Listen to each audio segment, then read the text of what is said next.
Hello, and welcome to a brand new weekend of TPC. I am here with Invective today, Hi, and I'm Domino. very excited for a whole weekend of tournament yet again. It is day one. We're super happy to be here for anybody who's new around. We are Guardian Angel League, and we are basically a TFT community for marginalized genders who have a particular interest in the competitive scene specifically. Um, so, without further ado, we do have here the list of players that we have for the weekend. Um, any thoughts? I believe these are for the play-in today. Uh, for today, I feel like there are so many players here who have occupied, like, historically really peak levels in the North American and in the America scene in general. Like, we have multiple rank 1 players. We have Milk, who's sort of been on, like, a life improvement arc instead of a TFT grinding arc. I think Kaiwang is historically a really strong player who has hit rank 1 multiple times. And of course, many of these players are trying to defend themselves from being relegated from the Tier 1 Pro Circuit.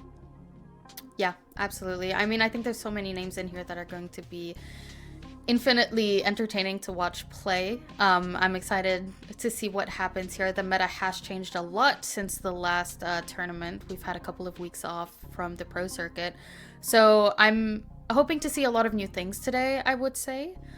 Um, I know that we've had the chance, to watch all of the tournaments so far and to kind of participate in the co-streaming of these, but I don't. Who are you keeping an eye on specifically? Looking at these names, is there anybody that you really want to keep an eye on for the weekend?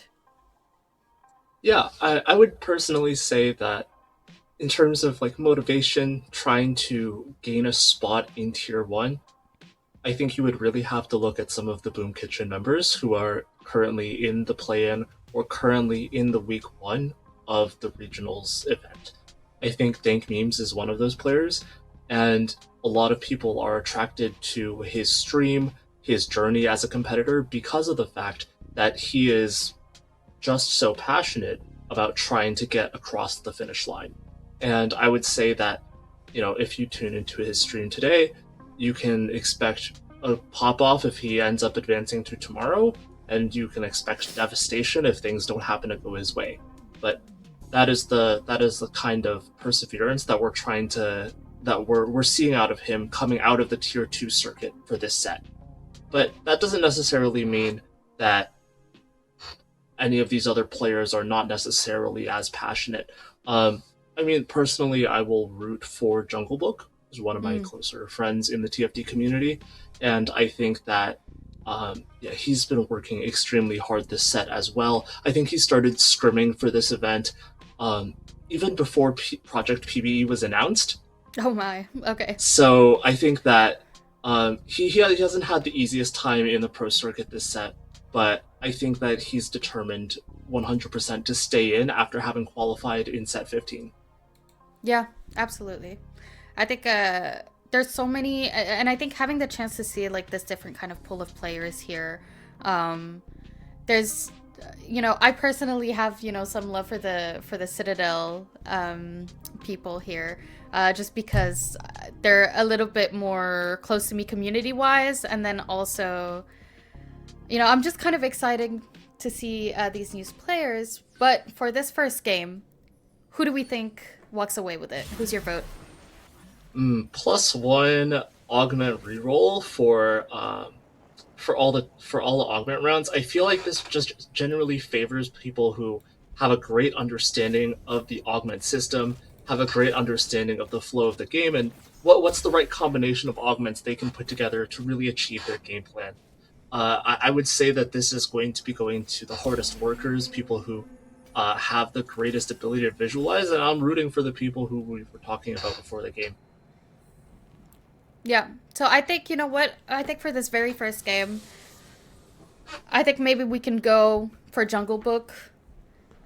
I think that that is a player who has, that work in and that understanding, and who's been studying hard uh, for this first game choice as our player lock.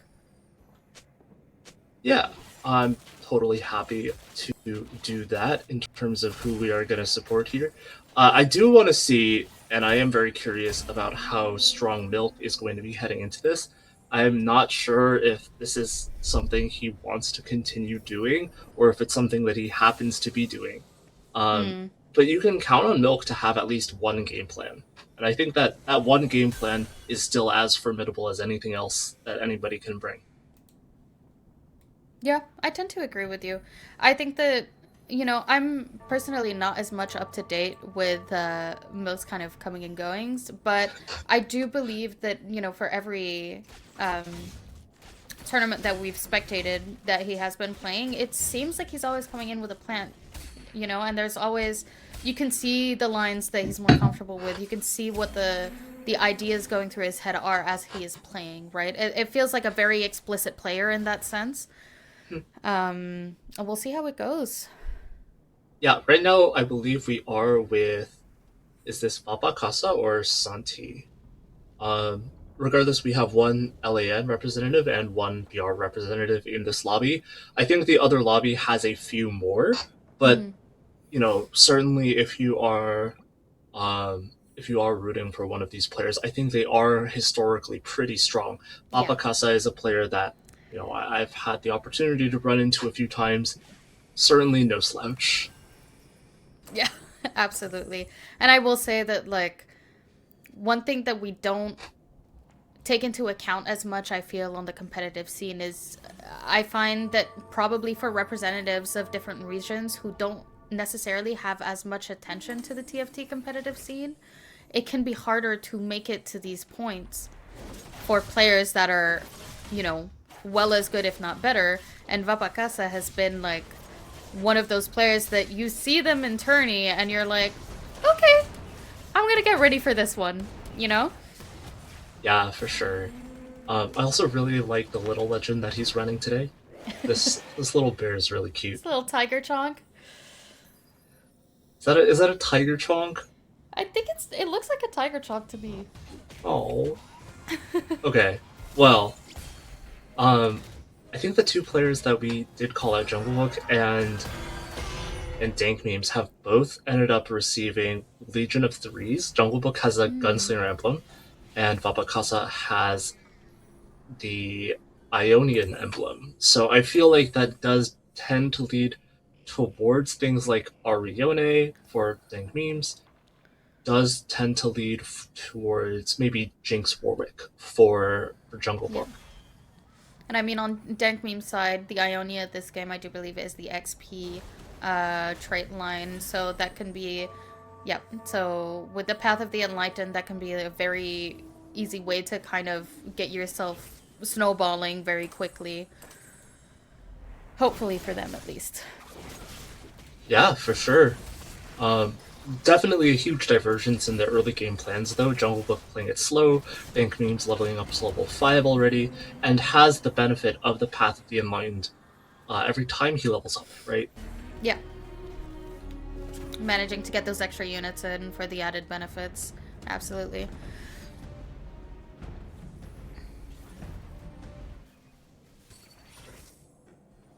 Mm.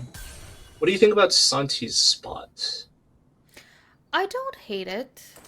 Um, I think speedy double kill can be a little bit scary to click. Um, you know, it feels a little bit like Survivor, but it kind of feels like the payout from it is smaller because you do get that Rage Blade early on.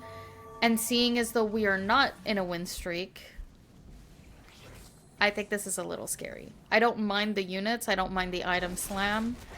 Um, but I think clicking this augment means that you're clicking your level up button and you're trying to get ahead of the curve.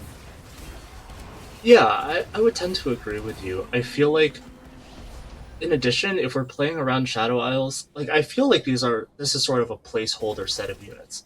This Viego and Warwick are just, or Viego and Yorick are what we happened to receive. And Mm. we are trying ultimately not to be playing around Callista, not to be playing around Thresh, because I feel like these items don't function for those units. Yeah. I mean, I don't find the Edge of Night to be that bad of a pick.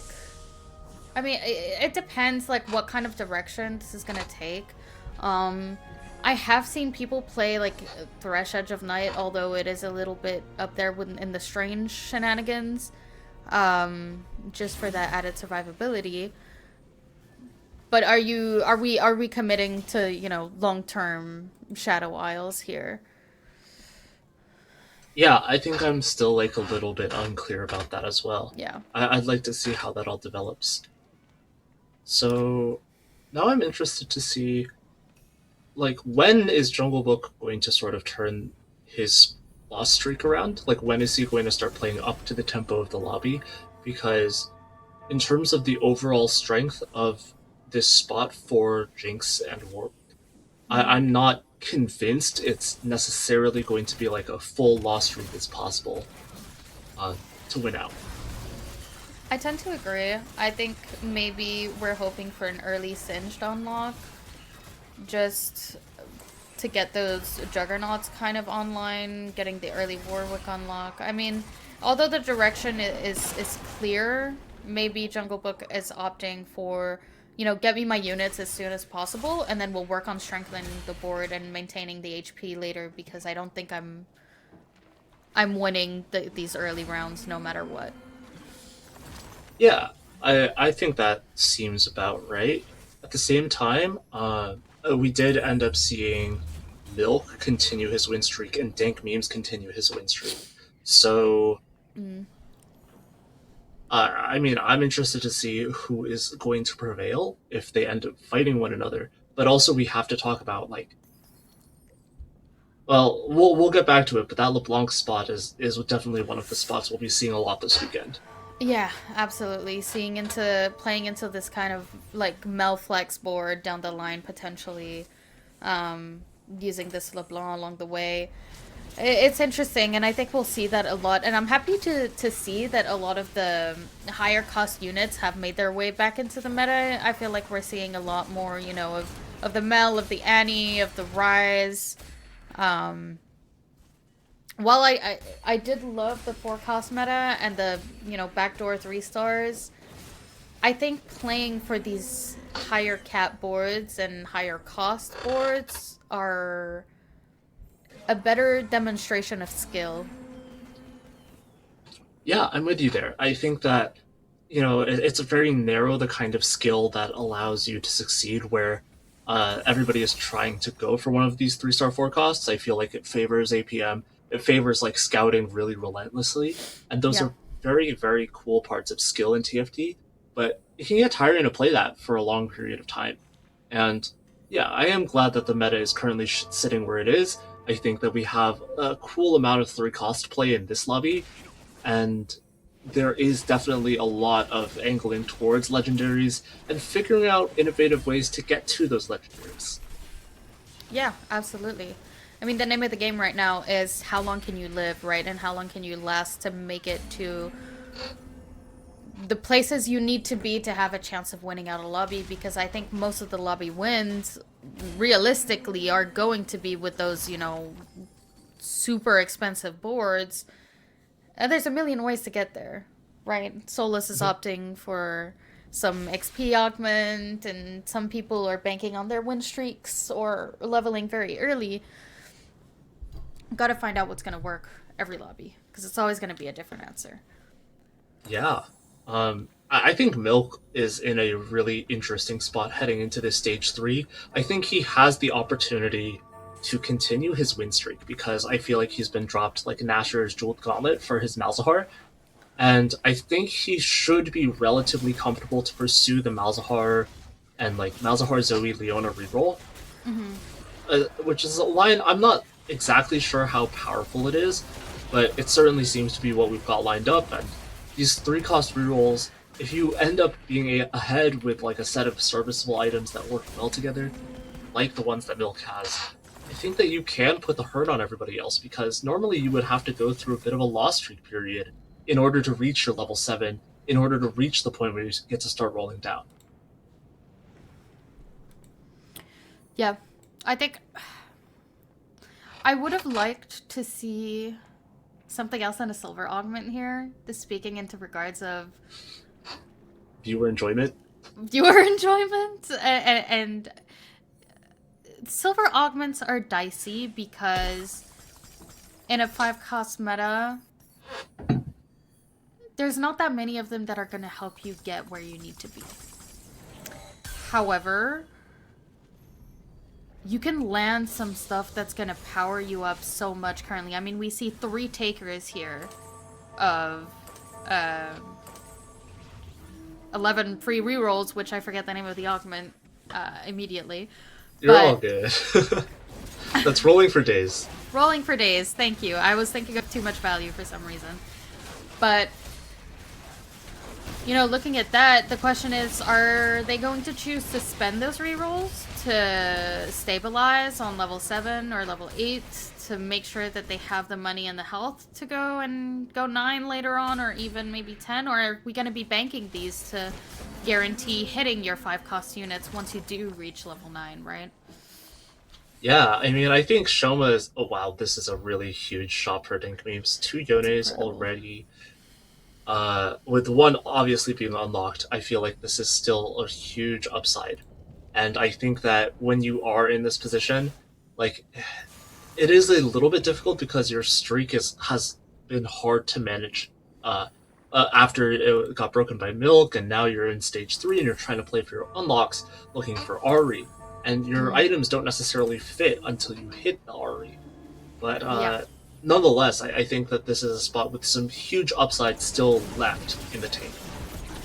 I agree, and I mean that's another thing to take into account for the whole tourney is like all the changes on the unit unlocks. I mean, Yone hasn't been a unit, you know, extensively played in tournaments so far because of his unlock requirements that we're going to be seeing a lot more of, considering how strong the unit has been.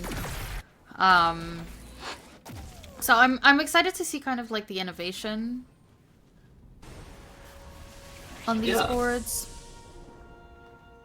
I think that's certainly something we should expect.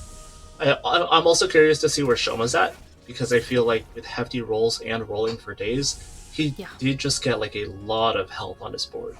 And if he's playing this Ishtal reroll, I think that could make a big difference.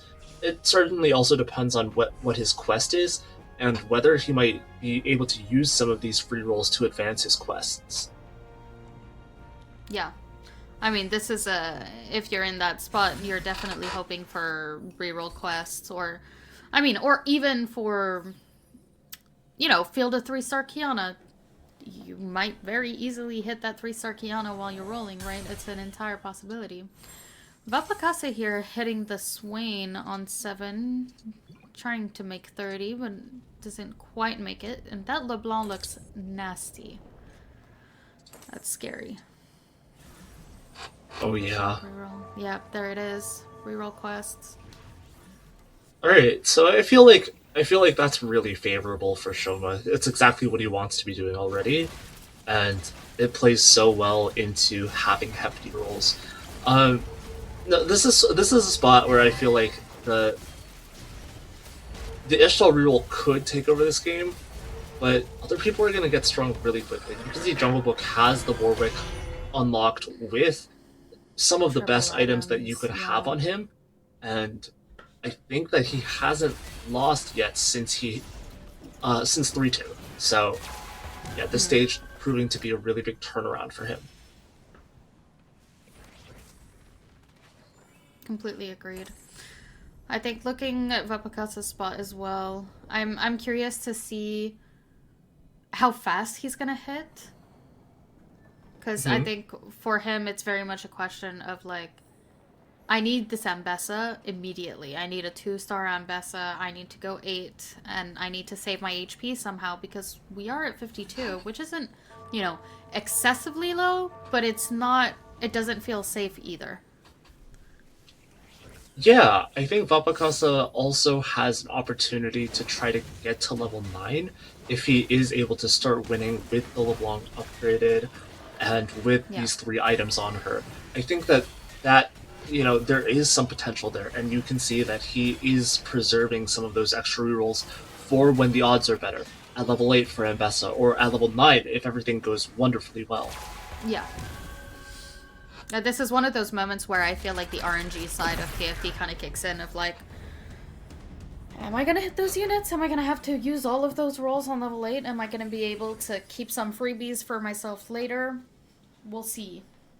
Yeah.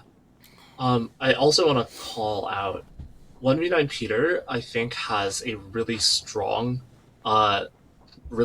Rageblade spot, Mm-hmm. where I think that the speedy double kill is really working in his favor because he's been able to put together this front to back team composition with Aphelios and Leona, the Targon units. Yeah. And on the other hand, I'm really concerned for Santi because he might be one of the people getting speedy double killed. I think that there is certainly the potential for that, and he needs to find a way to figure that out at this moment. Absolutely. Looking at Santi here, still holding on to this Shadow Isles and committing to this line pretty much. I I don't dislike this spot inherently, but I think they're gambling a little bit with their HP. Saving all Yeah, of those rerolls, with waiting for the thresh unlock, waiting for just higher levels when our HP is not very high, and speedy double kill does mean that we don't want to die. yeah, I'm with you. Um, I also think that it'll be really important to pay attention this stage to when Shoma is willing to roll.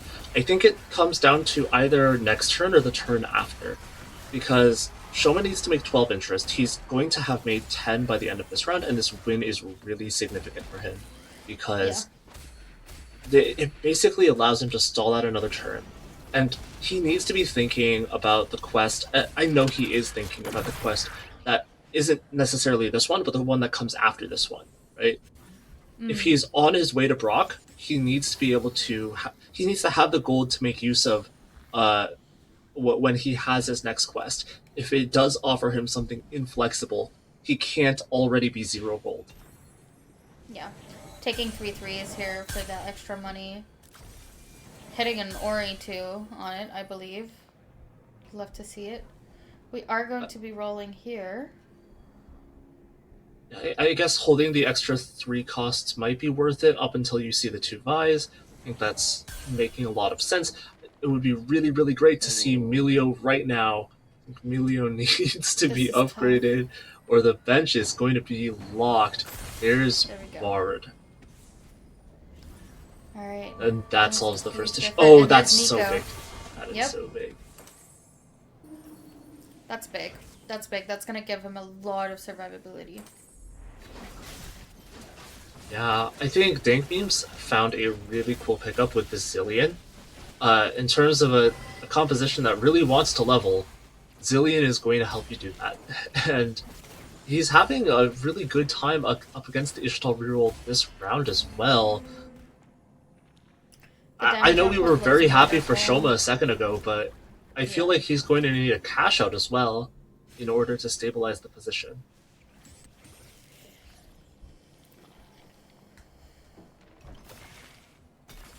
Choosing to cash out here, yeah. It's not terrible. It's not great though. Yeah, I agree with you. I think he really wants now to have a jeweled gauntlet off of this carousel, right?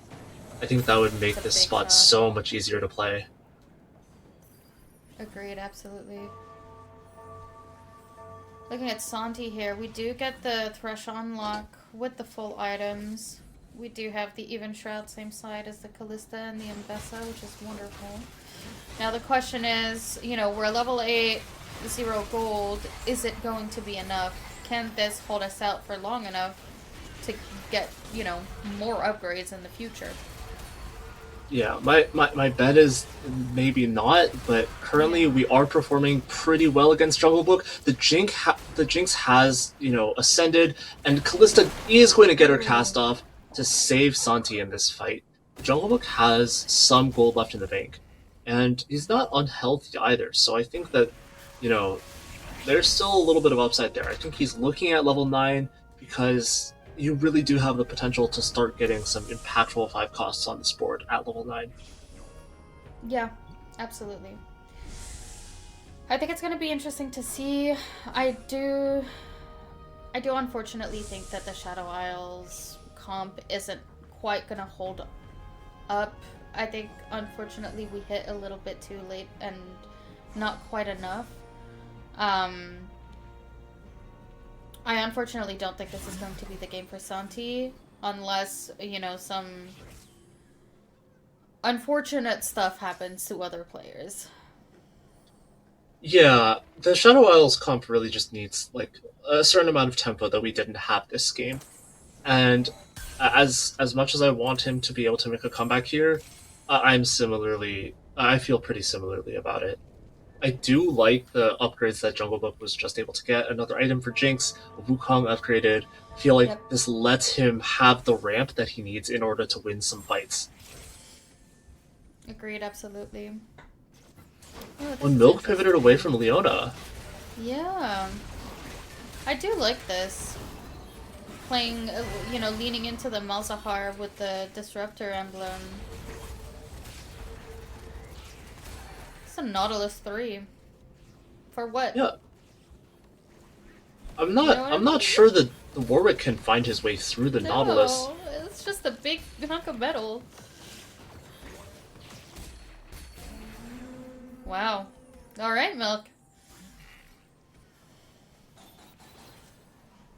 It's not a terrible loss either. I think I'm just sort of well. It seems like Jungle Book is committed to getting to level 9.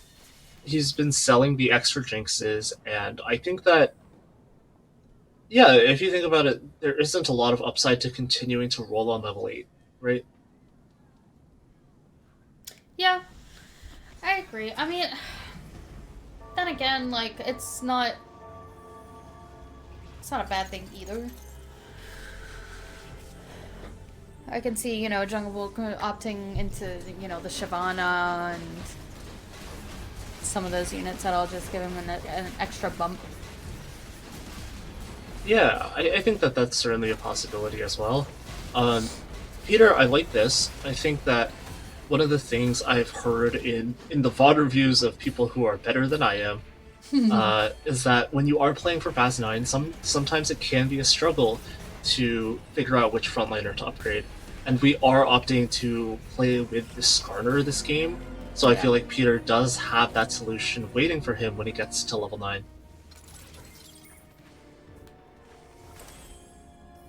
Shyvana's a really big hit too. Shyvana is a huge hit here, yeah, absolutely. And I do like the choice of playing the Skarner purely because it is a good all-around tank that doesn't need to rely on traits. It's just, you know, big scorpion. It just works. Big Scorpion indeed. Um, where's this extra EXP from? Jungle Book has got like one extra EXP. There's a message in the tournament realm chat that I think I missed. Oh, there's Seems some to be ping some issues going on, especially for connectivity. Vapakasa. Yeah, unfortunately, what with the tournament realm being hosted and NA playing in from different regions can be a little bit unstable. For sure. It looks like our players are going to be readying up pretty shortly, though. I'm glad to see that this isn't going to be a big derailment. Yeah. What I do find funny is that we're stuck on the audio queue of Zillion Cast. Oh, Just you have hear a good clock ears. going. I can't tell that. That's all I'm hearing. Looking at Milk's spot here, let's see. I mean, we are holding on to a lot of copies. It looks like we're going to be playing for some 3-star 3 costs here. Looking for this Malzahar, the Sejuani, the Zoe even. Yeah, I think the solution is very interesting. I feel like I rarely see Sejuani just being flexed in like this, but it makes a Mm-hmm. little bit more sense now that I think about it. You just want a big body in the front line. You do, and playing Legion of Threes as well. I don't mind this at all. Yeah, and I like the way that he's retooling his items here as well, making sure that he gets to start building out items for the Zoe, and we're achieving the sort of goal that we have for this front to back composition. We have one big frontliner, two big backliners, and in terms of the rest of our front line, I feel like yeah, having a Declaw and Sejuani is nice, but ultimately what we really want is that third item for Zoe and Zoe upgraded. Yeah. Deck Beam's looking low on HP here. We have 3 players on 17 HP and Shoma on 15. Most of them being on loss streaks too. This is starting to get dicey for these players. Yeah, Jungle Book felt he had to send 2 level 9 on this turn, but I think it's looking a little bit tougher because we don't have access to the 5 costs that we were looking for. Really, like the Kindred and the Senna are in a premium in a game like this, and Yeah, I believe that Peter is most likely to have like the highest number of them. I do tend to agree. Jungle Book's board looks really nice though. I will say the full items on the Jinx, on the Warwick. I'm seeing Yeah, Mess Hall as well, which I think is going to be huge with these gunslingers here. I think one big challenge this fight is we don't necessarily have access to anti-heal versus the Demacia board, which just has such a strong emphasis on defensive ability. Warwick is Mm, surviving, but he falls to the combined casts. it's just not Oh, enough. Oof. We're getting real low. yeah, and we need a frontline upgrade, another frontline upgrade here. I feel like, are we willing to keep on holding on to the Senna? There are 2 kindreds in this shop. Ooh, That's tough.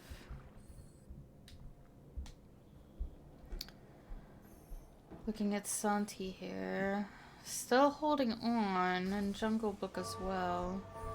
No upgrade on the Thresh as of yet, unfortunately. We held on to our money to go 9, which makes sense. I mean, rolling for a 5 cost. yep. It is But scary at this HP level though, and we'll see if it can face up to the Warwick.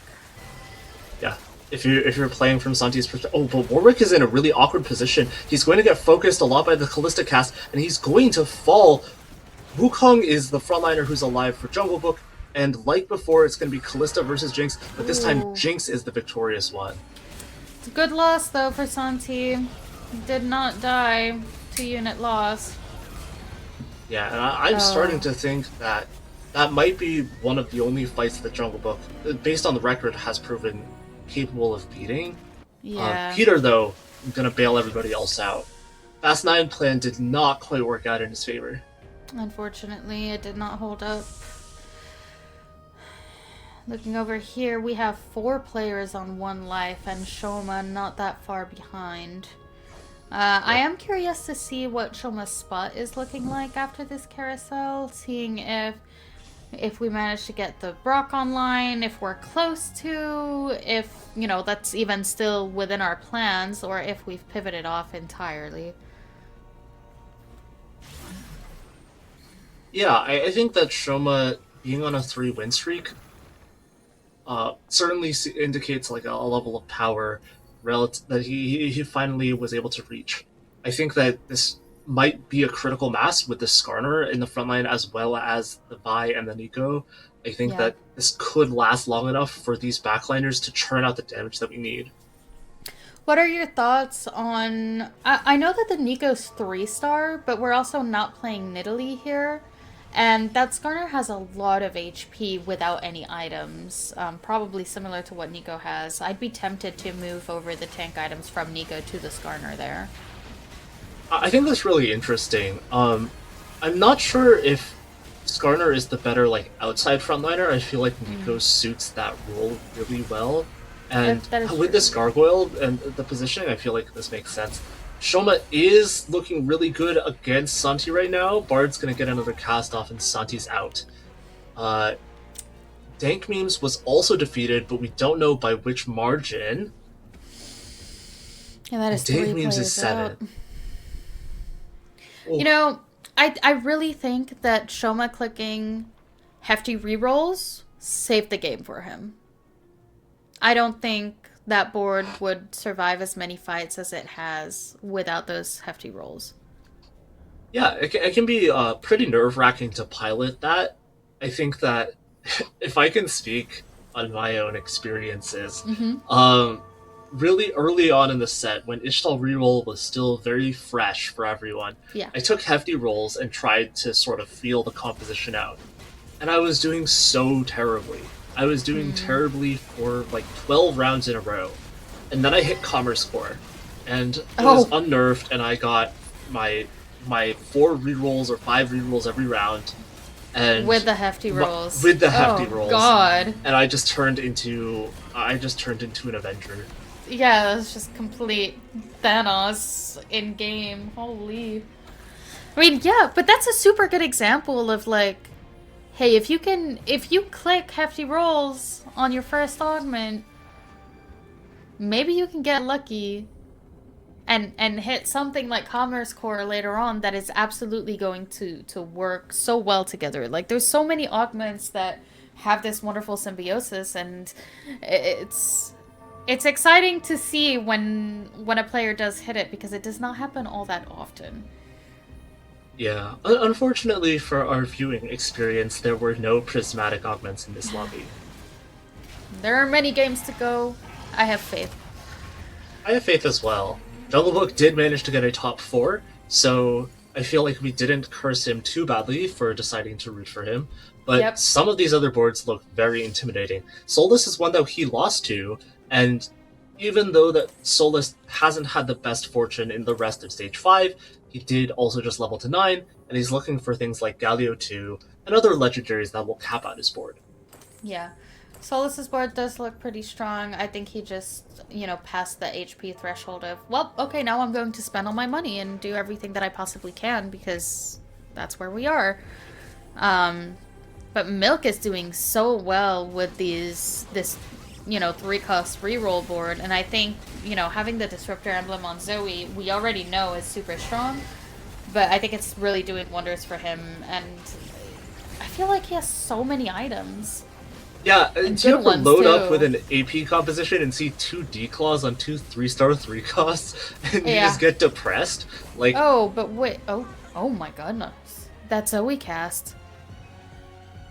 Jungle Book is alive. Oh my goodness. It's hard to Shoma, tell sometimes also with this alive. UI. 2 HP. I feel like you made a really big positioning change with this Warwick being in the middle.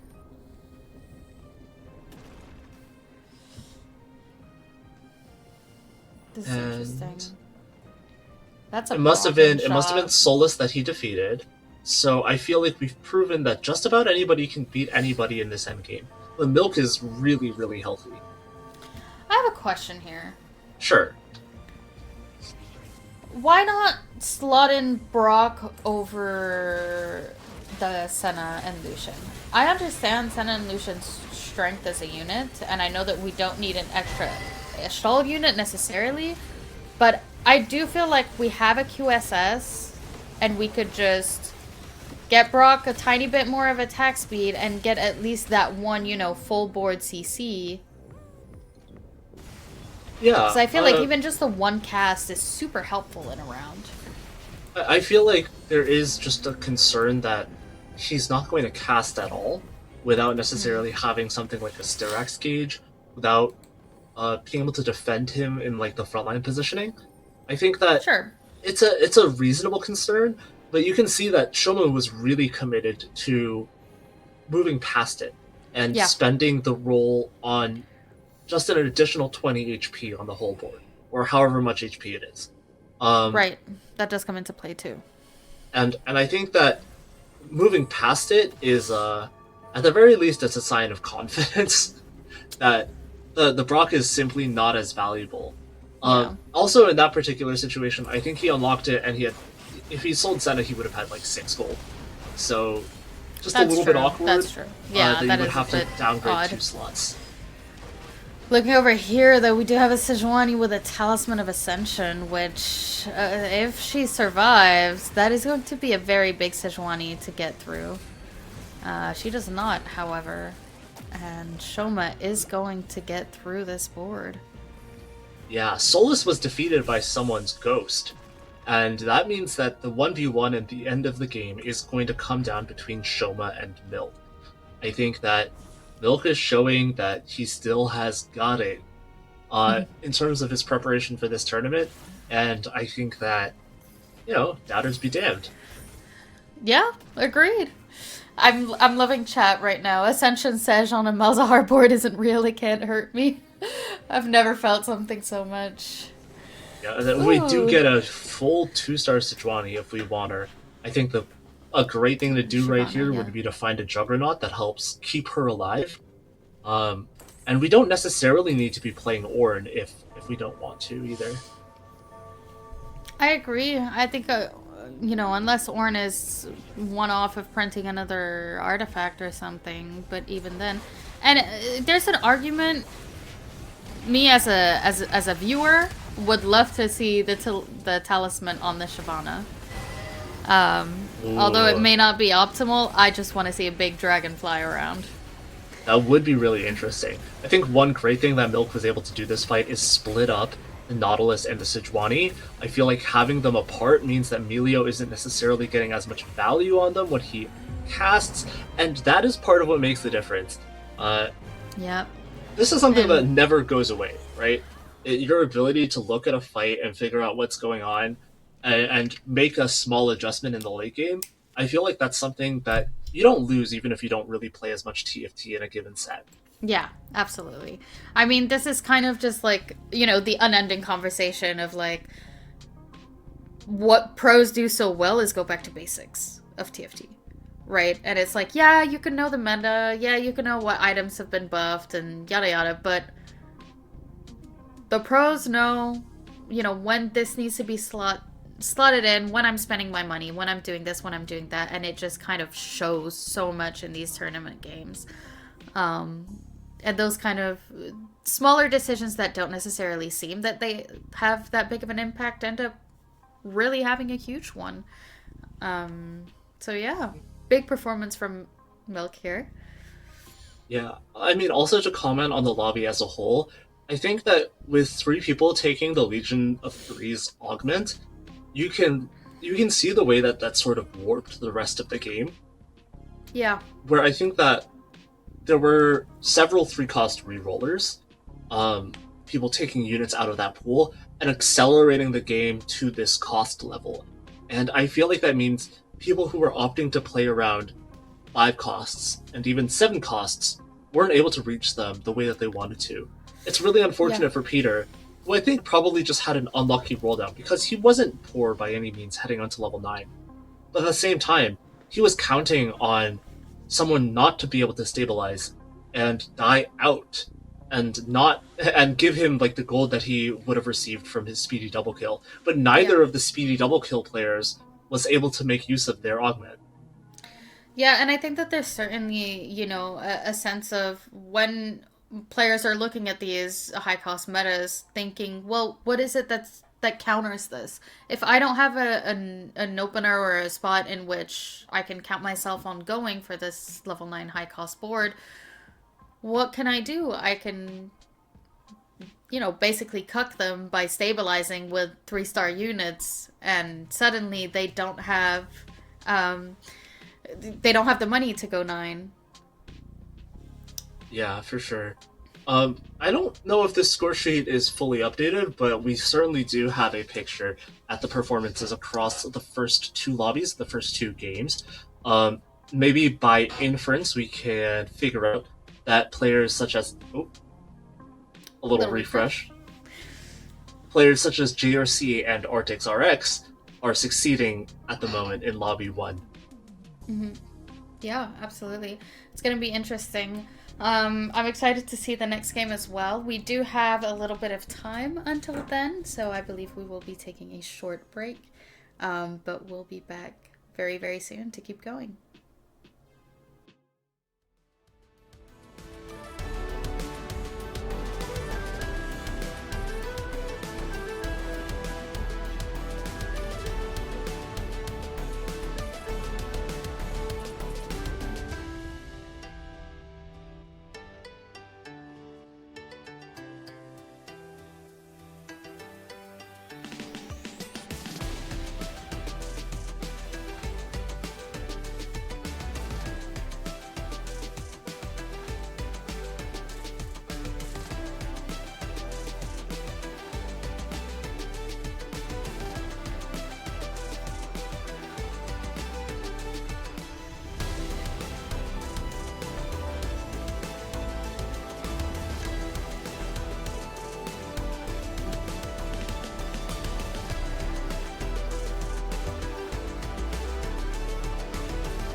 And we are back. Ready for game two. Looking at this lobby again. How are you feeling, Invective? Yeah. So, yet again, player pick. How do we feel? How do we feel about a player pick this time?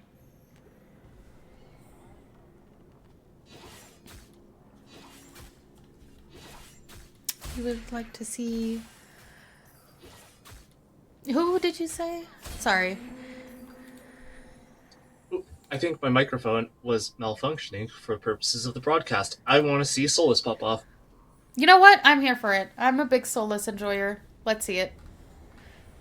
Um, I mean, Solus is someone who I feel like has always had interesting reads. This Yeah. unlock shake is something that I feel like he has the potential to really great. Like he has the potential to have the pool just by thinking of a way to break this system. Absolutely. I think it's gonna be. I don't know. I'm looking at a kind of like how last game went. That it is the same lobby. Seeing if people are going to be adapting their choices in function of kind of like how people played last game. Um, if we're still going to be focusing on those three costs, if we're going to be trying to play differently and see what kind of things people can come up with to get ahead of the pack, really. Yeah, I mean, there are two things that I already want to mention. One is that this being Scuttle Puddle, I think that it's going to look really different from last Yeah. game in that our players are just going to have so many more resources to work with. Um, I think it makes the margin for three cost reroll a little bit more thin Mm. because the timing window to play in three cost reroll is a lot thinner when there are people who are going to have two cost legendaries or 2-star legendaries like in the middle of stage 4 or like at the start of stage 5. I tend to agree with you. And it's for Prismy. Oh my goodness. Oh yes. I mean, there's a thought here about clicking prismatic ticket works. I was gonna say there's a thought here about clicking world runes and hoping for a an Ionia playing like a double XP with the Ionia XP and the world runes as well. Ooh, that would be really compelling. I think Rise in general is something that I feel like I've seen a lot of in scrims, and Mm, it is something that I'm surprised that no one unlocked in game 1. But that is true.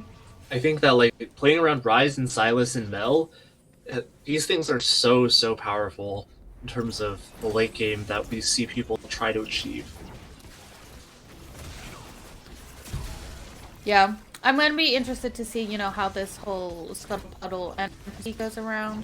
This is definitely one of the most, viewing pleasure kind of combinations that we can get. So much fun stuff comes out of those lobbies. Avacasa is on the other side of things. I don't expect to see a 7 cost on this board. I expect to see like Scion 3 by 3-5. I do believe we have two prismatic ticket players here. We have a Bakasa and I think we have Santi as well, who got it through prismatic desk. Yep. Oh, So I'm okay. So curious to see what Scion might happens. be a little bit. I think that Santi is also in a way like I don't think this gets to become Malzahar because if we are playing around Malzahar Zoe, the Void Staff Slam feels a little bit redundant with what Mm-hmm. passive is. Yeah, I don't disagree with you at all. I think, maybe they were both looking at this LeBlanc unit and they're going to come to the realization very soon that they're both looking kind of at the same road, at least early on, and seeing, is it going to be a contesting situation, who's going to pivot off, and where. Where I kind of feel like the rest of the lobby is going to be racing for levels. Yeah, but didn't end up upgrading the Scion, so I think we are looking more at Aphelios. Mm-hmm. Uh, I guess I'm interested to know if we are going to for board rolls this turn. I'm not familiar, like super familiar with the landscape of reroll. Yeah, we are looking for board rolls. It does seem that way, yes. And it goes. Choosing Thessaly Aphelios, though. Was this Ari? This could be Ari. This could be Ari. I mean, we don't really have Ari starting items, though.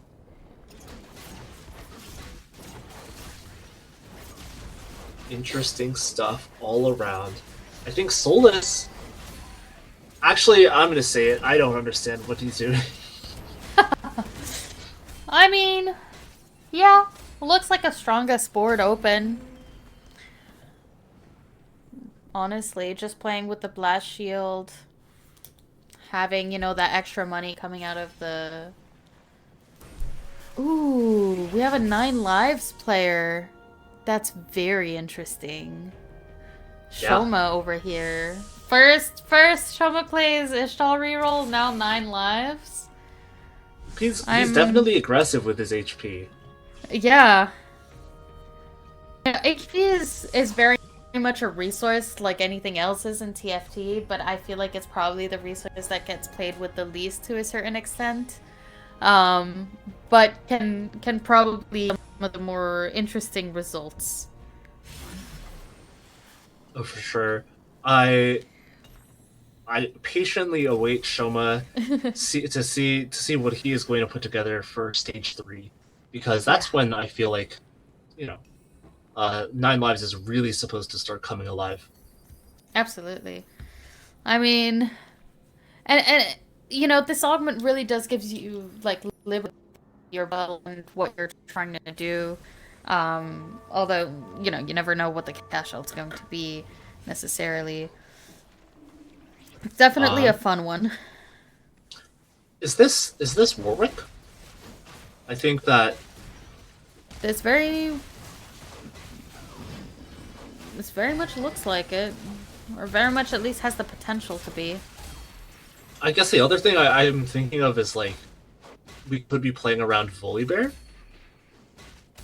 and like the only problem I see with that is that we don't have a lot of HP items, and we don't have a lot of bruisers. So I'm That's true. inclined to say that we're playing Volibear, or I'm inclined to say that we're playing Warwick. I tend to agree. Then again, a lot of Zon boards tend to open up with a more of a lost streak angle, but Solus does seem to be pretty strong currently. I think if anything, Solus is probably aware of the fact that because it's such a high resource game, at this point, save your HP as much as you can. If you end up playing Warwick, great. If you end up being able to unlock Volibear, great. If you end up, being level 9 super early and getting a Shyvana pair, also great. I feel like this specific combination of items, while it does kind of scream Warwick, it is fairly open uh, to a multitude of final boards. Yeah, I'm with you there. I think that at the very least, winning 4 rounds, nothing to sneeze at. That's solid. And Jungle Book, I think no, Jungle Book lost his win streak. Oh, quite right. Lost to 1v9 Peter, and Peter, maybe not necessarily the strongest, but could have had a positioning advantage in this fight. That's true. I mean, playing with the level up as well, Peter does have the opportunity to kind of steamroll early on. It is certainly a shame to lose the lost streak. I mean, the win streak, sorry. Like to not have it complete all the way up to here. Yeah, for sure. I will point out, I feel like Peter is going to be opting towards the sort of like mixed AP board, where you might be playing around Galio Annie, might be playing around Galio Rise. Mm, Silas is almost definitely going to figure into this somewhere, but holding all of these Demacia pairs really symbolizes yeah, to me that there is going to be a Galio on this board somewhere. I believe it. Absolutely. You know, what I find a lot of boards doing here is kind of keeping their options open, which I think is obviously, the right play to be doing in a tournament like this. Um, every time we click onto somebody else, I'm like, yeah, they can do this, they can do that. They have, probably 2 or 3 outs from this position, um, which is a comforting thought for a player. Yeah, Shoma is, I guess, winning the. Neither of these players has Yeah. like very compelling itemization. We have Rageblade, Vi, and Yeah. Nashor's Jin. Jin. Uh, Yeah. this This is some. happens when you lost streak. Um, would love to pay attention to someone like Vapakasa or to Santi this turn. Those prismatic ticket players, I think, are going to start spending their gold.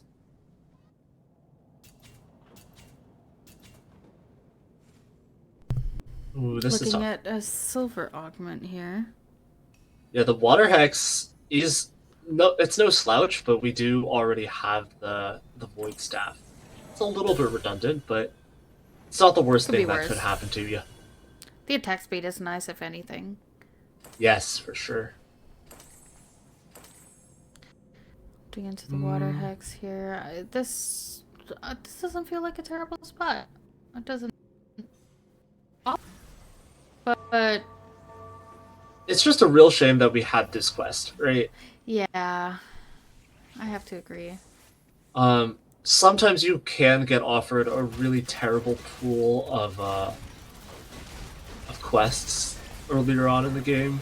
I think Santi, when he was like jousting for position with Mapakasa, with which reroll line are you picking? Well, which reroll line are you picking? Yeah. Um, I think that does make it harder to have a plan for let's get Ishtal in ASAP and start a quest. But it sucks to be in this spot It where does, and you it don't feels a little necessarily late. have that many shards saved up.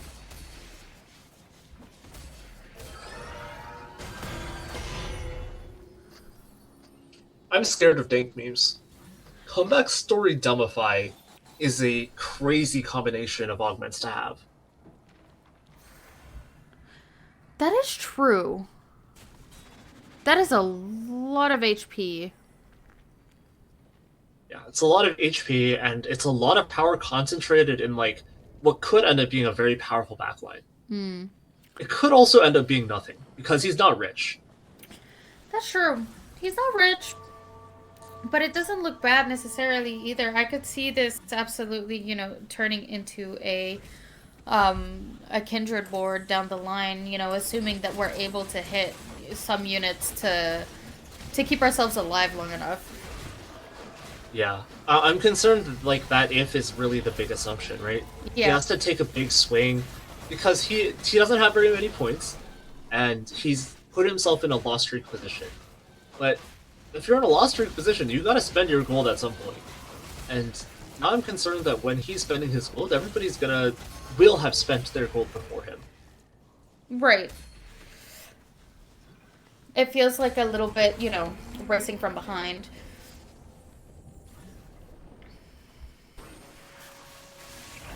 Yeah, and I also feel like I don't know if you like to take this augment, but like when I take it, I don't have any idea of how strong the board that is going to come out of it will be. It's not, yeah, you don't click that augment with a plan necessarily.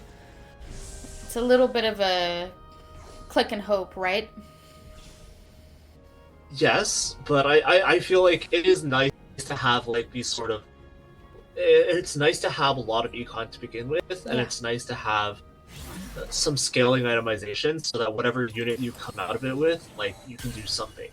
But I feel like Dank Memes is in an awkward position because the non-tank unit that he's been provided from Dumbify was an Echo, and Echo's with the Krakens that you already had. No, absolutely. Looking at Shoma over here, picking up a couple of units, rolling down a little bit, see what is I being mean, he made needed that. available. He needed Yeah. Jinx. It was unfortunate that it took so long to hit, too. Yeah, I feel like he's behind the curve of Solus, who's also playing around this Warwick. Yeah. I tend to agree. I think, I mean, maybe Shoma will get as some sort of saving grace from 9 lives. Absolutely, that there's always that possibility. But until then, we are still going to be losing our like another one of our 9 lives. And if I understand correctly, we're down to 3. I do believe that's correct. It's either 3 or 4. It's not a whole lot of time, and in that time, we do need to just get a board online. Yeah, down to 3. Wow. There are both of the unlocks, and 9 lives gave us Orin. Um, I guess we have to be willing to play him. He came from our augment, and it's certainly very early. It is So we very will early. get an artifact. What is it? 3, 4, 5, 4 or 5, right after the carousel. It's gonna be a big round, getting the upgrade from a carousel item and getting that artifact online. That, you've got to have had all of your 9 lives cash outs. Do we have a 3-way contest, Domino? I think we do. And this hurts. And it hurts because in the back of my head, I was rooting so hard for Shoma, and picking such a dicey augment that has so much potential and then being stuck in a 3-way contest is not the place you want to be. Yeah, this is diabolical. This is a win that Dank Muse really needed. Mm-hmm. Well, maybe not. It's a Well, loss that Shoma might not have been able to afford taking. yeah. I'm really curious to see what these cash outs are going to be. There's a The TG. TG. She can always sack one more. Ah, 1. My goodness. Is it possible to hit 9 lives and an HP regeneration augment like Tiniest Titan? No, I don't believe that's possible. I But you think can that's you coded out, can play right? with 9 lives and the Cursed Crown. Oh wow. It'll cause you to lose 2 HP every time. I see. Santi Santi has won a lot of rounds in a row. And Yeah, she did it has a while lot not of money. necessarily having anything crazy on his board. So this I'm roll down, curious to see what the quest is here. I mean, having Nico Units 3 is so die. big. Having Yeah. Kiana as well. We saw the quest really briefly. Yeah, having 15 units die in player combat, this is something that's going to happen eventually. Yeah. It's a slow quest. The emblem here is pretty cool. It's Yeah, good for to sure. slot in. I don't know if we're going to be able to chew through the dummy, though. Yeah. It's a little rough. And Danknews has a Kindred. That is crazy. With a Zon emblem too. I guess. Deckbeam certainly has the spot for the Zon here for the Jinx. Yeah, the big concern though, 7, 10 gold. Dankmemes doesn't have the ability to get to level 8 in the near future, and doesn't have Jinx 2 yet. That is very true.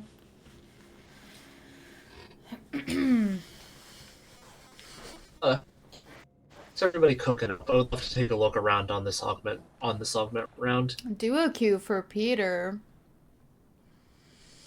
Ooh, okay. That's certainly interesting. This plumber, I feel like I'm pretty ambivalent towards it.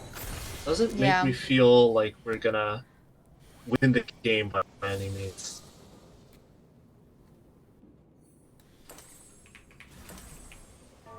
That's okay. Don't have to win.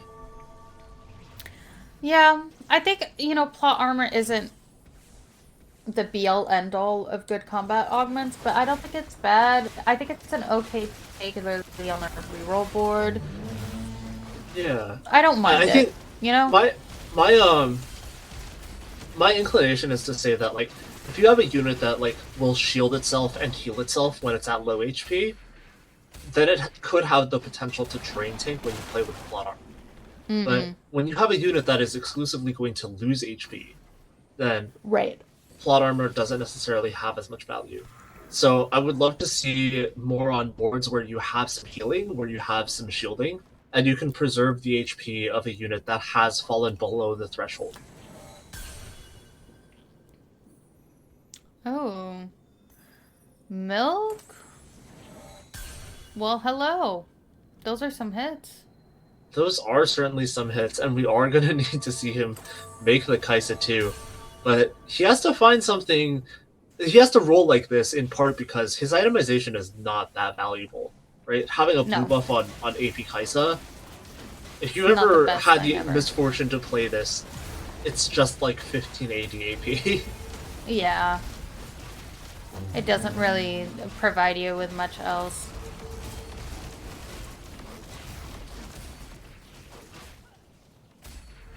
Sometimes you get two tiers. Um, Milk is still playing conservatively with the Reforger though. I think that's something I would low key be willing to just send it on the blue buff. See I what tend to happens. agree. Yeah, I mean, you're so locked into this comp anyways.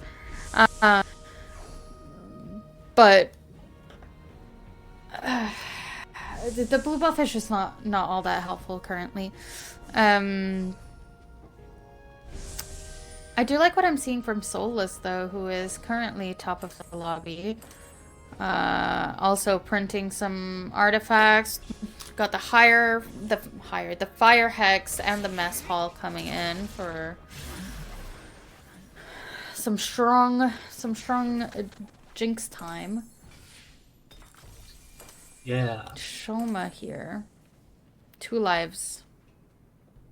2 lives, and not necessarily the best artifact to see. I think that Warwick could really go insane with certain artifacts. But this one is maybe just okay. If we're willing to keep playing Ornn, it could just be a placeholder item on Ornn. And Singed is a unit that hasn't seen a lot of carry potential recently, but I do like the presence of mind to put it on it. I agree. And as much as Cinch is not necessarily a carry unit anymore, it is a very high utility unit and is going to, use that Morello wonderfully. And I really don't mind the arm guard because I do think, he is farming it on those assists, making it all the way on to those 140 stacks. Yeah, the utility really came through this fight, displacing the Bard and applying all of that Morello That is burn and wound. 2 rises. Certainly is. We've got a 1v9 Rise Peter is unlock, close to a spiking Galio here. unlock, a Poppy unlock, and a Shyvana unlock. I do believe that this would be an unlocked potential board. Ooh, great eye, Domino. It is also a board that has no upgrades. That's a really unfortunate roll down for Peter.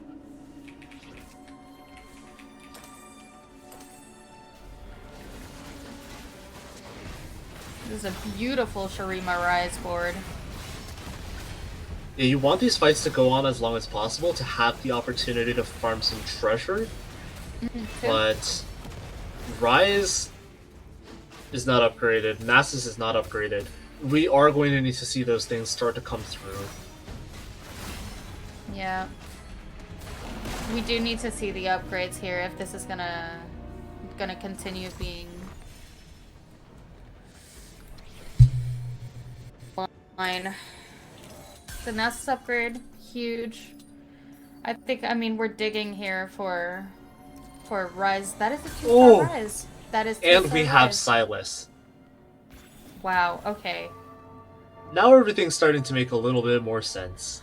It's funny looking at this, considering that Azir, Jin Zhao, and Swain are the only not unlocks on this board. Everything else is an unlocked unit. Yeah, there is really some potential as well. If we want to play Ionia, like we do have one, like we just need one more unit. We're currently playing 3 Juggernauts. The one we'd have to drop is either Swain or Shyvana. That feels really bad. Feels so wrong, But yeah. dropping Shyvana for Set feels a little bit better. I think the only problem is that Peter wasn't able to unlock Set because he had so much to do that maybe there was one turn where the micro didn't work out. And Nasus who was previously solo frontline and just didn't get, the isolation you need to unlock set. Yeah, we have a lot of floating items here, is what I was looking at, and I think that, like, Peter's got a slam here. Jungle Book's no slouch either. Also has the Rise to. Oh wow, yeah. And there's a big Orin tanking on the other side. So it's going to be Orin versus Nasus, Rise versus Rise. Set for Jungle Book has awakened, has finished his sit-ups.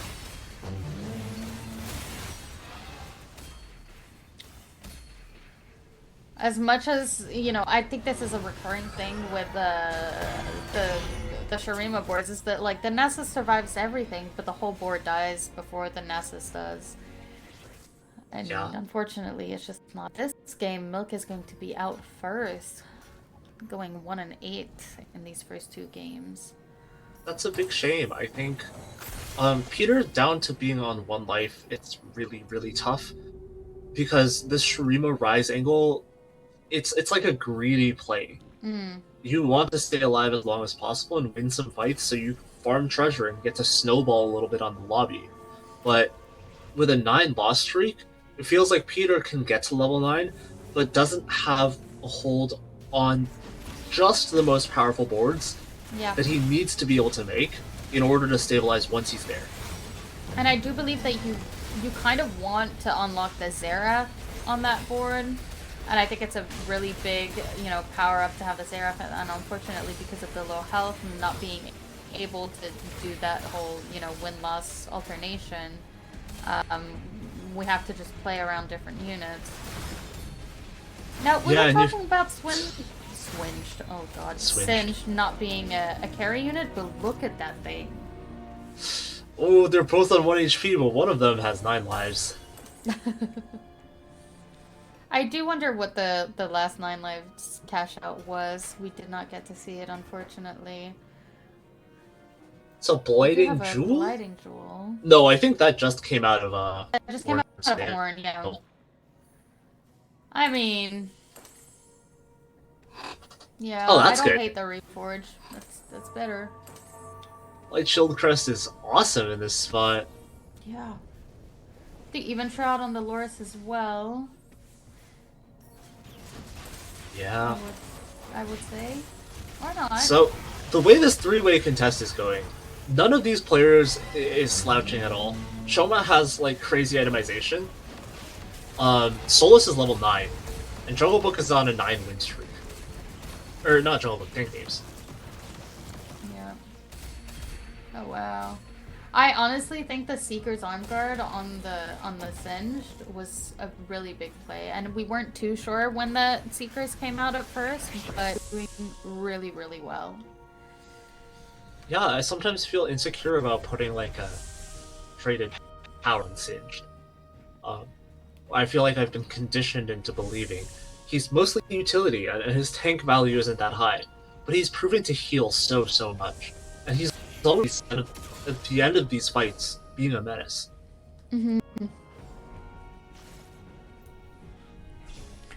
Looking at the boards here on the HUD, I mean, Vapakasa's board looks interesting. What with getting that Yone online, we've got the RE3, we've got the Kennen 3 as well.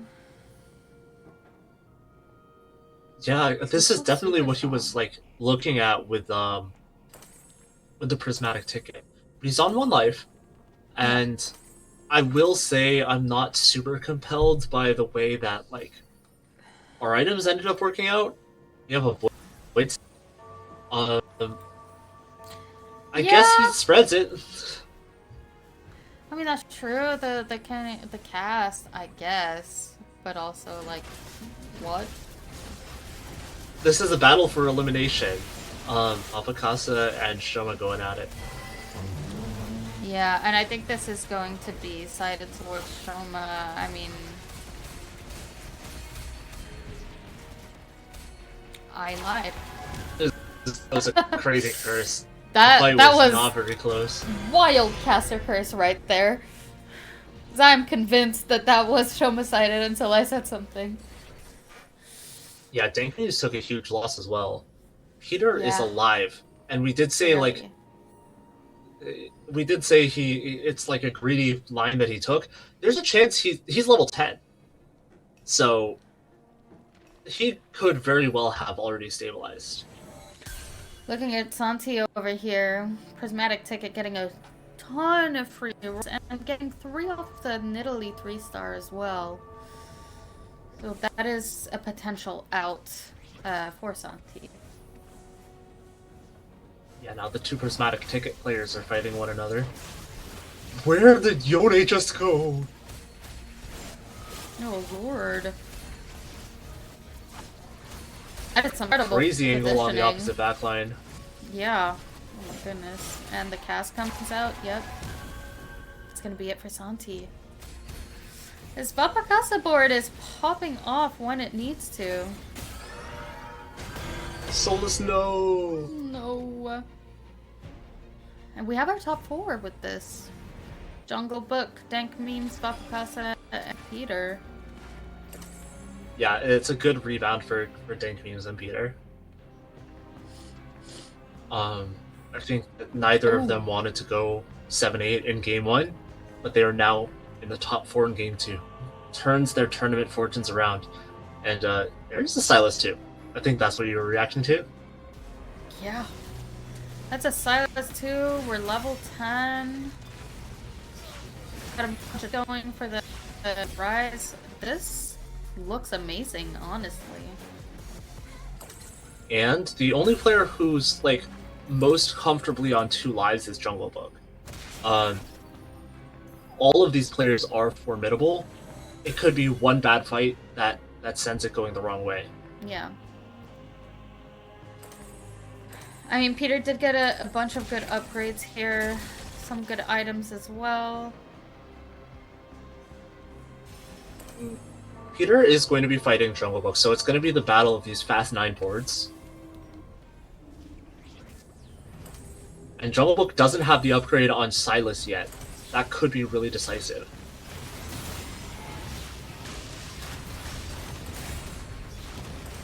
Big Galio slams left and right. Oh, but I'm scared of Jungle Book's set. He has Archangels, he had that true damage cast, but he didn't do that much damage to Nasus. He really didn't. You see in the other fight, Vapakasa got eliminated. Peter does win here on a 4-win streak with this board. Yeah, crazy stuff. Peter's now going to be fighting Dank Memes. Or Dank Memes is going to be fighting Peter. I don't know how that works. Yeah. Who's if it's going to be a ghost. Okay, I think Jungle Book has the ghost. Jungle Book does seem to have the ghost. So we'll see what happens here.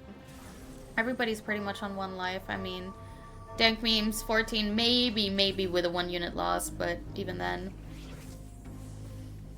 I'm not sure what the exact map is. I'd like to point out that Shyvana with a Zon emblem is nasty. Oh yeah. That is a big dragon that is going to blurt out a lot of damage. Yep.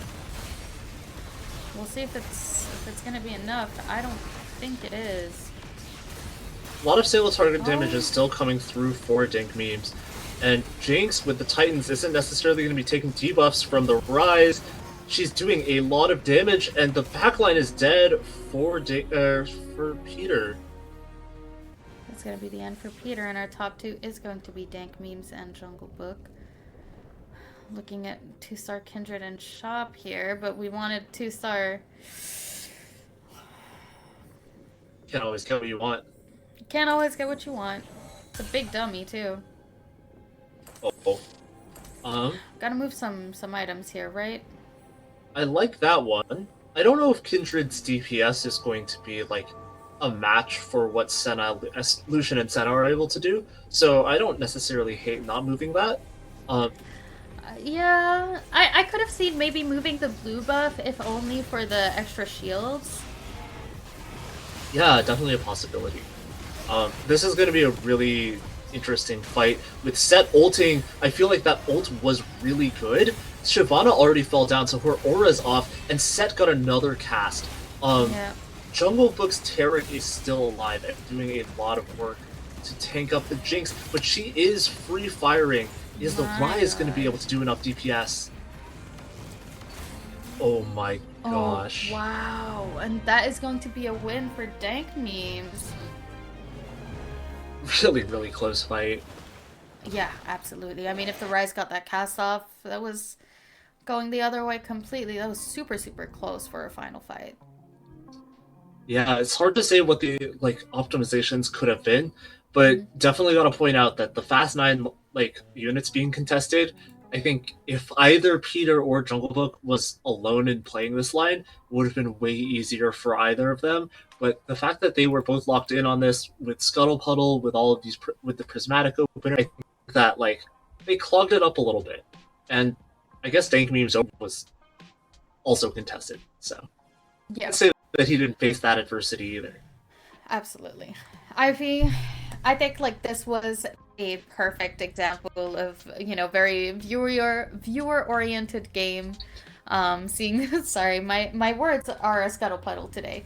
But that was a lot, and we managed to see like a really big um diversity in the boards. Even though we did have wicks, excluding that, everything else was kind of unique, right? Even similar boards had a different kind of way to work through them, and it was super interesting to see. And I just love seeing players use so much resources. Yeah, a lot of flavor in the gameplay. I think Yeah. that uh, I am a little bit curious about like what would it take for this Ari board to have just been like a little bit stronger? Because I've heard really good stuff about Ari coming into this, Yeah, and I I just think want to know what makes her click.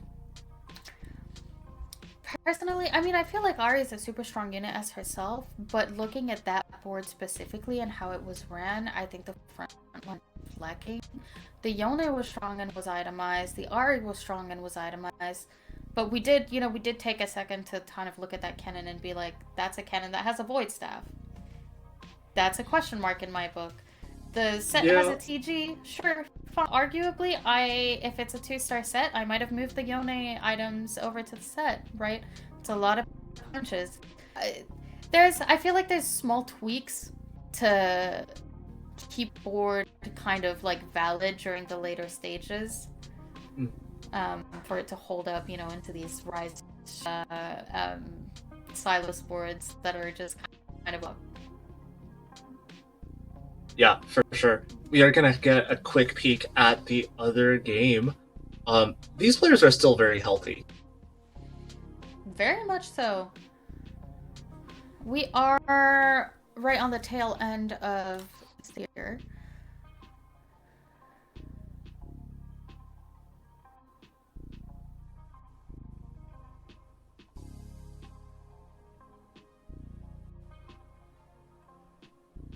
I'm happy to watch this.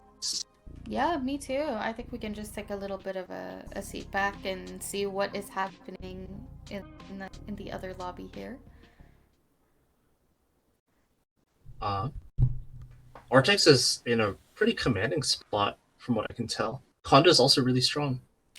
I'm shocked to see that we already have an eliminated player on stage 4. That was fast. Yeah, Juan maybe just had a tough game. I, Sometimes I that's how it It goes. happens. I always find it heartbreaking when you die before chickens. They're not chickens anymore, but dying before this, PvE round is always a little bit like, oh man, can't even make Spiritually, it to the late game. yeah, they're spiritually poultry.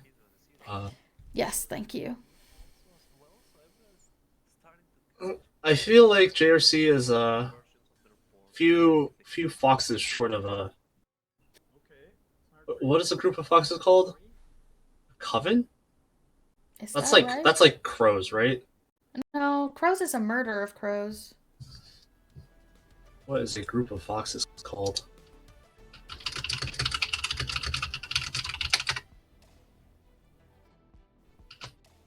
I don't think we were on the ball. Microsoft tells me the answer is a skulk. What? I'm a huge fan of that. No, it's a little bit weird. That is a little Um, bit weird. the point I'm trying to make is we don't have enough Aris. Yeah. But we do have enough Word. Milios. We have enough Milios. I mean, we're getting to the Ari slowly, but it feels a little late. Especially, kind of sitting around on 7 HP here. Deleted's got some Demacia Freljord going on. Yeah, the emblems look really, really convenient for this position. What I love is Catherine in chat saying, I love the forehead cams. Agree more. People just looking so closely at their monitor that the camera only catches the forehead is genuinely peak esports. They're locked in. They're so locked in, as they should be, but also bold. I know that if I'm ever competing in an event that requires my camera to be on, I'm doing my makeup. Oh, same. It's we could do set appropriate makeup. Oh, so true. Yeah, we should totally do that for next tournament. Do you have a favorite region that you like in Runeterra? Ooh. I mean, big fan of Shurima. Personally, also big fan of Ishtal. Ishtal's awesome. Ishtal's awesome. Just the whole concept for Ishtal is just so cool. This is what I thought Milk was going to be playing. Yeah, I could see that. This makes a ton of sense. I think I've heard what really makes this click is having this gargoyle set up on Leona. The double gargoyle going on? Mm-hmm. I think this Leona does look really formidable, but it's going to be up against some 2-star 5-cost AD champions. Yeah. Yeah, that is big. I mean, I'm a little bit behind on, the information of the new patch because it is brand new. But I'm liking what I'm seeing so far. I think that there seems to be a lot more space for new comps and units that haven't gotten too much attention so far. Yeah, I think the biggest one is going to be Darius. We haven't had a chance to see Darius just yet, but he hasn't had a bright set overall. No, and he hasn't. He's getting his time to shine in certain reroll compositions now. Good for him. Darius was the last unit I had on my lore finder, to the point where I had no idea Darius was in the set. So I'm glad that, he's now getting his moment. Are you 40 out of 40? I sure am. That's a W. That is a huge W. I don't think I played many games after I finished my lore finder, I'm going to be honest. That is super fair. I went on a couple of weeks of hard climbing, and I gave up very quickly at some point when I got distracted by other Riot games. Is how I'm gonna That's a vibe. What are you enjoying right now? Unfortunately, Valorant. Unfortunately? Great game. I'm not very good at it, but it's been entertaining. Artix has the Senna too. See if that makes a difference here. See, I like this Ari setup better. Yeah, she looks really strong. She looks really strong. Having the Nashers and having the GS there, I think, makes all the difference. I think not getting stuck on the tanks is something that this Giant Slayer is going to be able to do. And I'm not sure Ari really needs a mana item, especially if you're running the Nashers. Yeah, for sure. I was going to say, I think this is a really cool take on Shadow Isles, where we've dropped out of everything except Thresh and Yorick. Agreed. Yeah, absolutely. I think this is Shadow Isles is definitely one of those boards where like you play for all these unlocks and then once you get them all, you actually just want to get rid of it all because you're at a point where you can have these super strong units, come in and do a better job, really. Yeah, and this situation with Zillion and all of these wardens, I like the way that this has been constructed. It is sort of not standing up to the Bilgewater DPS. Zillion, Even then, it's there's not a lot of. far. He's alive? He's alive. Deleted also took a tough loss there. Yeah.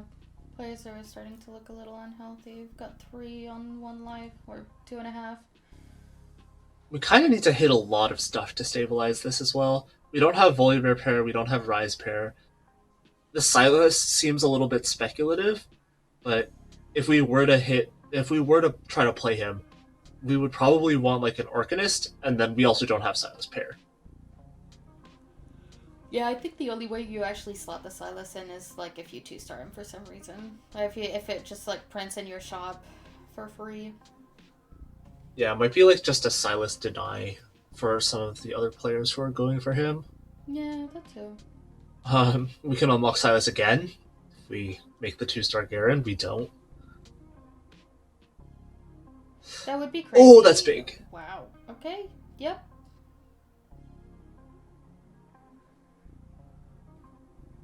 Yeah, so the volley, you got no choice. Well, that's fast thinking. I think he wants to put the Thieves' Gloves on to Galio, so really removes that Galio very quickly. Now we're going up against the Zoe board. Yeah. I really like this iteration of Rise, playing through the Demacia but keeping the Freljord in and playing around this volley instead of playing around the Shurima so heavily. Yeah, I think this was a really good setup from Deleted, who took lifting competition at the start, and that lifting competition really curves well into playing around Rise and Freljord. But yeah, like you mentioned, you're able to fit more stuff in when you have a little bit of flexibility with these emblems. Yeah, absolutely. Just being able to take it left and right, as you so please. For sure. The Spillwater spot looks really scary.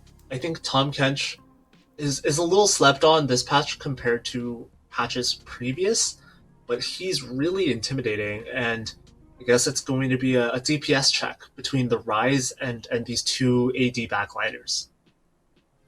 Yeah. I do think so. I'm also noting that that is the bruiser augment that I didn't notice earlier for I think that's for Deleted. Which kind of explains how this front line is so tanky. I mean, I saw the for bruiser and I'm like, okay, bruiser Freljord, it all makes sense. But hitting that lifting competition really makes you want to play those tanky units. Yep. I think like the rewards that you get out of that augment are just really, really solid. Yeah. It's just a bunch of items that synergize well with the bruisers that you're incentivized to play around. And also, fun number go up. That's true. That's There's also something. a fun number go up. I think like that like the way that you might be thinking about it is like lifting competition is something where we try to hit the impossible lift. But I think in reality, the way that people play around this is like it's tempo. You're not necessarily going to go for the impossible lift, but you are going to have a set of rewards that you know that you're aiming for, and then with those rewards, you're going to try to cash out Volibear. And then Volibear is going to be part of your late game centerpiece. Yeah, absolutely. I mean, it's very, very rare that you're in a spot to hit the impossible lift. I mean, I feel like one of the only ways to do it is, when you'd play Aphelios Bard reroll with all the 3-star lower cost bruisers right into the Volibear, and then maybe if you just you take a bunch of belts and you might hit If your Scion stacks early enough, you might hit. But other than that, the impossible lift really is impossible. Yeah, it's pretty tough. Yeah. Arctic's now on one life. Everybody on one life except Kaiwei. This fight's making me a little bit nervous. I feel like Arctic's board here hasn't gotten a lot stronger since we've seen it start to lose rounds. Yeah. It feels like there hasn't been that much change in the board. Silas 2 is going to be helpful, but I'm not even sure that it would be enough. Yeah, we've seen this fight go a little bit worse before. Silas is applying good debuffs to the Yone, and I feel like we could end up starting to target the Yone if we chew through the cannon, but Yone is starting to hit our carries, and that's making me pretty nervous. Yeah, and Ari's just kind of melting through everything else at the same time, but it looks close. Got the Wukong clone coming up here. The next Ari cast doesn't do enough. Good for Artix, and Kaiwang now onto one life as well.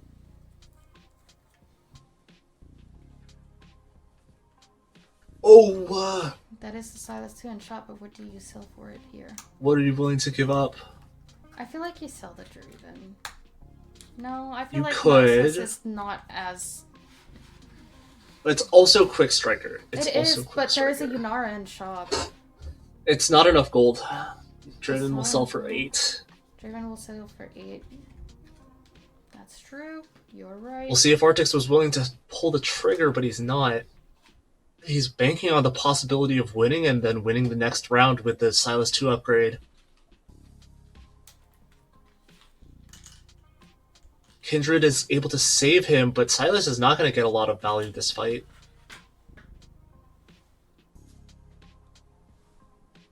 Diana just did some crazy business. Oh, yeah. I mean, Diana being back online, I'm pretty happy about, to be perfectly honest. Like, as a unit. Yeah, for sure. I like Diana a lot. I'm not like a huge fan of the way that assassins have played before, yeah. But if Diana is a unit that is going to be played around like AP and burst, I think she's like cool. She looks cool what she does in this game. Mm. I mean, as much as I agree with you on the way that like I'm not too happy about how assassins have been in past sets, I will say that like one of the upsides from having assassins in a set, for me at least, was seeing a lot more creative positioning routes. I mean, I remember, you know, during the set that's having a revival currently, like, you could put your Aesol in a certain corner, you know, all the way to the right in the second row, and he'd be completely safe from the assassins, he'd be surrounded, and he'd still manage to hit the whole enemy board. It's like little things like that, that having assassins in the game kind of allowed you to do, but the problem was that it was kind of pain for any backline carry you're trying to run. Yeah, for sure. We are going to have our final fight. Deleted is going to ascend, and I feel like it just start wiping stuff out. The Ascension is huge for that board. Yeah, that makes a huge difference, especially with all that tankiness. Really good stuff for Deleted, and that's a win for Latin America. Yes, we take those. We do take those for sure. Oh, hi Dobson Pie Hat. It's Dobson Pie Hat. Happy to see them always. Yeah, that was really cute. Those are, I think, wonderful casters. And Agreed. now, what would you like to see for Game 3? Ooh, standings. I do like seeing this. What I would like to see for Game 3 is I would like to see Deleted take another win. Okay. That would put him in really, really good positioning yeah. for this automatic move on to Week 1. I think, personally, I would like to see some dubs from Deleted. I would like to see some soulless gameplay. Um, but I also, before we run into, these other games, I think we need to talk a little bit about the meta, right? A little bit about what we've seen. I think like after the first two games is kind of a good point, really. So speaking to this point, we've seen a lot of Malzahar today so far. We've also seen a lot of Rise, Silas. We've seen. I just. I'm surprised, I think, to not be seeing as many 4-cost carry games. Like, even though the meta moved away from this, I feel like there should still be a baseline amount that I feel we're not getting. I'm surprised that the meta has shifted so hard. What are your thoughts? Yeah, I want to say the thing that we've been seeing the most is Warwick. I think that Right. in terms of like 4-cost level gameplay, Yeah. Warwick is enabled by certain augments, certain combinations of items in a way that not a lot of 4-costs are. I think Warwick has a combination of being an unlockable unit that you should be able to unlock every time you want to play him. Yeah. And this like great synergy with stuff like Comeback Story with the Gunslinger emblem that makes it possible for you to play him in metas where not a lot of 4-cost carries are being played. But I would say that like the 4-costs are also currently being used as transition pieces for 5-costs. Yeah. I think one of the ways that was it Solus who was trying to play around Rise, or was it a different player that was trying to play around Rise in Lobby 2, Game 2? Getting to level 9 with Lysandra and Lux, and then selling Lux moving over to Rise. I think that that makes a lot of sense to me. And, no, that was deleted. Deleted did that. I believe so. So, yeah, I think that there might not be a 4-cost on like the match history screen, but I think there's certainly 4-costs who play a role in this meta. Sure. Yeah, I think it's funny because I feel like they're very much holding the spot that 3-costs were holding. Where, the 3-costs were holding for the 4-costs. Now you get, the regular transition right now is from a 2-cost to a 4-cost to a 5-cost. And if you're playing a 3-cost, it's likely as a carry unit or as like a permanent unit on your board rather than a transitional unit for the most part. Yeah, we've seen Jinx do some crazy stuff. I feel like she is finally sort of fulfilling her fantasy of like, we're going to scale in the fight and we are going to be valuable. Where for large parts of the set, it was hard to feel that way about Jinx. Yeah, it took way too much setup for her to perform, it felt like. Yeah. How do you feel about sending it to a quick break, Domino? I feel wonderful about that. I need water. Okay, so we will be back very soon for some more games, but in the meantime, hold tight and let's take a break.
Oh my gosh.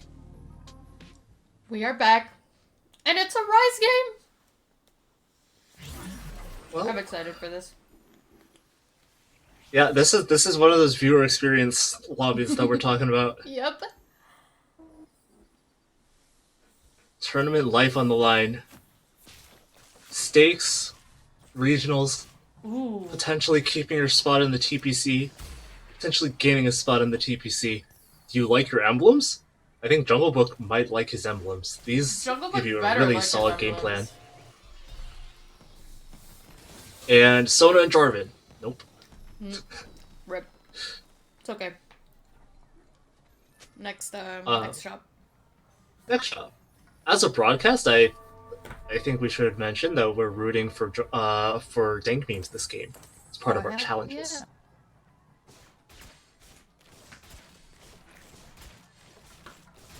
Yo. So we will be praying for dank memes in their lobby.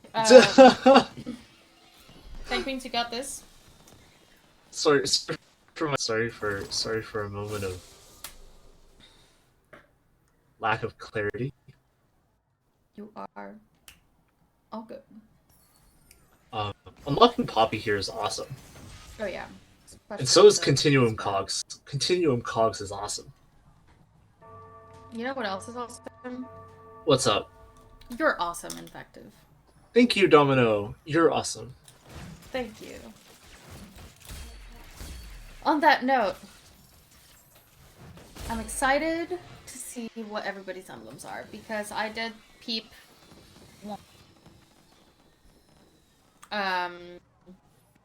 one Ishtal emblem somewhere, and I have been waiting desperately for somebody to please play 7 Ishtal. Oh, that's really something. I think that's Not gonna happen? Likely. no, like But it's a possibility for sure. Hulk would be one of those players. Juan that's true. could be another one of those players, but it's up to them, right? It's kind of a it's not necessarily an easy line to play. It really isn't. That much is true. Um, we'll see how that goes. I'm really excited to see what people come up with. Yeah, likewise.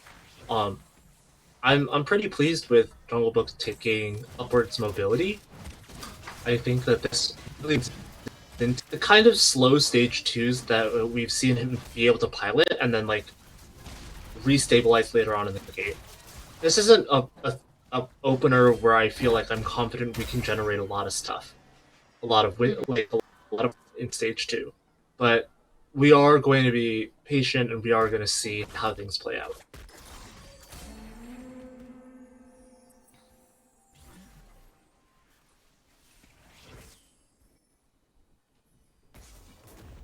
Bilgewater, Noxus, Arcanist. That's an interesting combination. It's not perfect, but it's not bad either. I feel like Bilgewater is doing a lot of the work here, but then again, what is Prismatic Ticket going to lead us down the line of? Is this like, is this just like a Jinx 3? Or is that something a little spicier? I think that might be one of those again where you kind of got options, right? It could be a Jinx 3, but also you could aim to play towards the Bilgewater and reroll some of the Bilgewater units. It's worked in the past. It could potentially still work again. Yeah, I like that idea. I don't know. Kinda needs to. I mean, part of playing Prismatic Ticket is generating as much econ as possible. One way that we could do that is by playing Bilgewater and winning some rounds, killing units, farming Silver Serpents. But I think overall, we just need to make sure we get interest intervals this stage, because if we don't, well, Kaiwing game build. Kaiwing game build big time. Oh my god. World Tree? What is happening? What do you do with this, by the way? What are we reforging? That's a really great question. They have to Um, reforge realistically. Realistically, yeah. I think we have a great base of Demacian units, and funnily enough, no Demacian emblem. Yeah. Nor any emblems of their traits.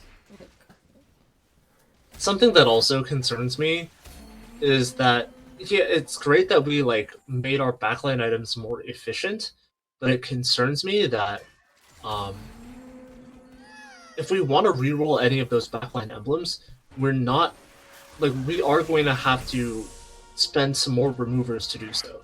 So Kaiwing is, I guess, committed in a certain way to playing with those. And I think if he is committed to playing with those, he might be playing around like Kaisa Demacia. Kaisa Demacia is entirely possible. I do think that having the Slayer and the Vanquisher kind of like. Huntricus has disconnected. Hopefully, we'll be reconnecting soon enough. Yeah. I think that I guess this is like a really frustrating thing to deal with when you're in a tournament. Yeah. You had a pretty rough game too, and now your internet might be having some issues. Like, it's something that could put you off your game. And Juan is really playing a stressful line as well. He's playing Ishtal. He is going to be lost streaking. He has Forged in Strength. So that means that all of those artifacts are going to pop out at 40 HP, and he's got to figure out a game plan for those as well. I hope he gets everything sorted, and that we can, maybe see him show a little bit of stuff.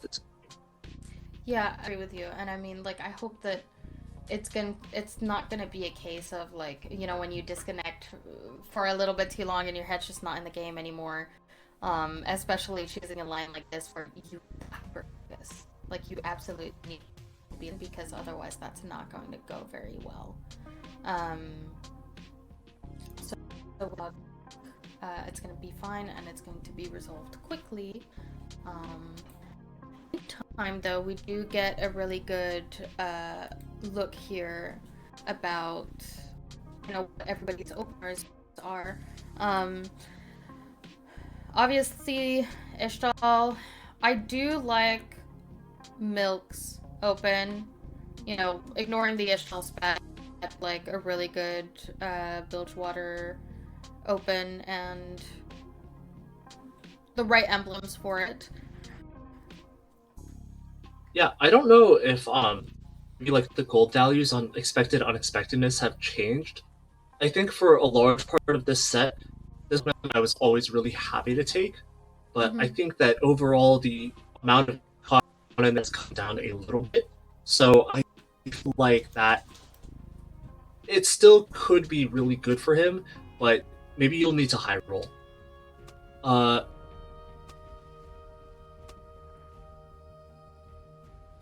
Looks like he will be relogging soon enough. Solus is petitioning. Yep. Oh gosh. I guess it is like very chaotic to have the game pause during the carousel. I feel bad if anybody ends up, clicking a wrong picking an item they don't really like want. That. Yeah, that would be unfortunate. I will also call out has like a really cool spot with Quick Striker, Wits End Echo. Wits End Echo. I do like that a lot. We do have Fortune as well, and this could be a really good way of kind of opening up into that Warwick line again. Playing for that lost streak with the Warwick, with the Singed, and then just having all of these artifacts come in and strengthen the board. Yeah, this is an awesome like cold thought if you accept the TFT Academy name scheme. I think that all your board, I mean, that is basically your Braum, but Braum is a really great unit himself. I think because you have Quick Striker as well, you don't have to play Ashe. Ashe is the weakest link, and like if you end up getting a Kindred, that's great. But it just means that you have so many of these like ancillary things taken care of so that you can play the core composition. And if we get really good artifacts, Solus is going to be so pleased with that. But he's not. He's contested. Deleted has a Warwick spot as well. Yeah, absolutely. I mean, we saw a three-way Warwick contest last game, and I'm not putting it past these players of doing it again. The way that Dank Memes was able to win that previous game, I feel like it just indicates to me that Warwick is in a place where he can dominate the meta with the right setup.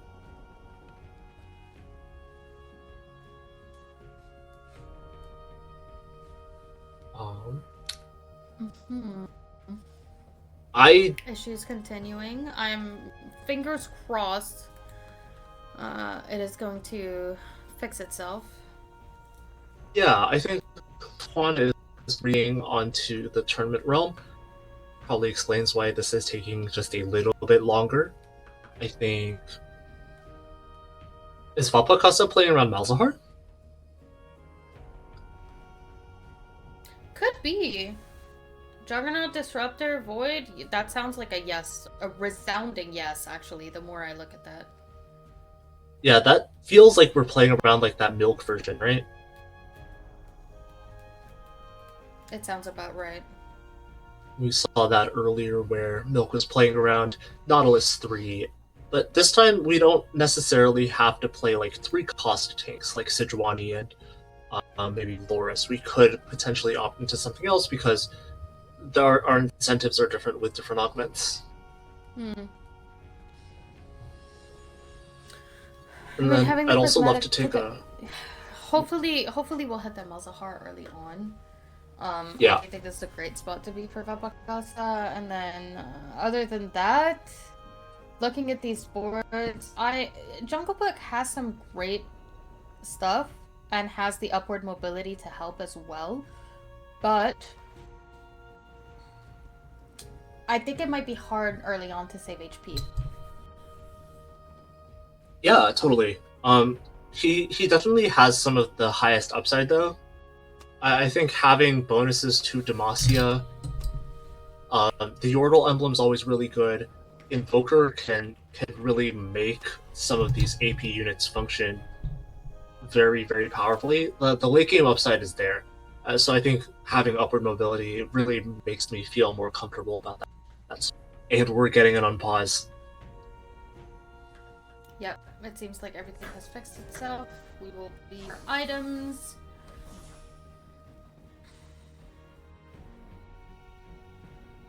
And hopefully everybody received the item that they wanted at the start, and which they would have received had things not gone a little awry. Yeah. Got the Zoe online. I'm just really good for Vapakasa. The more I look at this, the more spicy it looks. Yeah. I want to know, this is something I'm not aware of, I want to know how good Juggernaut Leona is, because she sounds like a complete monster of a tank. Oh yeah, absolutely.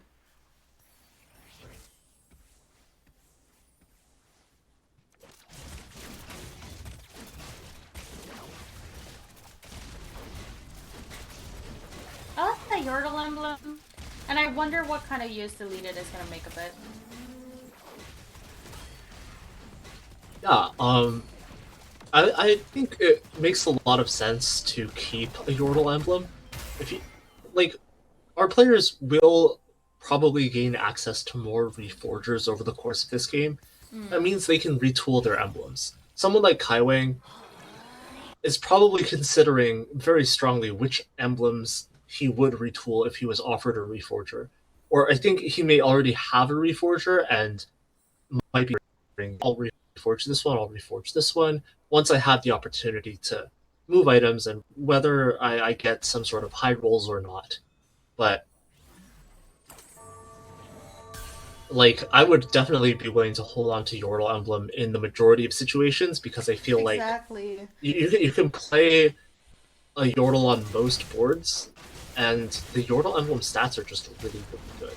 It is one of the better emblems for sure, and that's kind of why my comment comes out of like Yordle is not really something you traditionally would play on that board, but having that emblem, do you really want to risk, reforging it into something that's not only useless to your board, but also doesn't have stats that you would want, Yeah. right?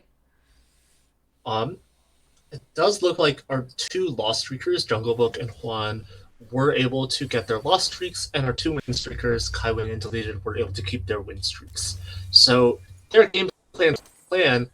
What does that mean for the people in the middle? If you don't have a strong streak right now, what are you going to do to make up the difference in value that that creates?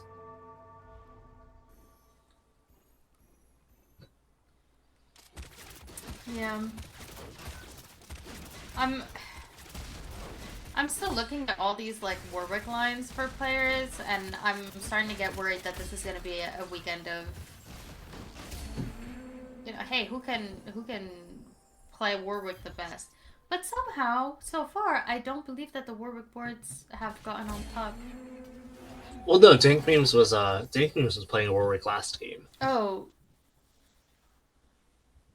but then lost out. No. No, he beat Jungle Book. Jungle Book was playing Oh, that's Rise. true. That's true. It was very close. Dank Memes had the big dummy. Well, we've split up all of our emblems. I don't think we'll be reforging them anymore, Yeah, but they look really good. they do look very good. I mean, yeah, the Vanquisher emblem is kind of out of it. Like, and We it's have, not very useful to all of it. Everything else looks yeah, nice. we have Piltover Disruptor, which, I mean, it's just begging for you to play a Seraphine on your board. And I think she's going to fit in really well.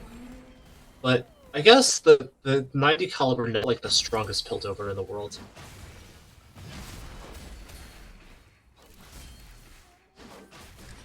Yeah, I mean, I guess it doesn't really matter as much if you're not hoping to, play Piltover in the long run necessarily. You're just kind of picking whatever. Ooh. More prismatics. This is the viewer lobby. This is the viewer experience lobby.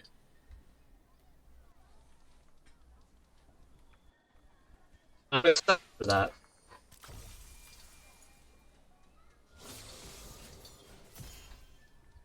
Jungle Book gets Sweet Treats is like, well, you already have +3 items from this portal, so Sweet Treats is going to be giving you a ton of value. And Light Shield Crest strikes me as being the most valuable one out of these. Synergizes really well with Demacia. Absolutely. I think this is definitely one of the better artifacts that you can kind of just get given at the get-go. I really like that he has Bard on his board as well. He knows he's going to be playing for this long loss streak, and he was able to use some of the free rerolls he got from leveling up to level 4 with upward mobility to stage 2.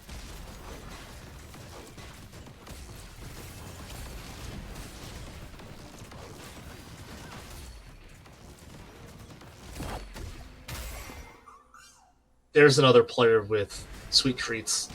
Deleted is in a commanding position because that is a Jinx with a Flicker Blade. Alpha Casa also has the Dawn Core on the Zoe. This is getting really crazy, guys. Guys, I'm scared. I'm scared for everyone. I'm also scared for but also still no Malzahar for Vapakasa. The number of players with Sweet Treats this game might go up to 8. It's entirely possible. Oh my goodness, you're right. That is entirely possible.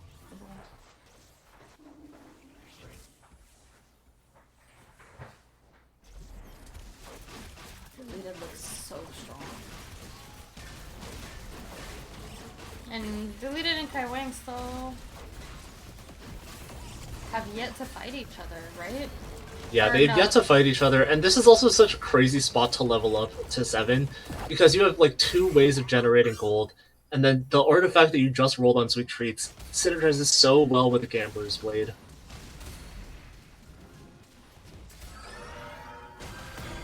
Really That's a scary Garen stuff. online on 3-3. Oh, Jungle Book is so happy to see that. I feel like, and he's first pick, and there's a Lux, and is it on his side? No, Milk has the opportunity to deny, but does he want to do that? He doesn't. Jungle Book gets his hand on it. Lux with a rod. Wow. That's beautiful. So good. The win streak just started, so maybe we'll be able to keep that going for a little bit, but it'll depend on whether we run into one of these crazy guys at the top.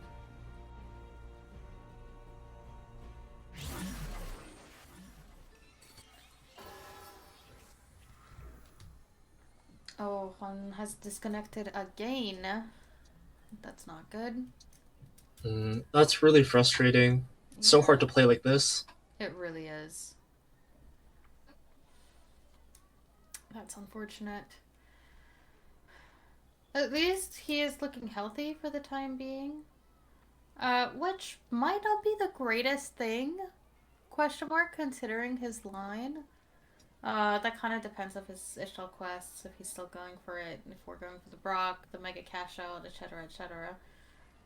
Yeah, I Tournament. really want to know what's going on his board. I feel like it's possible he could be in a position to really win out, Yeah, and he has like something like alternate, where that makes a tremendous difference. Well, he's healthy now, and it's really good for losing on this quest. yeah. And at least this is not 4 losses in a row because I peeped that we're only on 1 loss streak, but we are 2 out of 4. So at least there's a little bit of safety in the thought that like, hey, even if I don't get this loss, it's not the end of the world. Yeah, to me, his augment choice also really indicates that he's pursuing Brock. One buff, two buff is an augment where I feel like a large part of the value comes in having a From that duplicator dupe. 100% guaranteed. Yeah, I agree. Chasing after that Brock there potentially 2-star is an absolute menace to be seen on a board. Yeah. So fingers crossed. Internet permitting. I really hope the best for Juan's internet as well. I think that this Yeah, could also just be like sort of a disruptive experience to players in general. absolutely. Um, Keeping your head in a pause and like making sure you're still thinking about all the things that you were thinking about before. It can be a big challenge. Yeah, I agree with you entirely. And I think, and unfortunately, I do believe that there are, the tournament does have specific established rules about pausing during tournaments for players who are having connectivity issues. And there's a limited amount of time for which the game can be paused for. And considering this is one second act, hopefully it won't be too long because at some point the game is kind of forced, for the sake of time, to move on without him, so to speak. And that would, definitely be very heartbreaking for a player. Yeah, that would be really tough. Again, all the best to Juan's internet. Hope it comes back very quickly. I think Juan has been having a hard time in general. I really hope he's not at 0 points. That's very That true. is what that indicates.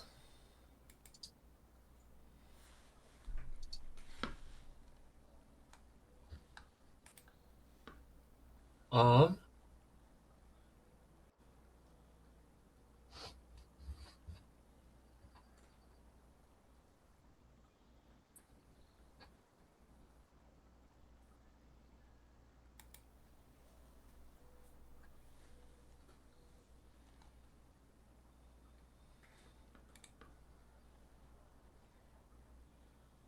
Oh dear, a single point currently. I feel like that's not possible.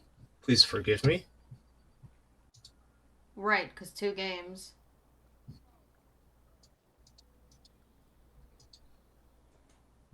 Okay, That makes a lot more sense. Yeah. sounds good.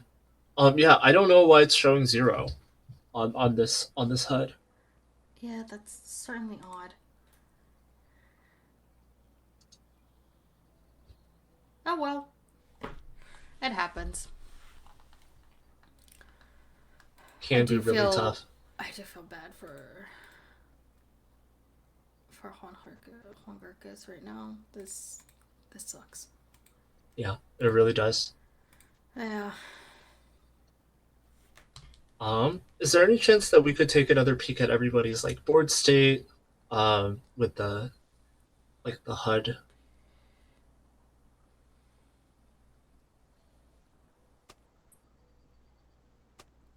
Thank you. Thank you. Oh, and it looks like we're getting right back into game at that moment.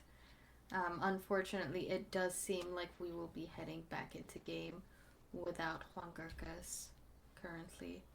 Um, they have not been able to reconnect, and it is. Time has run out.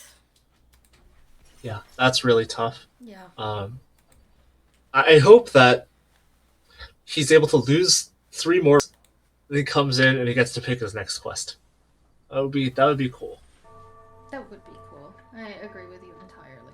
This is something that I've never seen before. I didn't know that Tiniest Titan could heal you above 100. Oh, yeah, absolutely. Is this something that could always happen? Yeah. I must be lost. I never knew.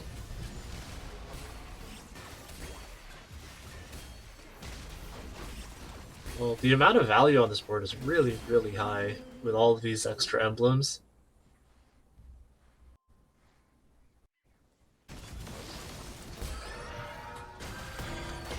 We already see the demotables. Garen and Lux. Crazy stuff to have on 3-5. Level 7. 50 gold. 11 rolls in the bank. This is a prismatic lobby. It certainly is. And it's behaving like one, too.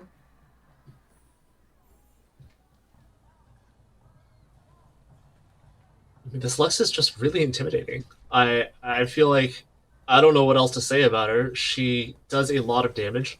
She scales really well. She has the correct kind of utility. And then the only thing that really intimidates me is this Zon board, where Jinx is going to become a complete menace, and she's going to farm like 5 gold a round. Yeah. And that's going to be a lot of money to play with.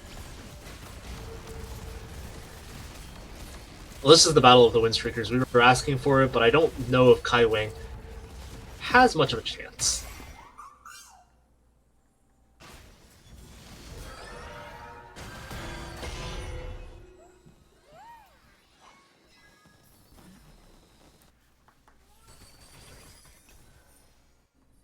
This is Solus. We were thinking that he was going to be playing around the Warwick, the Cold Dog.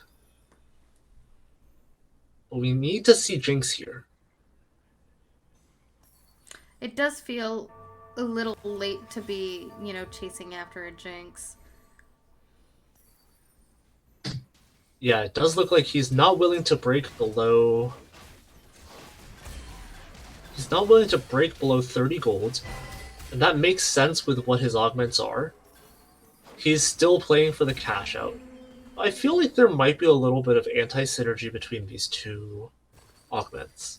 Tiniest Titan could prevent him from cashing out maybe a round earlier than he otherwise would have. Mm-hmm.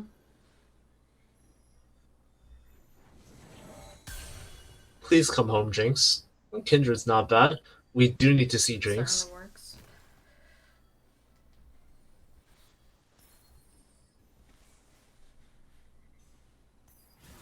I have depression. Yeah, this hurts so much.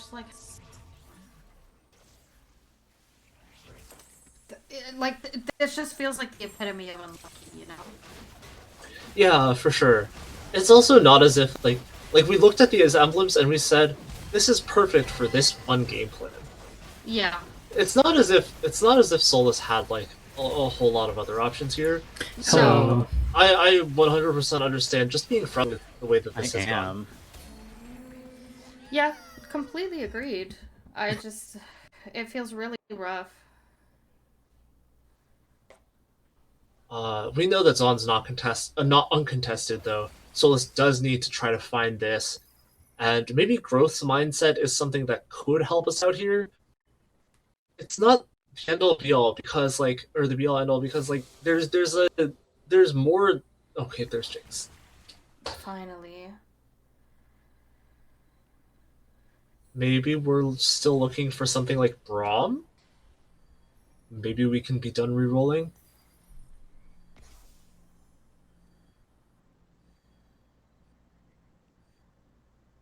I mean, then again, maybe we can be done re-rolling, but we still need like a.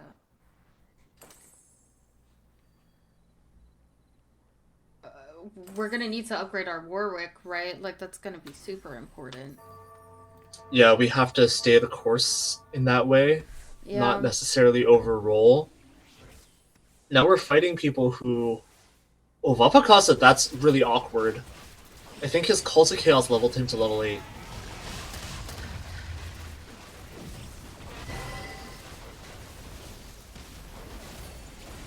Makes his 3 cost odds that much worse. And you can see he's got the extra college.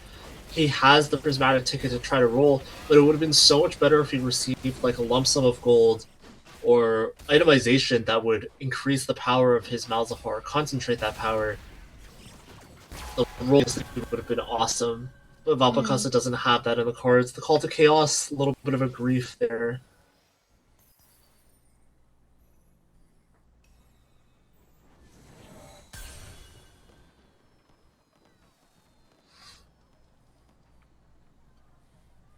This is looking really good for Jungle Book. I feel like he's showing his indication to try to play around Rise. It's got the Ione in the bank. Yeah, absolutely. I mean, we have Yordle, we have Demacia. I mean, all we have to slot in is like a Taric, and we can unlock that Rise. I don't even think we have to. Rise is like 3 traits now. Oh, really? That's one of the changes. I forgot about that. Yeah. I think you just like a lot of the time you just unlock Rise by like playing a board. Yeah. Despite not looking the best. Sets coming in. No. Cutwing has like upgrades the Jungle Book doesn't. Yeah.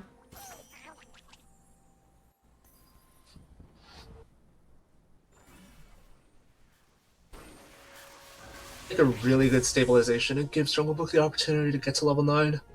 Until the is still completely running the HP of the rest of the lobby.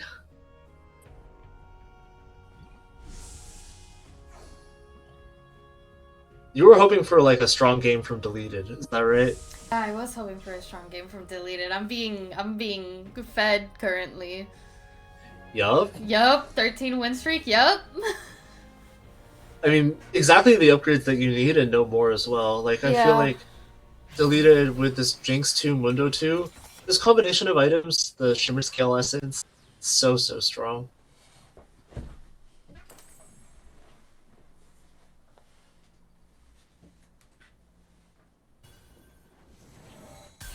You see Milk stabilize quite a bit, and Juan came back. It's not ideal, but it's something.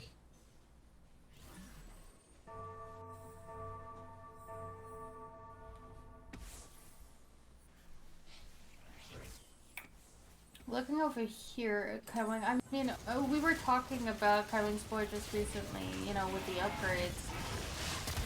But I'm still, interested as to how he's been using, the amount of emblems that he has between the portal and the trait tree.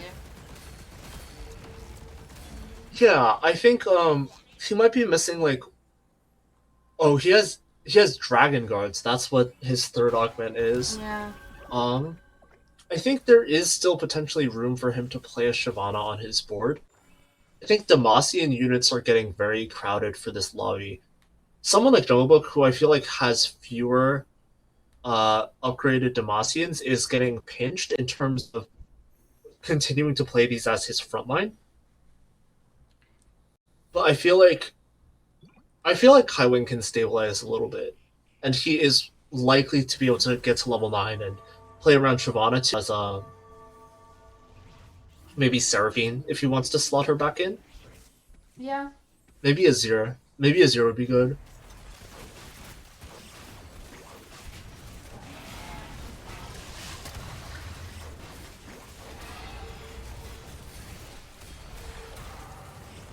That is. That Jinx is moving faster than you can look at her. Look at her Yeah, legs. she just keeps scaling. Yep. He said Leona did it. Leona did do it. Vapakasa, we said the Call to Chaos was a little unfortunate, but Juggernaut Leona 3 is still doing a ton of work. Yeah, absolutely agreed.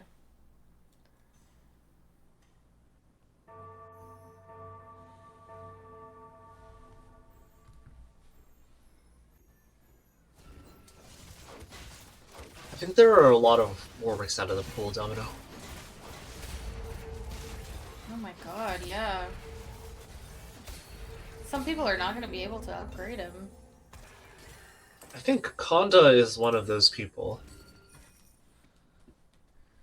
No Yeah, Warwick 160 pair at gold. this juncture just means that he's like not gonna exist in the shops.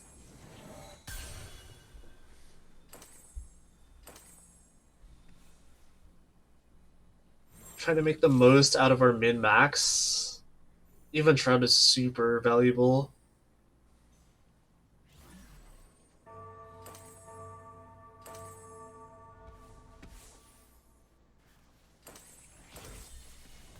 Whoa, Solus hit Warwick 2. Alright. That's one player who's a little bit less afraid. And double Wit's End. I've never seen a Warwick with this much like this much indexed into like these stats. Yeah. This fight It feels like very went really pointed. terribly for Solus though. I think unfortunately the rest of Solus's board just has very little survivability. The Warwick for Konda got like a crazy rap. Yeah.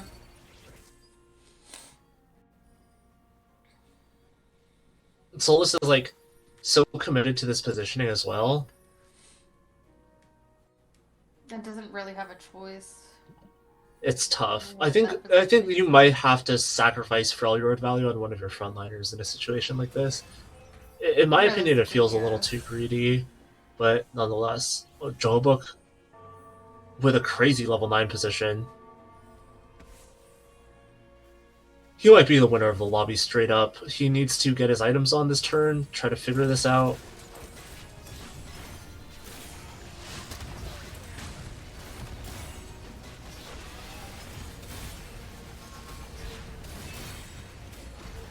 Look at this Silas. He's a complete menace. He has like so many extra casts because his mana has been reduced by the Demacia emblem. He has the tankiness from the Yordle. Crown Guard's a pretty good default item on it as well.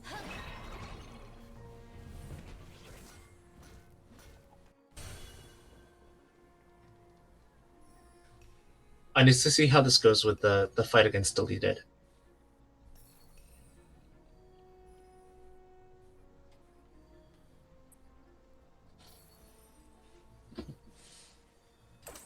Deleted has 2 rises on the bench. Oh my god. Hits the Warwick too, though, which is wonderful.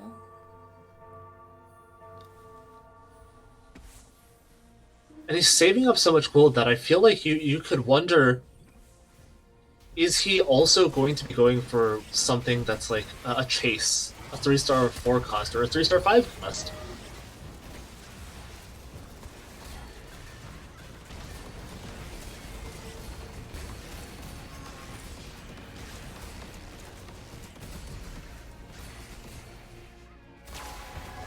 Wow.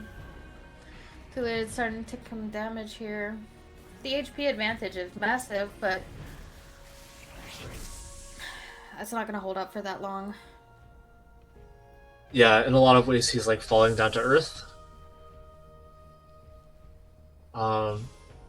the stuff that he still gets to upgrade, I think he's going for Silas as a bit of a chase. He can certainly get him by like just upgrading that Garen and selling him. Mm. Um, he can still upgrade Ziggs. I think he's out on Rise.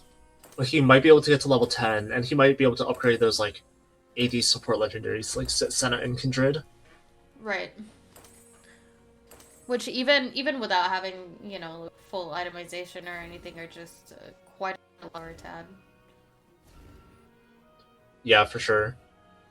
Um, now Vapakasu to me looks really strong, but like, how do you? Uh, well, there's some boards that have the potential to punch through this Leona, and Yeah. that might be the concern because Set is one of those units that could do it. And, you know, hitting the backline access too. Like, as much as this Core is doing a lot of work. I mean, look at those Lux casts. Just eating away at our backline here, and yep, they're gone. Rise is such a beast. I mean, just having this number of traits as well. Hoboken has Ionia, has Demacia. Those are really like the classic core for playing a strong Rise, I feel like. Um,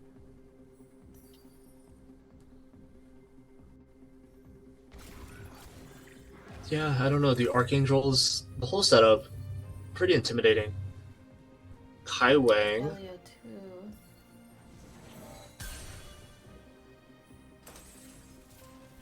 Kai Wang has the problem where he doesn't have many Shyvanas. Yeah.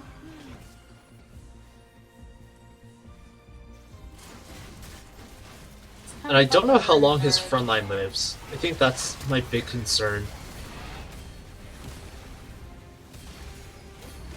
His frontline is living for long enough so far in this fight. It's looking pretty good in this fight. The Vayne Gunblade is actually putting in a ton of work there. Yeah, you're right about that.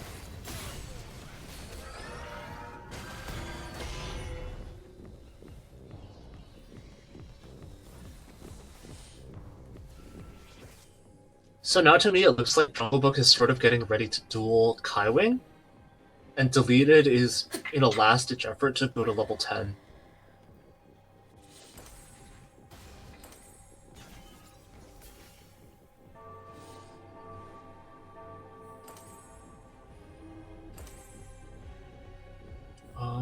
I think we just now reforged all three of our... Oh, it's no last-ditch effort. We just reforged our artifacts, and they look really good. I think we could make a very powerful Warwick right now. That's what we wanted to do. We have Silas unlocked as well. This is a really important turn. We need to get rolling. Deleted is going to play around Silas on the board, and I think having the potential to make a second Warwick as well. I think the Edge of Night could be moved to the Silas if we wanted to put some of these artifacts onto Warwick. Deleted feels a little dizzy right now. We're running out of time. Yeah, this is a really, really hard turn. Yeah. I empathize very, very strongly with how hard it is to do this. If we live, we'll have the opportunity to move some of the items if we want to. Yeah. Well, we only have 2 removers though, so we have to be careful in their usage as well. Oh, Jinx took so much damage from these. The other Jinx. Yeah. And Zonrise is a unit that I don't have that much of a handle on in terms of how powerful he is, but I know that he applies this poison. You can see it ticking in that fight. If Rise gets upgraded to 2-star, it could be a big difference maker here. Yeah, totally agreed.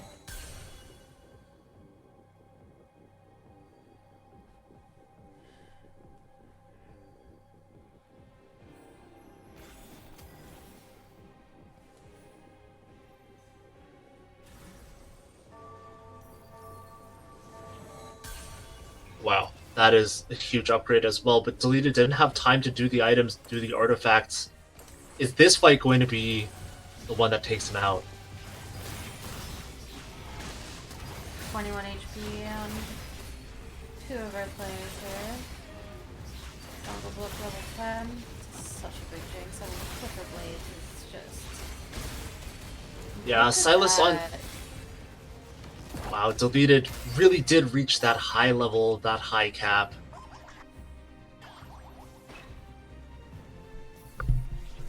And with Rise being so contested, Jungle Book has yet to see. Oh, there's Rise 2.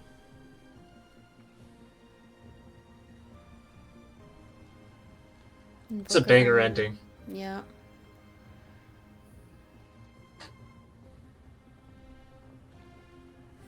Man, hitting the 2 stars here is just huge for Jungle Book.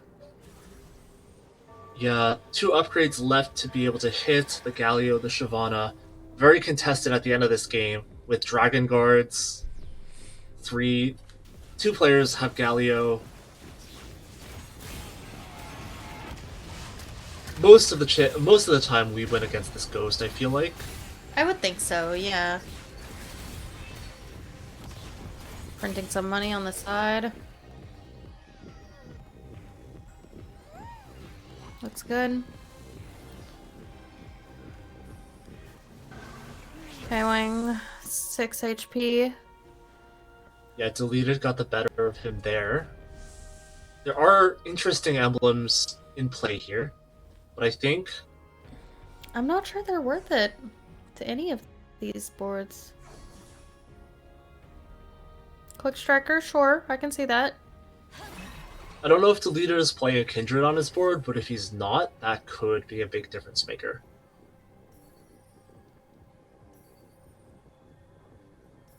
Do we see one of the 5 costs that we need? We could play Galio. That's a big one.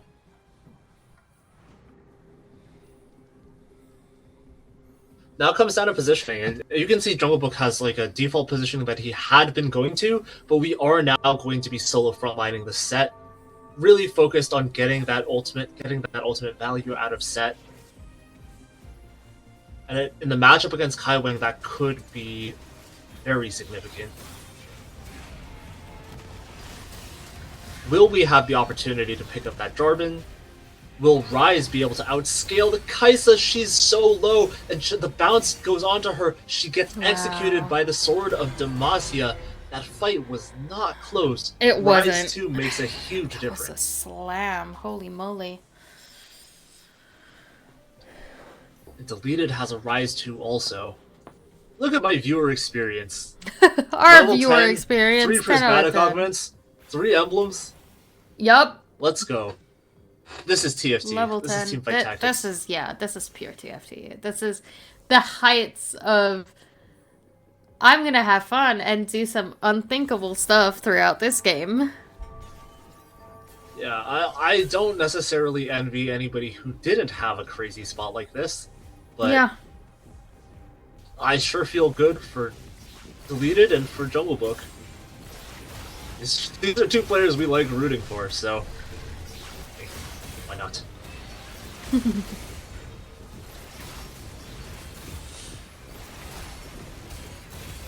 Wow. Oh, the Rise cast. Oh, it's not enough. And that is going to be a win for Deleted. His second Let's win of go. the day. That's going to be a big tiebreaker if anybody manages to catch up in points.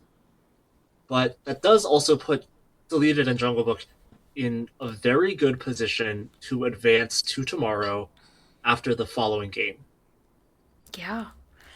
It's going to be interesting, and I'm happy to see another win for LAS. And everything about that game was excited. I asked for a good Deleted game. I got a good Deleted game. I could not be happier. That was great. And I think I've said this earlier today about, how playing around the Rise, how every player does it differently and how every spot really does it differently. And I think this was another round of that, of Rise being, the definition of a flexible unit. Seeing the different ways he can be used is really entertaining as a viewer, for sure. Yeah, I'm with you there. I think Deleted ended up in a crazy position. It looks like both of these players were able to play the augments that suit themselves well to playing in this portal, right? Some of the artifacts that they received and sweet treats in general were really powerful. overall, it's just a really cool showing of TFT do with all of the resources in the world. Yeah. Um, Domino and I might be done for today. That might be it for us. It has been an absolute pleasure to kick off this weekend's tournament with you. Those are some great games to start off with. Um, that is going to be it for the two of us today, but you have some more wonderful casters coming in to take you through the remainder of the games for the day and for the weekend. Um, I hope you guys all had fun. We are going to take a short break while we change casters and get a new game, and we will see you all very soon.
Hello, everyone, and welcome back to the Guardian Angel League's coverage of the regional finals for AMER for TFT. How is everyone doing today? My name is Hachidori Hanabi, and I'm here with Al, here ready to cast the start of the next game in just a few seconds. Al, how are you doing? Are you excited for some more TFT? I'm good. I'm having fun. It's a good meta because three cost reroll is back, and that's kind of my one true love. So I'm ready to Oh see my some goodness. Path of Spirits Ari, I think. Absolutely. When I first played TFT and was learning, I learned with 3 cost reroll around, I think it was the Arcane second version where they had like Kog'Maw and Steb and and Zeri. I Oh, learned with yeah. that composition. So 3 cost reroll holds a special place in my heart. It's good to see it's already having some success in the patch currently for these pros. I'm gonna see who of them gets to qualify immediately out to week 1, which starts tomorrow, and who has to keep playing more games. All right. Right off, right off the bat here, we got I guess just a couple of pairs here for Milk. It looks like we got a component anvil start. So gonna be interesting to see if anyone tries to slam some items quickly to make some unlocks, or if they're going to try to, hold on to those anvils for later. We'll see what they get. Probably depends on what kinds of shops they have. And Gold Ionia, a prosperous Ionia ahead. Gonna be interesting to see if anyone goes for those Ken and Ari lines. And we're holding some units that will love some items for unlocks, maybe a Cyan, maybe an Ash. I mean, with Ash Tryndamere, not that they're slotting into it necessarily, but particular about the items you get. Obviously, you want an artifact as well, but component anvils make it a lot easier. Absolutely. You definitely want those bow items. You definitely want to get like a rapid fire cannon or a prowler's claw or something that'll give the artifact check off the checklist for that kind of comp. Looks like that's sort of what Kaiwing might be leaning towards with this Ash for now, or something that can just play around these bruisers, right? Maybe we unlock a LeBlanc, maybe we do something else. We'll see what happens here. So far, it's looking though, I guess leaning toward that Tryndamere plan for now, but no items left on the Ash yet. Ooh, too much value could be a good call here. I know.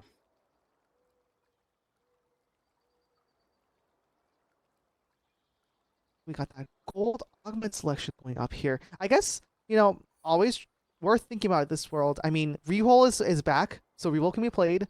But if you get a lot of Econ, Fast 9 can also be played. So sort of everything is open. It's just a matter of knowing the spot. Looks like too much value. Not going to be the choice on this occasion.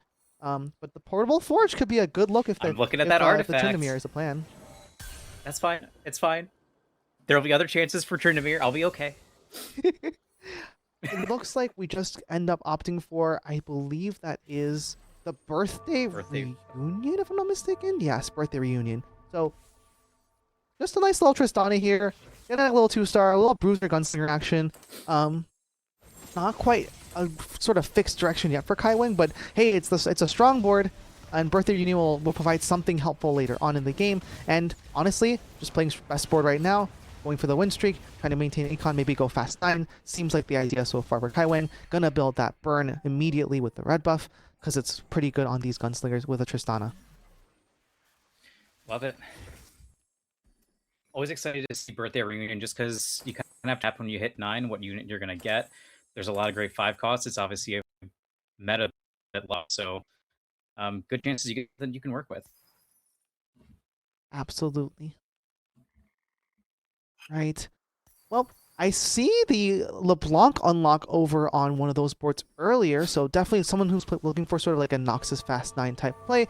And it looks like, okay, looks like Vapakasa has decided on trying to unlock some Bilgewater units here for now. Sees this shop that has has the Alawi and the Graves, but saying, okay, I'm not even going to actually try to buy those units. I'm just going to go for the Econ here, try to make 10 gold, because I'm playing for a lost streak anyway.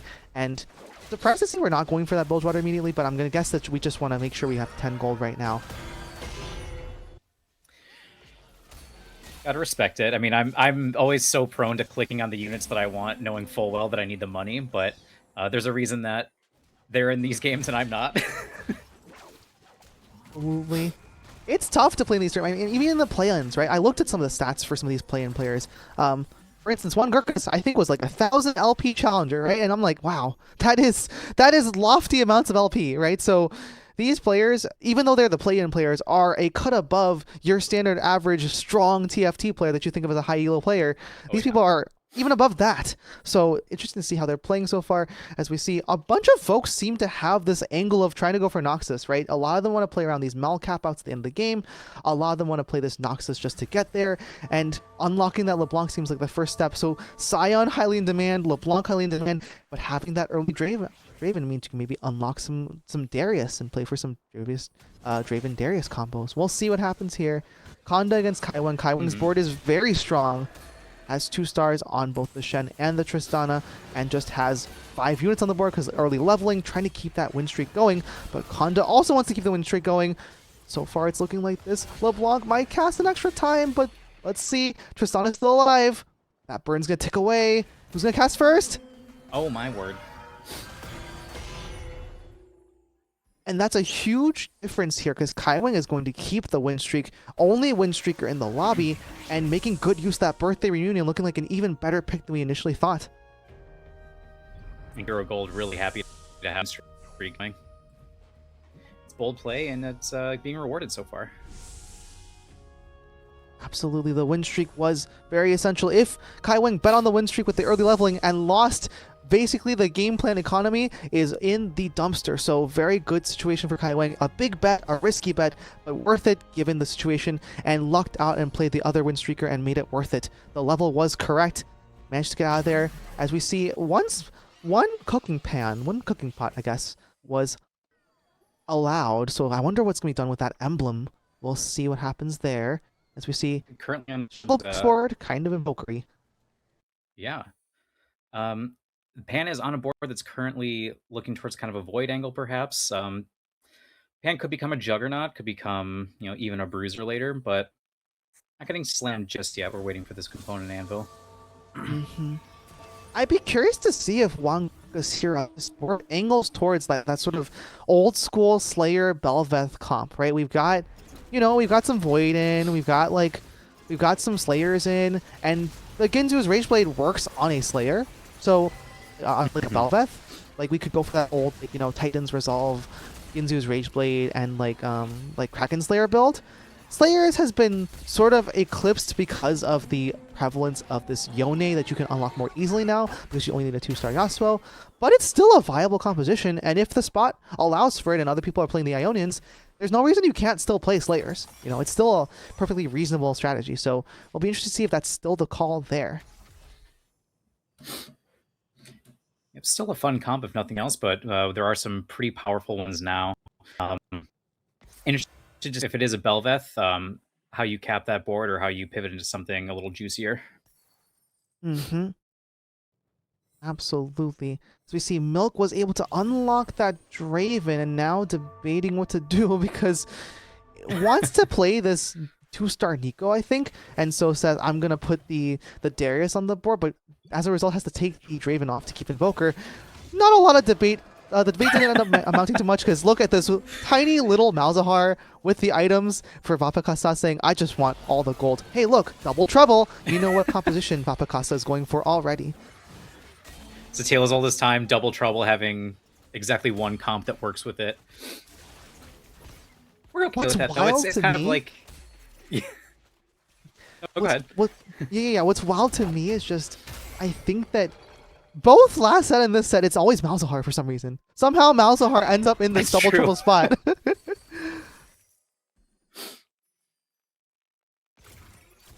think there was a brief window of time, it might have even been the first patch of this set, where Targon kind of the thing. I think it might have been immediately in the second patch where it was like, never mind. No one's touching it. I do think there is a very funny line you can play with Double Trouble where you go for basically just play all the Targons, right? Like you're angling towards an Aurelian Soul, but you just end up playing Targon after Targon after Targon and just trying to 3-star all your Targons. It's not a terrible idea. I've seen it played sometimes, but I think it's sort of lost out to this Malzahar. This Malzahar seems to be the premier version with the Zoe Malzahar combo and a Leona 3, which is kind of, similar ideas, but not quite the full Targon strategy that we used to see back when the Space Doggo of Aurelian Soul was doing a lot stronger. Oh boy, that is 2 Yasuos in the shop. I mean, you do have the Ginzu's Rageblade.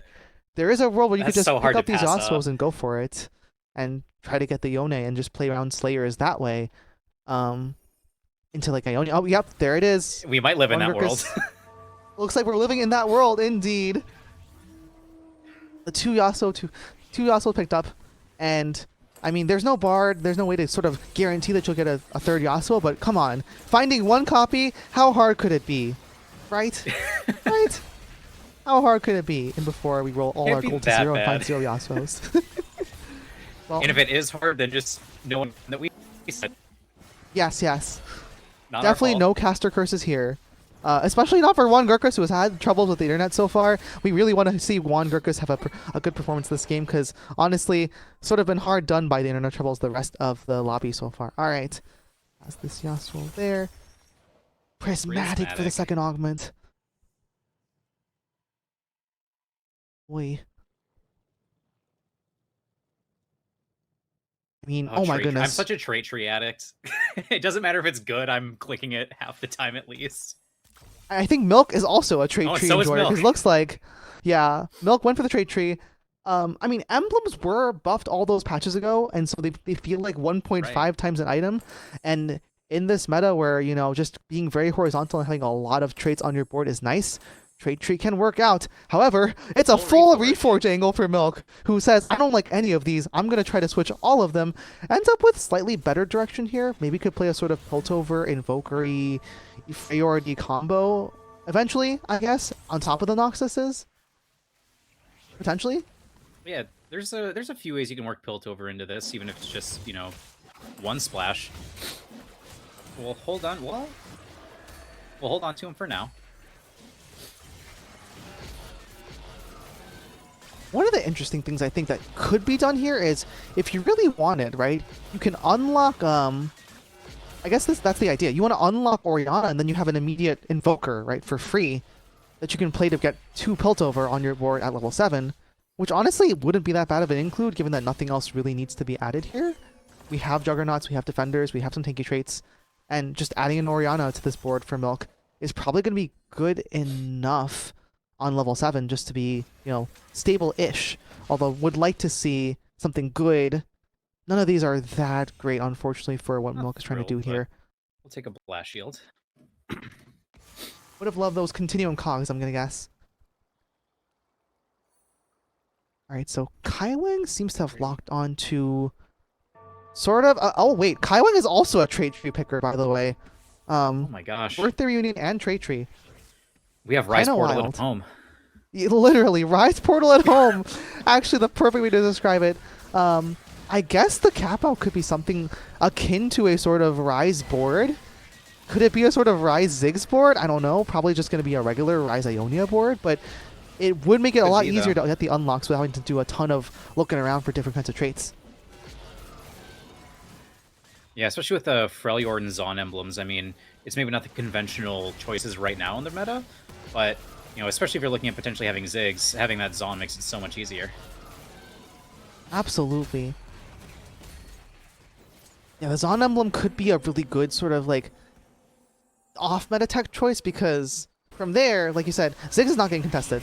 Not the same way that these Mel's or these some of these Rises or some of these other units are. Could work out actually as an idea at the end. Okay, so we see another carousel. A less exciting carousel this time. No spatulas, no pans, but a couple of 4-cost units that are pretty valuable here. If you are the Bilgewater player, you do want this Misfortune, hopefully. You really do. So as we see Milk. Jungle Milk Book wants the picks up Gunslinger. 1/3 of 1/3 of a Silas is... It's true. 1/3 of a Silas. You know what? It's crazy to think that there was a world in which you had to sell a 2-star Garen, a 2-star Lux, and a 2-star Jarvan in the past just to get that It feels Silas so unit. gross to think about now, yeah, especially because half the time Jarvan was the worst one. You get late game like, all right, let's do a Silas. Oh, I've never seen a Jarvan the entire game. Well, never mind. It felt quite terrible, and even in the patch where they made it to just be just Jarvan and Garen, it still felt like finding Still Jarvan was sometimes hard. just a hassle if you're not playing Demacia, right? So, you know, yeah, I'm glad to see the changes. I think it makes a lot of sense, but it does mean that a lot of people are trying to cap around that Silas by just rolling for that 2-star Garen and then selling it. Yeah, there's a lot of angles for it too, where you might be rolling for a different comp and see a Garen or two, and you kind of have a good angle no matter what to just hold on to him just in case you have him for a Silas later. Mm-hmm. Now, one of the interesting things here that is worth for everyone back at home to learn from, like, Vapa Kasaraidan does not actually have the most standard version of this Double Trouble board, but is basically just playing whatever units that can be sort of played at the same time that make sense together, like playing the Seraphine, playing the 2 Swains, etc., right? And just going from there, saying, look, I need to play a board that's strong enough for me to survive right now, and going with that for now, and saying, okay, the units fit together, playing 2 of them works, and then having 2 Swains is never that bad of an idea for some intermediate power. Swain's still a very highly contested unit. It feels really good to have a 2-star Swain at 3/6 at level 7 already. Absolutely. As we see, Juan Kirkus actually ended up abandoning the Yasuo plan from earlier and going into a sort of Void line. This is just a sort of default standard level 8 Void for now.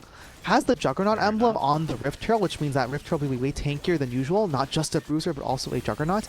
And having the Kaiser early means we're stable for now, but one thing is, does this Void comp stand up the test of time the same way it did in previous patches, given the amount of crazy boards that we could get to sort of in the late game? Yeah, it's not quite the days where, you know, a fully capped Kaisa comp would get you quite as far. Nowadays, it's sort of you get a Kaisa comp online and just kind of hope that it tides you over until you can get to Baron. It's like Jungle Book is playing a Demacian line, and we're back to Juan Kirkus for a second. Yeah, so as we head right in, turning the corner from sort of the mid game into the sort of late game of this lobby, you got to start paying attention to the scores because a lot of these folks, Juan Gurkus, Milk, Konda, Papakasa, they are all sitting sort of in the back, in the lower half, right? And they want, especially Milk and Juan Gurkus, have to fight pretty hard in this lobby just to survive to not be immediately knocked out after this game. The bottom 4 will get knocked out after this game. The top 4 will be immediately qualifying for week 1, and the middle 8 are going to be competing for those last 4 slots. So if you're Milk or Juan Gurkus, you really need a top 2 finish here to make sure that you at least make it to that next game. Looks like Kaiwing is sort of angled into a standard Zon line at the end of the day. Jinx, Nautilus, something that I guess we're playing around Nautilus for now instead. But yeah, it's going to be sort of Warwicky, Jinxy, sort of Zon line that we've seen a couple times. Maybe it ends up being a level 7 reroll here because honestly, right now Kaiwing does not have the most money, and probably can't afford to push Fast 9 here or even Fast 8 at this point without being very, very poor. Very low on funds here. Jinx has been a popular line, and Jinx 2 herself is pretty strong just for the sake of tiding you over for a little bit. Obviously, you still want to get your units as fast as you can, but you have a little...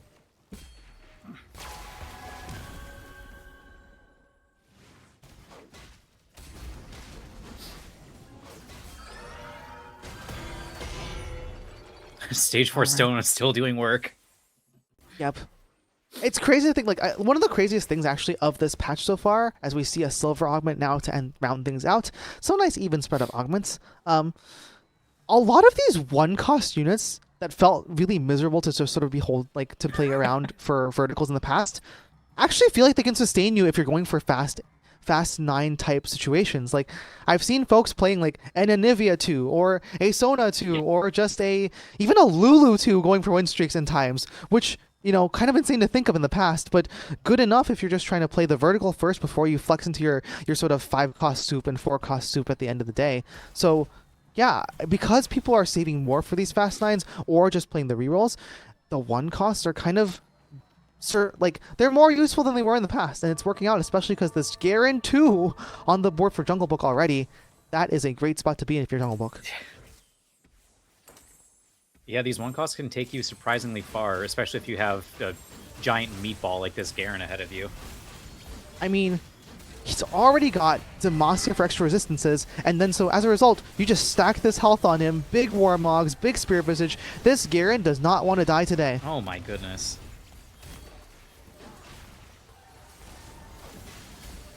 Now, again, I love in mind the mini game. Sorry, go ahead. You're right. What the mini game on which front? I'm curious. the mini game of Nico fighting Anivia, both 1-stars in the corner. Like, ignore the main fight in the other corner with all the upgrades. There's a 1-star Nico versus Anivia going on. Is that a dinosaur on on Milk's board? There's a dinosaur on Milk's board. Yeah, I thought Extinction Event happened a while back, but looks like they are back. Although maybe this dinosaur is getting sold. Maybe this dinosaur is being meteored, actually. It's sitting on the bench for now, and it looks like, yeah, the plan is just play this Braum instead for the Warden trait.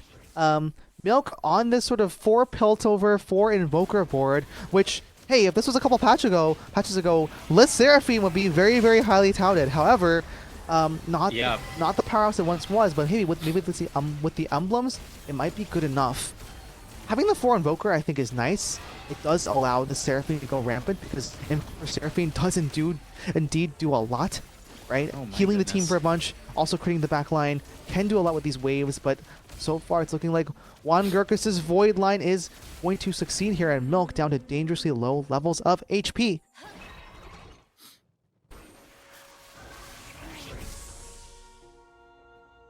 Back into a carousel. Maybe not the most premier of the 5-cost units, but plenty of good stuff that we can work with. Yeah, definitely this Ornn is going to be a priority pickup for somebody at least, because there goes Papakasa. Because at the very least, in 4 turns, printing an artifact, you're basically printing yourself a gold augment, right? And that's probably pretty good. Seems decent.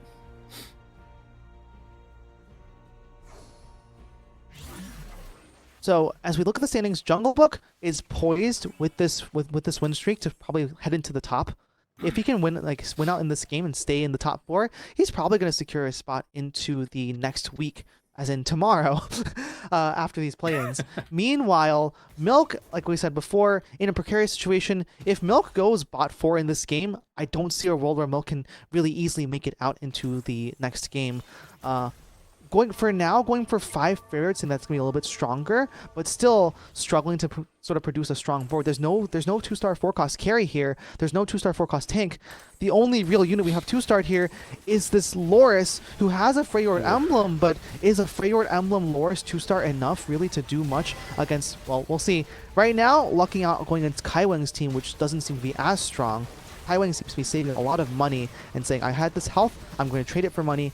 And just try to get as much HP as I can. Although, wait a second. Hold on. Oh my god. 2-star This Jinx. Jinx. It's online. Has a Death Blade. Has a Regenera's Rage Blade. I'm Oh my just goodness. enough time out of the Mundo. And Milk is now down to 1 fight, by the way. Oh my goodness. Right. The Galio unlocked here. I believe 4... Is that deleted? Yes, it is also deleted. It's for deleted. So, gonna put... I guess the question is, do you ever flex out of the Demacia into other units? Right now, there's not a lot to do, but probably later on could drop to 5 Demacia and make it work. Solus here rolling, going to find that Skarner 2, gonna get that Shyvana on the board as well. And this is the classic Mel flex, sort of Noxus flex board, but maybe with some Ishtal thrown in, which is very curious to see how that plays out. And Milk, trying to stay alive, does find the Lissandra 2, is going to move some of the items over to Lissandra 2, probably going to move that Shojin over and put the JG on the Seraphine, but is it going to be enough against this double trouble Malzahar? 2 Malzahars on the board on the other side. Also have the upgraded There's a problem Braum too as well. well. Yeah. Gonna buy a lot of... Good Oh, call. plenty of time. Perfect. Alright. So Milk stays alive. Everyone's still alive here as we make the turn into stage 5. 2-star Jinx, my man. goodness. You think they buffed 3 costs? They might have buffed 3 costs.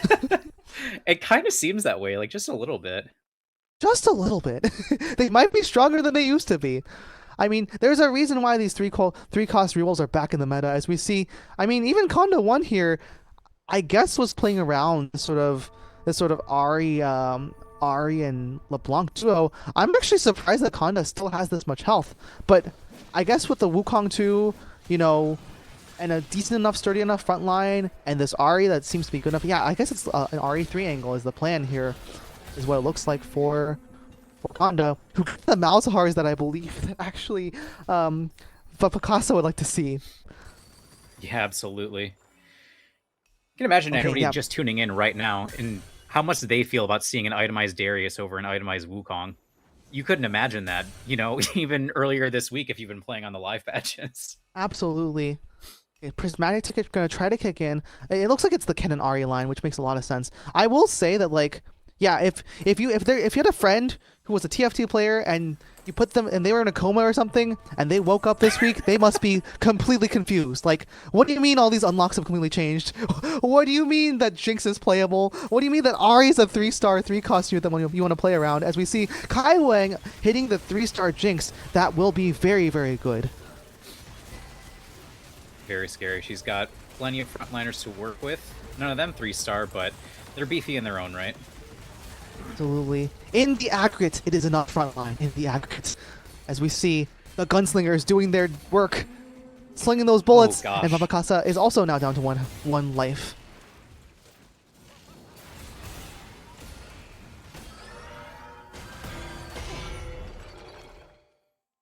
Oh boy.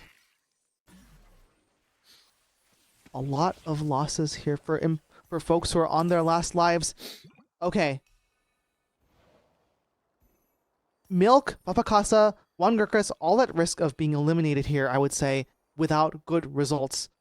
They all need good results in this one. Honda 1 rolling down to almost true 0 to try to find the RE3. Juan Gurkas now does level up to level 10 Baron immediately unlocked. with the Money Monsoon. One-star Kaisa has done her job. She's tied it over the comp until we could reach Baron. And we have Here items comes for Baron. Baron. Not sure. I like the item selection. I think Deathblade's good enough. I think Sterix Gauge is good enough. And I like that it has some Omnivamp. Very good situation here. Not the best items for Ongokus, but good enough. I think this Baron will do enough to at least beat Kaiwing's team, unless this Jinx... wait a second. Oh, she's Hold so on. scary. Oh my gosh. The stun ended up being the difference. The Swain stun actually made such a tech difference. But there goes Vapakasa and Milk. I am almost certain that Milk is out of the tournament and out of the pro circuit after that one. And so is Vapakasa is also in a tough spot. Probably might be passed by some of the players below, especially if Solus, Kondo 1, and Juan Gurkas can also surpass.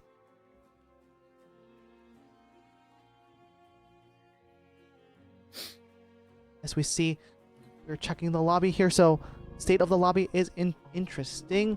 Kaiwing still in a very good spot, having that 3-star Jinx. Jungle Book, See and Rise. Oh my goodness. Another Classic. weird combo that I had not expected to see in a while, but now it's here. The new world, we're in it. We're living in Mork Dog's new universe, as we see at Demacian Rise on the board along with the Zillion. Yep, the Zillion cap out, a really good idea here. And yeah, just this is what the new world looks like. Demacia Rise, it's not what you expected to see, you know, even a few weeks ago. Go along a lot better with things like Freljord, Ionia. I think still having that works. Demacia is kind of king at the moment for Rise. Absolutely. We see Solus here facing up against Juan Gurkas. Juan Gurkas needs to win this to stay alive, but so does Solus as well.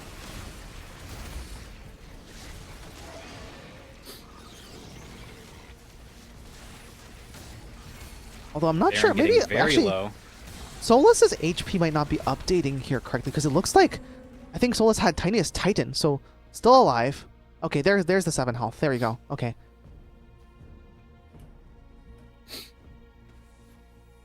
All right. I think that is this Kondo 1's board? Okay, we're back here. Where are we going? Oh, okay. As we get to the carousel, folks are picking some items. Some cool stuff is happening. Jungle Book is rolling, hits a Rise 2.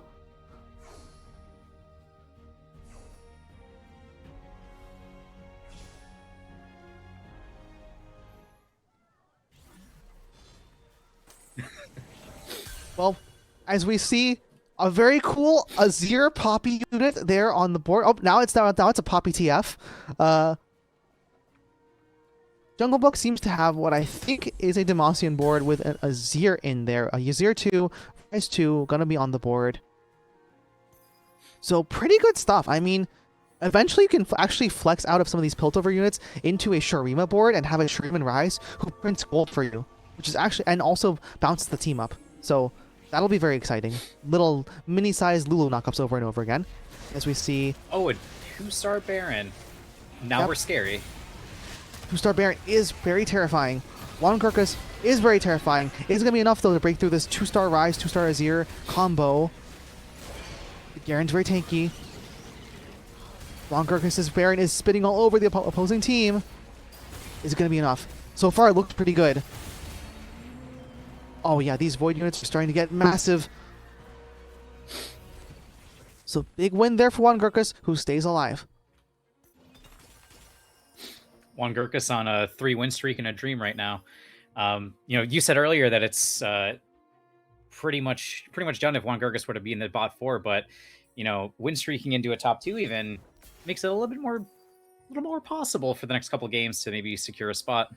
Absolutely. If Juan Gurkas can even get a top, like, let's say a top 3 or a top 2 here, could get up to around 15 points on the board, probably has a chance to then make up the remainder in the last 2 games of the day and qualify for the last 2 games of the day. As we see, that's a 3-star Darius on my board, and a 3-star Ari, and a 3-star LeBlanc.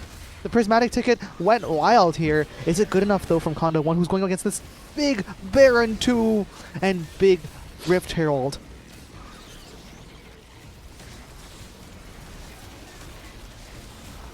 Oh my goodness.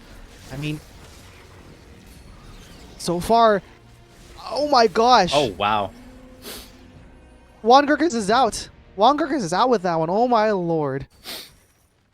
Who would have thought we'd see it the day a 3-star Darius took down a 2-star Baron? 3 costs are the new kings. They're the new kings for a lot of this set.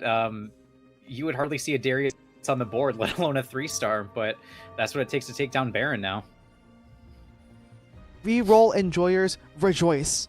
Or should I say, reroll Joyce.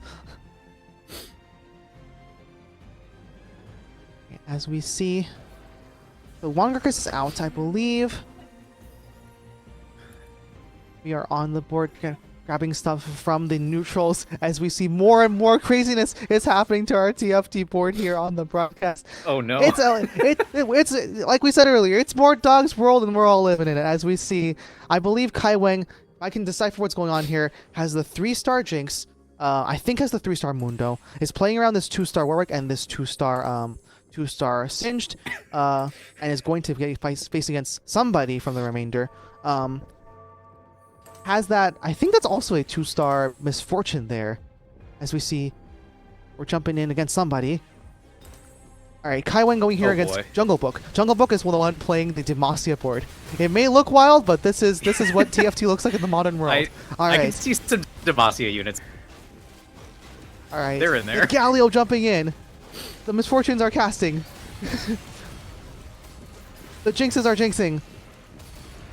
I think Kai Weng's board is losing, and there it is. So Kai Weng also going to be out on that one, but I believe Kai Weng should have enough points after those earlier matches to still at least qualify for the next 2 games of the play-ins. All right, coming down here, I believe it's probably going to Chunk and Conda 1, I believe, who are still in this one. We'll see how they're going to face off against each other. Conda 1 is the one who had this very big 3-star Ari and 3-star Darius and 3-star LeBlanc. Meanwhile, Jungle Book with that big Demacian Rise board. As we're going to just try to reset things there as I believe the bugs in the code were getting into our views of the game happening so far. But as you can see from the standings, it's going to be Jungle Book and Conda 1 facing for those last 2 spots. I wonder if Juan Gurkis may manage to make enough points up in this last game to survive. 5 points is quite enough. But the question is, how well did the other folks that were below do in the standings, and will Juan Gurkis make it through in that sense? In any case, I'm pretty sure Kai Weng should be in the middle, and so Jungle Book and Conda 1. Jungle Book will definitely make it into an auto qualification for week 1, which starts tomorrow, and I believe Conda 1 should be in a good spot, but would really love to get a win to maybe try to sneak into the top. But yeah. Yeah, definitely any chance you have to just earn a little bit extra spots. Make it just a little bit easier for the next couple of games. All right. We still we look like a mixture of Chunk's Treasure plus Talker's Trials plus Dev Mode, but look, someone said Double Trouble, and we said prepare for double, I guess. I couldn't think of a good rhyme there. Point is, there's a lot of units on the board. They'll fight each other. It's TFT. What more do you want? This is the action you came for. Are you not entertained? Are you not entertained? I mean, who could really be upset about having 30 units on the board? Oh my goodness. Imagine if this was an augment. Maybe you can't choose this for every fight, but the last fight of every stage, you're allowed to sort of duplicate all your units and have what is it? 16 units on the board or something, or 20 units on the board. That would go kind of insane. It would probably be too strong, but it would be a very funny augment. Could be in the 4 fun patch right before the set ends. Oh my goodness. Start throwing some random junk just to see what people can do. I also imagine an augment that must exist that's like Zoe's portals or something. And so Zoe's it's like Zoe's boots. How sometimes Zoe will in the loot will summon a boot or something? You just call it Zoe's boots or Zoe's space junk and just have random Zoe space junk fly out, and if you you pick the augment, and if you hit your opponents enough times, they will eventually you get enough knockouts with this gives you a item component or something like this, or a duplicator or some sort of loot. It'd be interesting. Both a combat and a sort of item augment would be very interesting. I don't know. Zoe's boots. I My main problem with that is that I would click it every time, no matter what. True, it's And just too good. I would pivot my board into the worst spots day after day. It'd be worth it. Would be fun. All right, I think this was probably a last fight between Kondo 1 and Jungle Book. Jungle Book's board is so capped out. Rise 2, I believe, on the board. Azir 2 on the board. Some Shirimans in there. I see a Nasus, so a Nasus 2 on the board as well. So now we have a Shirima Rise. Basically has every trait under the sun that you really need. Even has a Seraphine 2 in there to boot to give the Azir extra disruption. And I think it's probably going to finally take down these 3-star, 3 costs of Kondo 1. So Jungle Book 1 taking over in this game with way more units than usual, but in reality just capping out with a very fantastic board there, playing well into the lobby. Demacia, capping out with Demacia Rise, doing a fantastic job in this one. Well played there, and I think Jungle Book should honestly make it out to first day of week 1 tomorrow. Congratulations there. Yeah. 3-cost reroll, it's back. It's back. I mean, there's something so special about Jinx, and she's kind of this way in every set that she's in. Just attacking 25 times per second, wiping out boards. It's a tale as old as time, and it's fun every time. For a patch or so. I think when she sticks around for a lot of patches, people start to lose it. But right now, she's fun. Mm-hmm.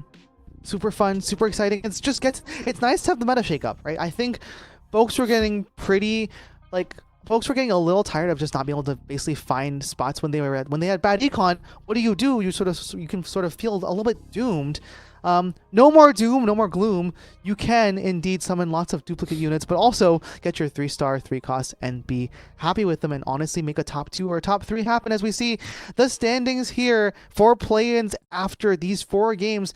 And we have 4 auto qualifiers already. Looks like it's Jungle Book, Arctics, Deleted, and Dank Memes, who are all going to make it straight into day 1 of week 1. Kai Wang just barely missing out, I believe, on the basis of the tiebreakers, because Dank Memes had a victory earlier in game 2. And as we see on the bottom here, we do have some folks that are also eliminated from 13th through 16th. Oh my gosh, and it's so close in the scores as well. And it's kind of it's really, in the oncoming games, it's anybody that could pick up a spot or lose one. Yep. Agreed. Missing out on Vapakasa, Wangurkas, Milk, and Santi MLG. Unfortunate for those 4 folks, but it was good to see their performance, especially Wangurkas able to get that top 4 in the last game. Must be feeling hard done about the internet troubles. It's really that game 2 that really did him in, but in the end, it's going to be those 4 who are eliminated, and Solus and Kondo 1 from our previous lobby just managing to survive. All right. Well, we are going to take it to a very quick break before our next game gets started in Game 5. But don't go anywhere. More TFT action from Regionals play-ins as the last 8 players battle for the final 4 spots in the first week that starts tomorrow. Stay tuned.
Hello, everyone, and welcome back to the Guardian Angel League presentation of co-streaming for the TFT Pro Circuit here, where we are at the first day of America's regionals in the play-ins. We just got done sending up our 4 best players and eliminating the 4 worst performing folks, and now we're down to the middle 8 who are trying to qualify for a spot in tomorrow's Week 1 gaming.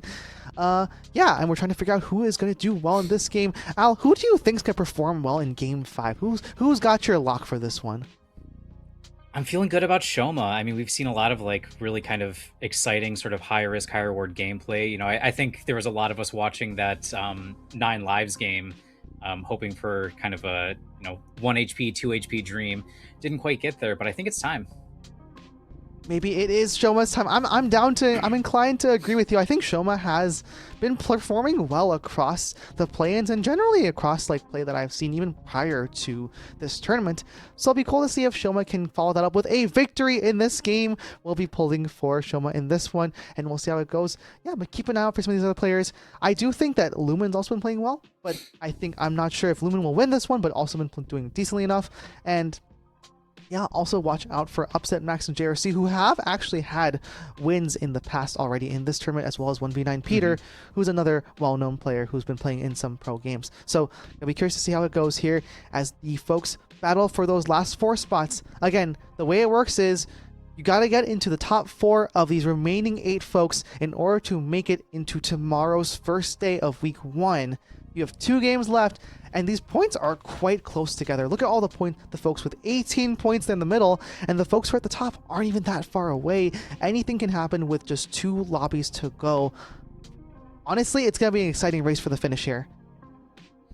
It really is. I mean, after the first game, we're going to see, potentially something that looks a little bit like this scoreboard, and it could be something that looks completely different. If you imagine somebody like Kaiwing, Kaiwing or Shoma getting one of these top spots, then they suddenly have a little bit of an extra cushion for Game 6. And it could be something totally on the opposite end, where maybe Solus or Upset Max just pulls out something crazy and then sort of turns the whole thing on its head. Yeah, one of the wildest tournament situations I've ever seen was a world where basically all the top 4 folks finished bottom 4, all the bottom 4 folks finished top 4, and sort of reversed the order of the standings in some ways. Oh my goodness. Don't know if we'll get that topsy-turvy in this one, but we will get a nice little 3-cost champion. Oh my goodness. If you were asking for more 3-cost reroll, maybe this is the time. This could be the moment. If you have the Jinx, you are sitting pretty. That's my theory. Jinx or Ahri, or a Draven, you will be very happy as we see 1v9 Peter with a Sejuani. A nice humble Sejuani to start things off for now. We can't forget about our humble tanks. She might not be the most exciting of the 3 costs, but especially if you have a pair of them, could be fun. I mean, Sejuani pair means you could lean into this sort of Freyord line. There's a very good Freyord Rise line that has been making the rounds lately. As long as you can get maybe one of these Anivias, or hey, on the other side of things, you could also just try for a little Ashe Tryndamere if you can get a sort of artifact augment or something like this. So you never know.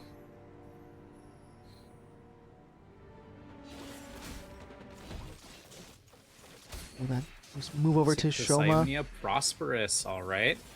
Not as Prosperous used to kind of be the main thing that you wanted a couple of patches ago. You're still good to have a income, but not as quite a premier of a path as something like maybe Spirits. Yep, people love their Spirits. They love their Blade Master if they're trying to get that Yone going.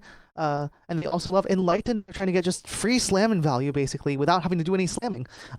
So gonna be interesting to see how that plays out. At least for now, Shoma is in a good spot. Has this Ahri, has the Ionians, could basically just play towards an Ionian start or some Arcanists to start with the Ionians or Bruisers. Feeling pretty good about this, but keeping those Demacians just because it's also such a good line as well. But hey, if you have an Ahri to start and you have these AP items, well, nothing that's really slammable off the bat. Maybe a tank item like a Protector's Vow and then just put a Rod on your Ahri. Maybe we'll see any item choice here to try to alleviate that issue. Sparring Glove would get you your... Oh, we're not going that way, are we? I mean, Iron Acid's pretty good, right? Econ Still immediately pretty good. Complete your item for Ahri. Maybe make a Void Staff or something, or like a JG or a Nashers or something. Not Nashers, but something else, right? Could work well for Ahri, so not bad. Okay. Is that component buffet? Component buffet. Okay. So Upset Component- Max is prioritizing item selection over everything else here. Interesting. Item selection. Okay. A lot of pairs. Yeah, leaning into Demacia for now. Although Oh, that is a that's 2-star Sejuani, 1 repeater. Oh my goodness.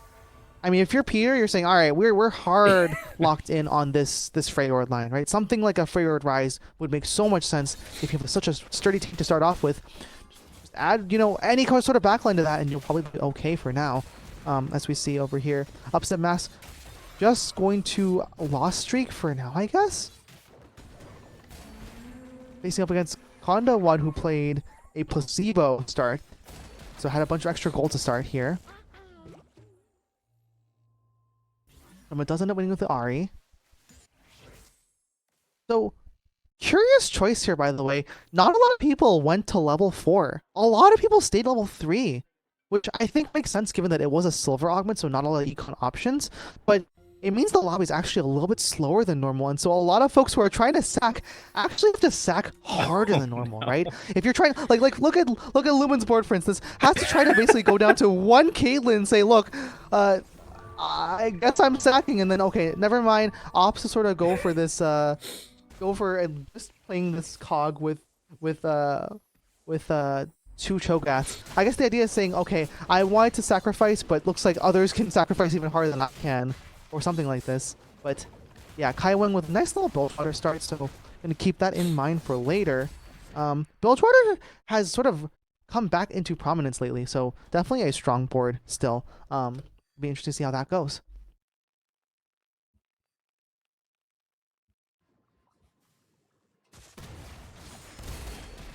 As we see Shoma on a little mini win streak there, has the Ari. A little bit of a mini win streak with no slammed items, no leveling, just kind of putting the best stuff you have on the board and coasting to a couple of wins. All right. Oh no, I think it's a little happening silliness again. on the board.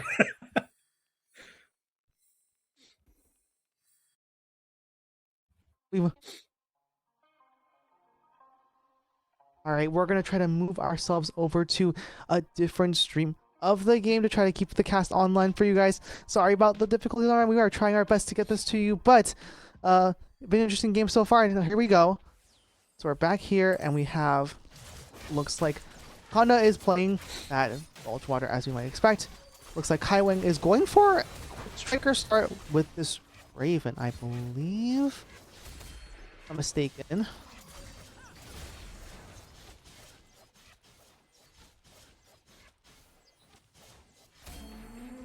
So we see those units doing some damage there.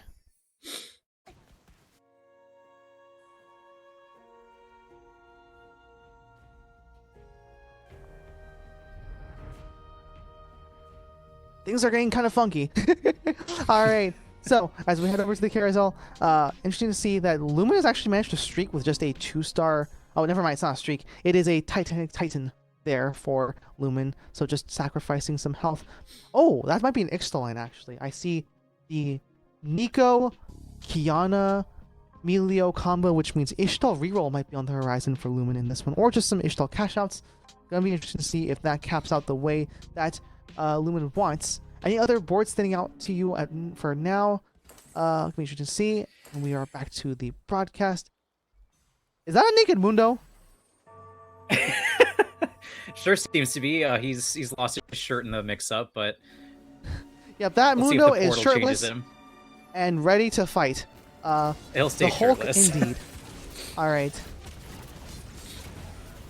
Honda one still playing the Bilgewater. Still in the Bilgewater with an IE. Curious to keep an eye on that. Bilgewater is getting a little power in this patch. And of course, it's a little bit easier to hit some of those units. But not quite powerful just yet to break through this money. By the way, there are some items on that Ash. Do you think 1v9 Sure are. Peter might go for it? Oh, we can Is dream. it gonna happen? Is it gonna happen? There is a Tryndamere there. There's a Tryndamere on the board. It could be the Tryndamere. It could be the Tryndamere line. This could be the Ash Tryndamere line. I do see Duplicator taken as well. So with the lesser duplicators and the Tryndamere, I think it's pretty clear it's going to end up being an Ash Tryndamere play for 1v9 Peter, who had this early 2-star Sejuani. Over here for Kondo 1, has the Bilgewater line. Upset Max here on the Ishtal. Just playing Ishtal reroll, I think, with the Bard. Going to lose 4-player combats, which is so great when you have Titanic Titan was lose 4. Must be the perfect situation for Ishtal. That's exactly where you want to be in that spot. Looks like, though, Upset Max also seems to have Ishtal on the board, if I'm not mistaken.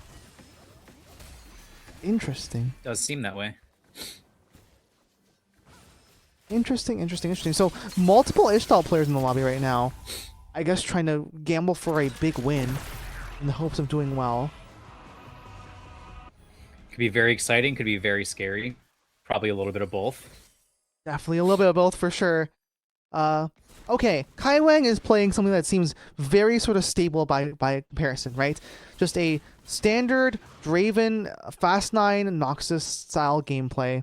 Has a Nautilus, has a Darius, has a Draven, has the Ashe, just playing around the Quick Striker for now, and eventually playing around this Noxus, and just hopefully trying to make some money because a little bit poor still. But, you know, Noxus Flex is generally good. You can cap out with that Mel later, or a Kindred. You have a lot of options, and if you have, you know, it's just very, like, what items do you get? Play around that and figure out how to make it work.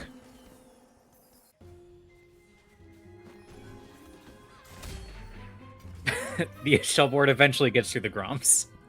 There was never any doubt. We always knew. Eventually. Eventually. Although, I have seen folks actually lose to the Gromps before. Yeah. Those people were definitely not myself. No, I can't. Definitely other folks. Definitely not. Definitely other folks. All right, JRC. I've witnessed okay, it. there are so many Ishtal players right now in this lobby. Oh my goodness. There are 3 Ishtal players, because I'm pretty sure we saw JRC. I'm pretty sure we saw Lumen. Mm-hmm. I'm pretty sure we saw, like, Upset Max. 3 folks Upset had Max, Ishtal yeah. units on their boards. I mean, look at this. Oh my, look at this. Oh my god, stoppable 1v9 force meets Peter- movable object. Yeah, 1v9 Peter came over to watch the 2 lose combats players play against each other to see who could sacrifice their boards harder. And I'm pretty sure, I think, putting your Nico in the corner and having her trapped is a pretty good strategy. That seems pretty good to me.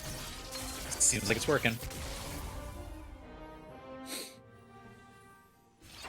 3-2 augments. Alright, gold augment here. I mean, sometimes you love to gamble. Oh, but gaining 21 gold is pretty good, especially in a meta that's dominated by Fast 9. There it is. Well, never mind. Oh my goodness, it's Golemify. It's Golemify. Just put a big meatball on the board and call it a stage. Solus got Destinied into Golemify and is now going to have to figure out how to make a new board from scratch. Meanwhile, are we going to gamble on the advanced loan? I think we are. Yes, sure we are. are. Okay. I think the play makes sense because realistically, Peter is saying, all I really need to do is hit my units, and the gold gives me rerolls to hit my units. And, like, sure, I might miss out on a Prismatic later, but honestly, my power needs to be now.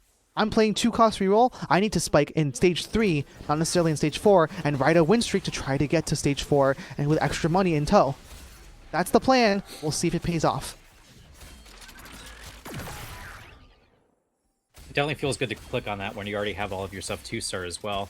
You know, the Sejuani was 2-star 1, and Ashe was pretty soon to follow, and then Tryndamere, I think, just before this stage. But all your core units are already upgraded. No need to spend the money now. Makes it a lot easier to click on Advanced Loan.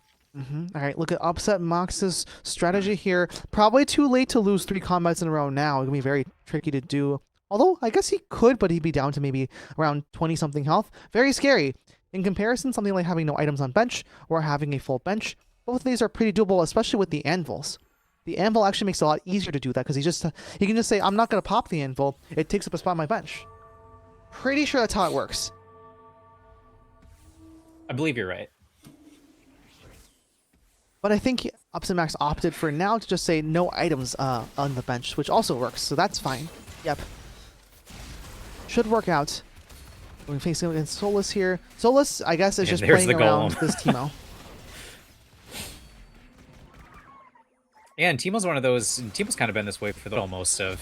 You get a 2-star Teemo, you throw some items on, and you get carried a pretty long way. I miss the days of Yordles, Rise, Ziggs. That was the composition I rode all the way to Masters. It was my, literally from Emerald to Masters, that was my composition, like my plus 600 LP. Because you just Oh my play your goodness. Yordles and be happy. Play around a 2-star Teemo and your life was golden. Hard bargain all the way, etc. No longer something you can do, but such is life. Oh my gosh. And imagine a couple of patches ago seeing this Yunara with a bow. I would be foaming at the mouth. And Absolutely. Now, and now it's just I don't care. No one seems to care, in fact. This Yunara is the equivalent of a beautiful filet mignon that has gone bad about 1 week ago. Right? Was the prime steak, was the choice Michelin star Exactly. meal that everyone loved, and is no longer that way. No one wants Like Yunara anymore on their teams, not even the Ionian teams, which is quite tragic. But it's just how it has become, which is, you know, a stark difference from the standard Yunara forecast that everyone was playing maybe just a patch ago or all the previous patches ago. Yep. She was the that meta was definer me. for so long. All right, If it 7 wasn't build Yunara, water. it was Kaisa for me. Mm-hmm. Yunara Kaisa were the standard fast 8 comps. They are no longer the ones they were before, and now we are back to a world of fast 9s and 3-star 3 costs. All right. Kondo 1 has the 7 Bilgeon, which is pretty nice. The Bilgewater Emblem was really, really helpful. The Earth's Gambit proving very helpful there. Managed to get the Bilgewater Emblem, feeling pretty good about it, and has 7 Bilgewater to speak on it, which is nice. Might be able to basically stay in 7 Bilge the whole game until the late game for the 5-cost soup. Yeah, definitely could. And there was also an extra MF in the Bilgewater shop, so MF2 can't be too far away. I don't want to, guarantee or anything, but it's really nice to have a pair this early. I do want to talk about, by the way, how JRC is still level 5. And very low gold. Wow. This board is quite low on gold and is about to finally get to losing 4. But again, only 12 gold and level 5 at 3-6 is not where you want to be if you are JRC. It's a little tense. Or a lot. I think if I were JRC, I would be like, I think my heart rate would be around 200 beats per minute right now. Maybe we can try to make a push for that for the final, is to have just everybody with a heart rate monitor. It should be like chess, right? It should be like chess where people have heart rate monitors on their wrists as they're playing for like Tactician's Crown. I feel like that would be, or even for Vegas, that would be a cool thing to have. Riot Games, make it happen. As we see, Shoma, sorry, Kaiwang? Okay. Kaiwang playing around the Belveth with this for now. item. I just love watching Nautilus just lumber forward at, 1 hex per 10 seconds. I mean, a very indomitable juggernaut, a very big one at that. Yeah, I think Kaiwang is saying, look, I found this Belveth, and maybe it's not the greatest composition in the world anymore, but if I found a Belveth in stage 3, I could just play Slayers and be fine, especially with my Noxuses right now. And I think that's actually a good call, given that, this lobby so far has a lot of weak players. You can probably punish a lot of those weak boards with just a standard Slayers comp in Exactly. stage 4 and eliminate a lot of those players. Definitely. And I mean, even just generally speaking, it's not the 4-cost meta where, at 4-1, 4-2, you're hitting most of your board. Even the strongest comps are going to be hitting their stuff a lot later. So you can tempo for quite a while with the Belveth. Yes, we're no longer mortgaging our entire house to try to find the 2-star 4-cost on 4-2, right? It's absolutely a world of the 3-star 3-costs aren't being hit until like the later parts of stage 4, right? And the fast 9ers aren't really hitting their boards until, the back half of stage 4. And so there's kind of a stage 4 mid game that you can play of sort of, well, it's a nice 4-cost, it's probably good enough. With the right items, it could do some work. All right, JRC has become the Malzahar Zoe player. Here we go.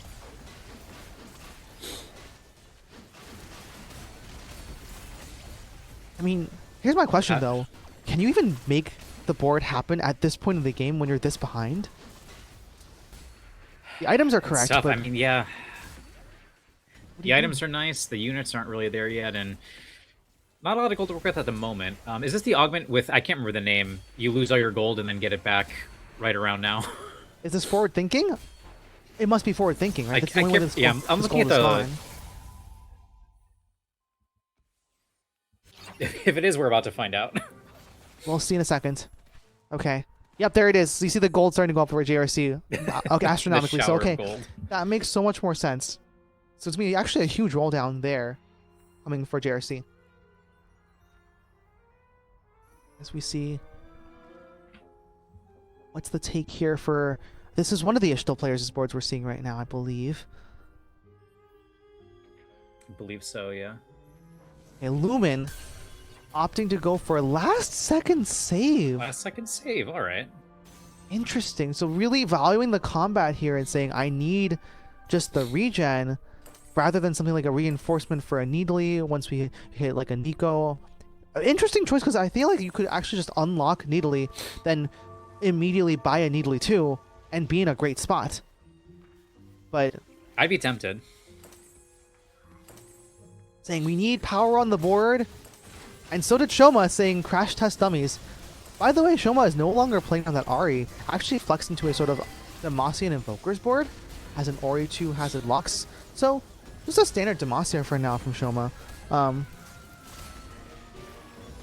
Pretty good items for this Lux. I mean, Naster's JG always a good combo, Giant Slayer helping to break through the tanks, and yeah, gonna punish Lumen's board who has not hit yet. Needily unlocked. Upset max down to 11 health, still on, now on 1 life 11. basically. By the way, this Needly is contested because of all these Ishtal players. Gonna be Oh my tricky to deal goodness. with. High stakes and high stress situation for Upset Max right now. That's a big hit though. That's Those 2-star are some carry, nice, 2-star Seraphine. Some nice rolls. But who do you take out? Oof. We must play these units. We must play these units. Yeah. Right? Upset max, we must play this. We must play the Seraphine. Oh I guess, my goodness. I guess I can understand just taking the Taric and then keeping your items on Zillion. It is scary though. Especially with a 1 cost, like a 1-star Zillion. We'll see if Yeah. it's good enough. We'll see if it's good enough. So far, this Needly doing a good amount of work. Pouncing all over the board. And bouncing all over the board. The Annie burn. Is the Annie burn going to be enough? I think just not quite enough. Oh my But goodness. I will say, Solus's board looks insane because with the Golemnify value, now you play around with this Annie. I mean, as long as that golem stays alive, the Annie burn continues to proc. You just basically Right. outlast your opponent. Gonna be a crazy board. Yeah, you buy so much time with what is, a full 1-star board, but you just have a huge golem to tide you over for a lot longer than you might think. As long as Annie gets to play her burn, that board will just survive as long as that golem survives, and the burn will just continue to tick away.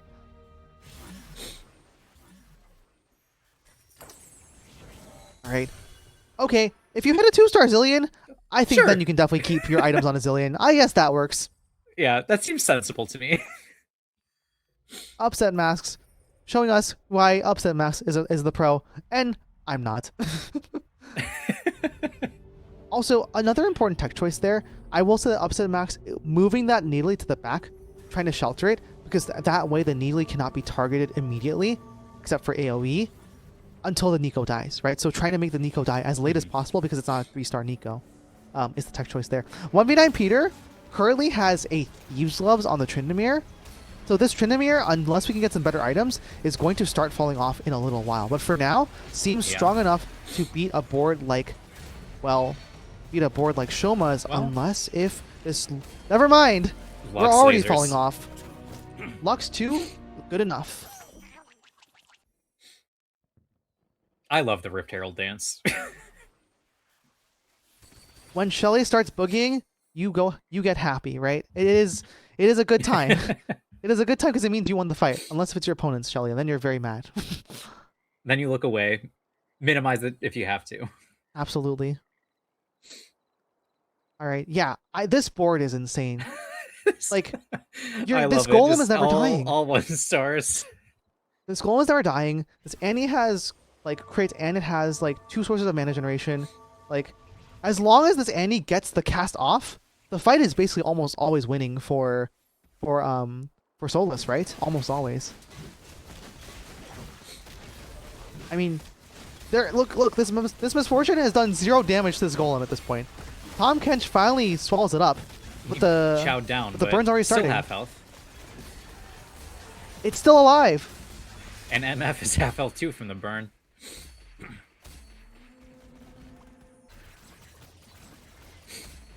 Imagine if you could itemize the golem. Like, what if you could put Indomitable on the golem? Oh, I know. I love that. I don't know if I think it was in the last set, but the augment where you get a golem with just a bunch of items. Actually, I think it might be a random reward from this one too, or maybe from Zareth Charm. I love just watching a big, boulder carrying a bunch of junk around. I mean, if one of these Ishtal players manages to survive long enough to unlock Brock, we could see that version of a big rock, right? Also, true. golem on golem violence. Oh, goodness gracious. Rocks are burning away. Opponent animals come in for Solus. I mean, Solus is just in a great spot here. And at this point, right, Really you can start is. saving money, go to level 9, and just start putting in whatever 9 cost, 5 cost units you want. Fiddlesticks can go in here. I mean, literally, like, anything you want can go in here as frontliners, and you'll probably be happy. Has Nasus. He could opt to actually level here to level 9. Or it's a matter of whether you want to greed or not. I think Solus is saying my board is strong enough that I don't even need to actually level. But once you level, that Nasus is definitely going in. Yep, going to pre-level it there, I see. Yep. Alright, Lumen has a Mel. Oh, wow. Interesting. Okay. So playing around this Mel Invoker, And Natalie's putting in work. man, is it going to be enough? Natalie did a lot of work there. Lots of burn happening. This golem may finally die. And there It we really go. took some time. Upset Max staying alive with that 2-star Zillion that's bailing out of a bad gold situation. Shoma now, though, losing quite a bit of health as well.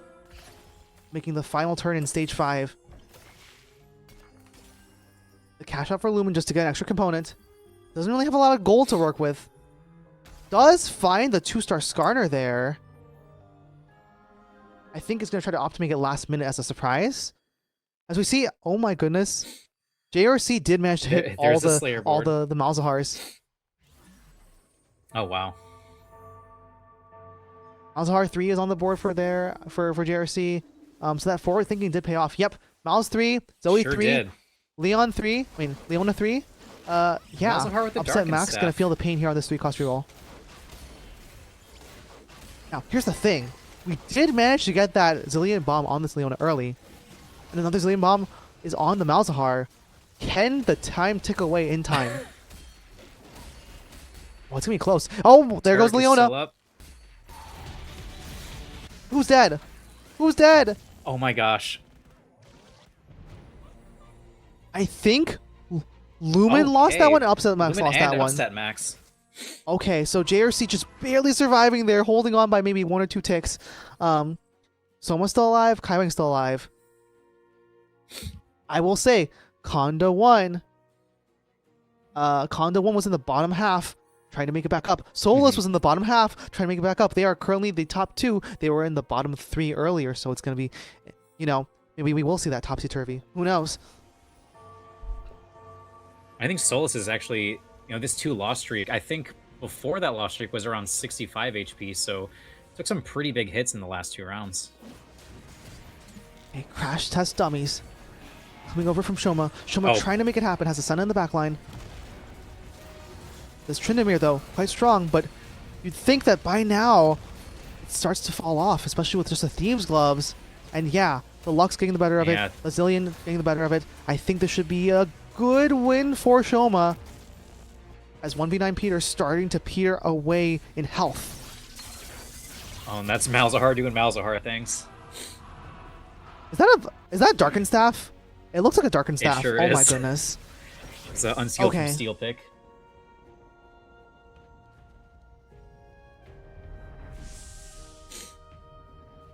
I mean, Annie on the board. Yeah, okay. Highwing saying you can't have that. I will not let you have that, Annie. If you get to Annie 2, it's going to be terrifying. Let's see what's on the docket here for the others. BRC taking that Bramble Vest. Just saying, I'll put it on somebody. It's a tank item. What could go wrong? Alright, Shoma here still has a Lux 2, has a fully itemized Zillion with decent enough items, but only a one star so far. 1v9 Team Peter has to figure out a way to get better items for this Tryndamere, otherwise this comp will fall off pretty hard in just a second. Although it's going to be enough to secure at least a top 6 in this one. Honda 1 sitting in a very good spot. Bilgewater has been slept on quite a bit, but honestly, it's a good composition. And if you can maintain tempo the whole game, get to something like this Big Tom, that, you know, sort of a gunslinger combo with, you know, Misfortune and Senna, you can really cap out well when no one else wants the Senna unit. Right. Right now, I mean, Tom Kench already has a pretty big IE, and there's another Tom Kench on the bench, so if we see an upgrade, then it's going to be a really good spot for Conda 1. Yep. If we can get the 2-star Tom, it'll be time to really unbench the Kench at that point. Here we go. Is it going to be enough from this Misfortune? There's no burn on this Misfortune, so I think this Misfortune stays alive. I think. Yes? Yes? Okay. It took a while, but there goes Shoma's health bar down to 1 life. It took a minute. Alright. So Shova and 1v9 Peter, both at low health. Note that they fought each other earlier, so they cannot fight each other in this round. So it means they're both going to fight folks who have stronger boards.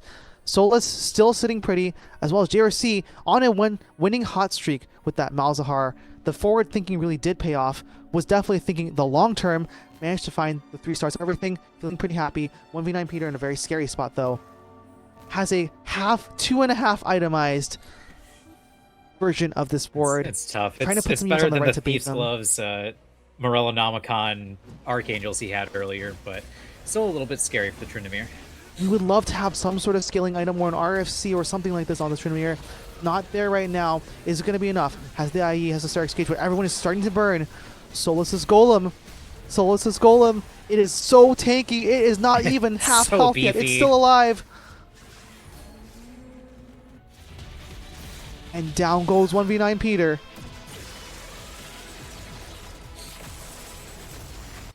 Down goes Shoma. Down goes Shoma in 4th, 1v9 Peter in 5th. And it looks like that means Conda 1, JRC, or Solus will win this lobby.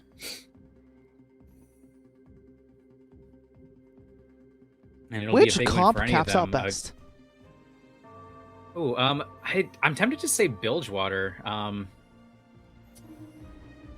mean, it's a big Senna on the board. We do have the Tom Kench upgrade, and if we're lucky, he'll start farming some components. Yeah, I'm inclined to agree with you. I do think that the crash test dummies also help out a ton. Definitely. I think the only thing I worry about is just how strong is that Malzahar, right? Actually, no. Also, Solus's Golem, right, is so tanky. It's just, it's going to come down to being close. It's going to be quite close here. I do think a 2-star Swain would make a big difference. I think if Conda can hit the 2-star Swain, probably could be in a definitely top 2-able spot. Man, how many Bilgewater? Yeah. I wish I could see how many Bilgewater stats this Bilgewater has, because that's also another part. Definitely a ton of health already bought for sure on this Bilgewater board. For sure.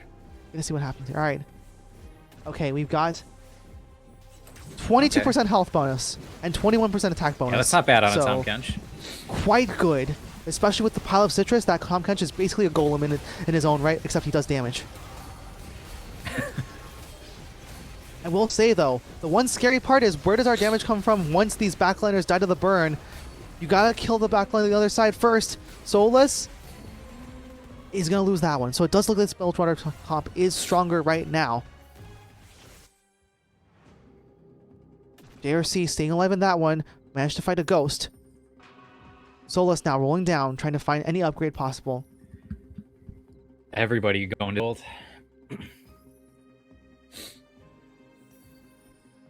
And there's the 2-star swing for Kondo 1.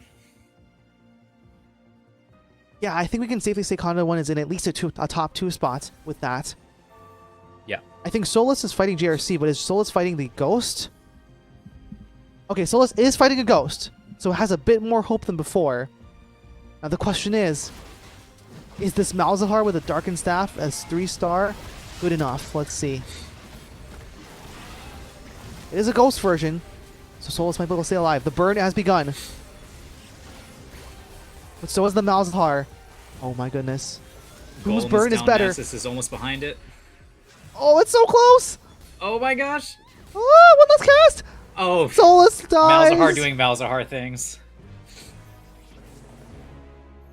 Malzahar strikes again. Voidlings ahoy, no one tell Cadril. At least in this game, you can't ultimate, right? You can't cancel your ultimate on Malzahar in this game. Especially not if you're a 3-star Malzahar. Alright, Kondo 1 No chance. did manage to beat JRC in that last board, so I think it might just be a Kondo 1 victory this time around. Doing quite well, but hats off to JRC for making that forward-thinking roll down work. Big win on that part. That was really well played. Oh, it's a big, big catfish. Yeah, who needs Golemnify, honestly? Just play Bilgewater. Just play Bilgewater. You know, build one the old-fashioned way with a bunch of components and a big pile of fruit.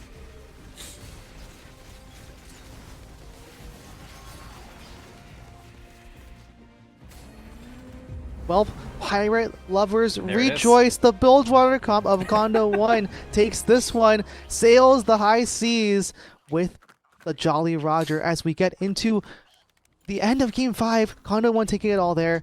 Well played from him to get that Earth's Gambit. The Gambit did pay off, in fact. It's a very exciting game. Of course, we're seeing another cost reroll having its time in the sun, but it's nice for to have a little change of having a nicely capped Bilgewater board as well to take the top spot. Absolutely. Yeah, I think well played all around from all the folks. I think the most interesting choice this game, in my opinion, honestly, was 1 versus 9 Peter not really finding any item-related things to... I guess I'm just surprised that we don't put the Ginzus or something onto this Tryndamere. That's my only surprise at this point, because I feel like eventually the Tryndamere is scaling better than this Ashe is, right? And this Ashe is kind of just applying the slow. So I was a little bit confused with that itemization. I felt like, yeah, also surprised to see that the Soulless Golem was definitely the riskiest choice. I still can't believe that Gold Destiny went the way it did. But yeah, very good stuff there as we see. All right, point totals have been updated. It is Kondo 1 on top after that victory. But what a disparity now in terms of top to bottom in terms of points as we head to the last game. Yeah, it's much more smooth distribution from top to bottom. Gone are the days of having 4 or 5 players with 18 points. Now it needs to be a really big swing for somebody at the bottom to sneak their way to the top. Absolutely. If you're upset max, you basically need to go first. There is pretty much no other solution, I think. Illumin also in a similar-ish spot, I would say, and we'll see how those go. But yeah, I think we're gonna see what happens. It's gonna be interesting to see who can pull it out. Kondo 1, JRC, Shoma, and Kaiwing sitting pretty right now, but Kaiwing not feeling too secure. Anyone in the bottom could sort of catch up there. All right, we're gonna take another really quick break before we head to the next game. The final game is coming your way right after this break. Who will make it into the top 4 and make it into the next day of TFT Pro Circuit play? We will see you in just a second after this break. Don't go anywhere. Stay tuned.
All right, folks, we are right back with the Oh, final game absolutely. here for the regionals.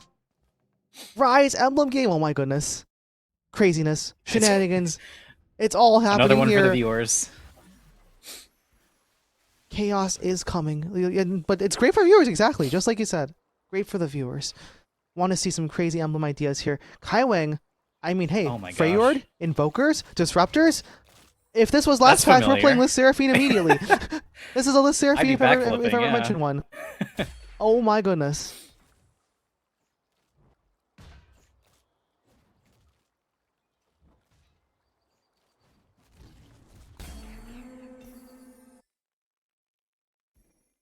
On to one Void has. Vanquisher Ionia. Ooh.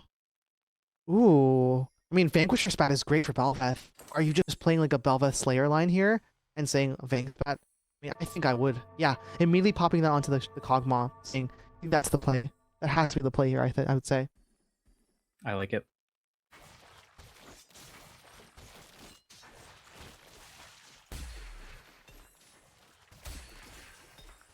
And Disruptor. Okay, we have quite a few. Wow. So Kondo 1 going for the Vanquisher Spat, probably Void. Maybe as a combo. We'll see. Oh, a few folks with Yordle emblems. There's the Okay, keep in mind for the unique ones, I see Solus is the only one with Demacia emblems. There's a good chance of Solus going to Demacia, especially with the Defender there. Mm-hmm. I see JRC is the one with the Bilgewater emblems. That's also exciting.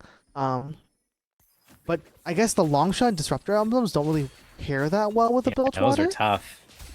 You could play like a Piltover Bilgewater combo where you use like maybe a Seraphine later and like Longshot for now with Caitlyn and have it Warden on like Warden with your that goes with your Nautilus or something. That could be an idea, but not a whole lot of. I guess it's just the Bilgewater spot that's the most interesting there for I think for JRC there. Oh my goodness, and Trade Tree is an Trade option, but so is Tree. Comeback Story. Oh goodness, okay. That's a fast Trade Tree click. immediate. That's what I would have done too. 1v9 Peter saying, it's time for all the emblems. Give me them all. Oh my gosh, and Emblems Peter really galore. said, Solus, that's a nice Demacia Defender you have. I think I'll have one as well. Yeah, I mean, but also has the Slayer emblem. Are we going to reforge this, or what's the idea here? I guess we could play around Slayers. Could also work, but interesting. Yeah, I think 1v9 is just like currently calculating, like, what is my plan? What should I reforge? Okay, reforges the Slayer and the Piltover, ends up with Disruptor Longshot? What is it with gosh, Disruptor it's- Longshot? Everyone's got a copy of Disruptor Longshot. We're just copying emblems. I love it. By the way, Double Disruptor. I just want you guys to see that a Kaiwang has, I believe, 2 Invoker Spats. Oh, ew. I just want people to know that. They also have 2 Disruptor Spats. That's gross. So, eventually you could see a 4 Invoker and multi-Disruptor line without even playing any Disruptors, right? Like, it could get insane. It could get kind of This could wild. get scary. That's waiting to be a Mel board. I'm also really thinking that we're showing this sort of full emblems view the whole way through because it's nice to see what folks have. As we see Upset Max, we're now playing some good Yordles. Hey, Yordles are back. Or Yordle. You know, it's not that crazy of an idea with the Arcanist board to say, I'm going to play Yordles early and then just basically use the rerolls I get That's to true. roll for Garen and then sell that Garen and play towards Arcanist. I mean, it's not, especially with the Arcanist emblem, it makes a lot of sense. I would not be It surprised does, if for that's sure. the line that Upset Mask is going for here, especially with the Soul Awakening. And already holding out of Demacia units as well. Mm-hmm. Yordles into Arcanists / Demacia could be the line. See over here, Solus has something happening with a Piltover-ish, Demacia-ish combo of sorts. Demacian Defendering, I guess. Something like that. Something similar, I guess. Yep, makes sense. Yep. There's the Demacia, there's the Piltover. No defenders yet, but we'll make it work later. Lumen here on the Void and the Warden and the Noxus. Ooh, okay. So Okay. there's a world where we just go for something, I guess, fast 9-ish with this. Playing around these bruisers and just saying, look, it's good enough, and just going from there? Maybe? Could be, and I mean, Warden's maybe not one of the premier emblems, but it is a little bit easier to work with later on, where you don't get stuck at a weird break point, because if you get to 2, then you have 3, 4, 5.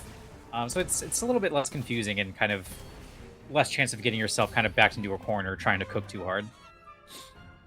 I will say, that is the danger with so many emblems, is the problem of overcooking, right? Like, if you have all these combinations, trying to choose a line, a singular line, becomes really, really difficult when your brain is trying to juggle, well, this is possible, and this is possible, and this is possible. And one of the things that some TFT coaches that I know like to say is just, how can we simplify our game plan? Like, what is the straightforward path we can take that is of least resistance, that makes the most sense in the spot? It gets tougher the more you have, which is why these Rise emblem games are so hard to begin with, right? Like, when the emblems don't give you a clear answer, you're left thinking about all the possibilities, and sometimes that can get very tricky. Yeah, it's very easy to get lost in, like, how do I make every single emblem work? Or even if you have one cool idea, how do you not get so stuck on that, you know, you make a mess of your board? Absolutely. All right, Kaiwing here, sitting with, I guess, yeah, Kaiwing was the one with all those invoker emblems earlier. So I would be very surprised if Kaiwing plays anything other than sort of a List Seraphine type board. I really would be surprised. Yeah, definitely. I'd be stunned. It just makes the most sense. It is an old school comp at this point, but it's still, I think, the correct play from that spot. By the way, this is a 5 Demacia board already. Because we have the Demacia spat, we also have Yordle and Defender and Longshot and Invoker. Kind of strong. Might be a little strong because of all the trait tree action. Pretty amazing. Longshot Sona kind of hits hard. Yeah, Longshot. Well, especially because her attack is sort of stretching across. The cast is stretching across the entire board in some ways, right? So it just Longshot kind of works for her, and also it's kind of like a fake Nashor's type vibe of like just hitting a little bit faster sometimes can be good enough. You know, she does auto attack damage.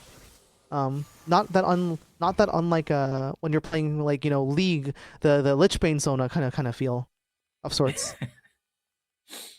All right, there's it's easy to forget League. I guess Conda 1 is playing around Ionia for now. Has abandoned the idea of the Void with the Vanquisher spat, and is just saying, okay, we'll just play Ionians. Interesting. I don't know if we've seen what the Ionia is, what the path is. Enlightened. Oh, okay. So playing it at least for now. Yeah. Okay.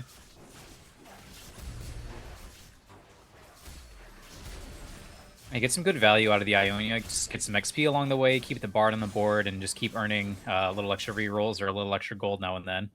Rerolls in this round, but, well... Maybe. Well, Ari casts first? I think Ari casts first, right? Okay. She sure does. Perfect loss for Shoma.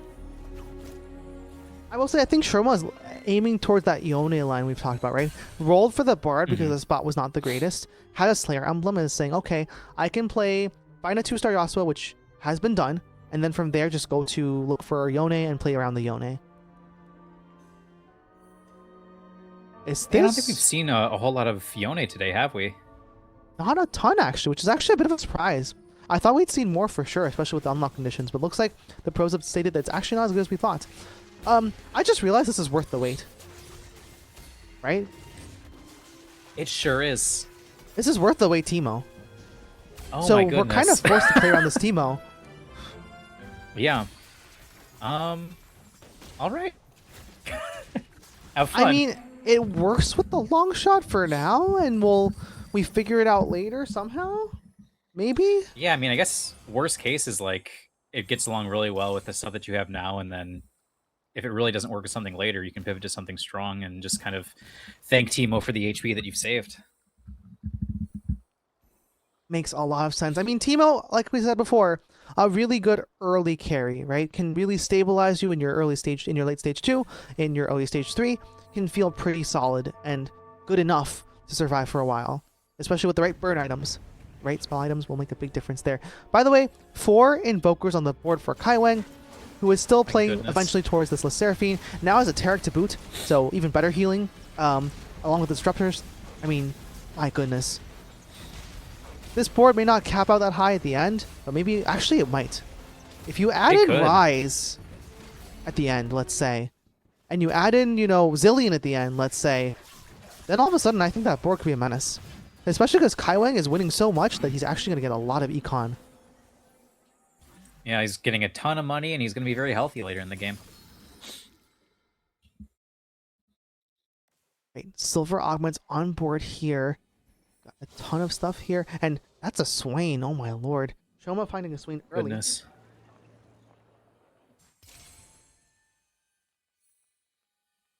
Kondo 1. Still playing around the Ionians, but now has some bruisers. Kind of just like a meek board. Kind of a very in-between board. A little bit. If I had to guess, probably going to end up playing sort of an Ari reroll of sorts. If I had to theorize. But can never be too sure.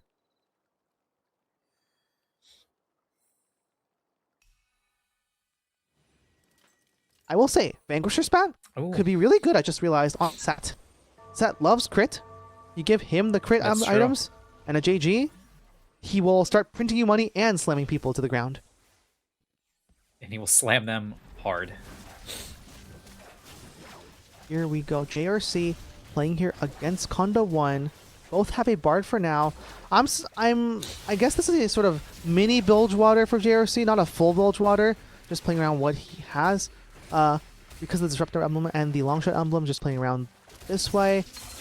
This is the one time you would put your TF in a corner, because you actually want the Longshot emblem to proc, so you need the farthest distance possible. As we see 1v9 Peter, also doing decently well, beating Solus' board here.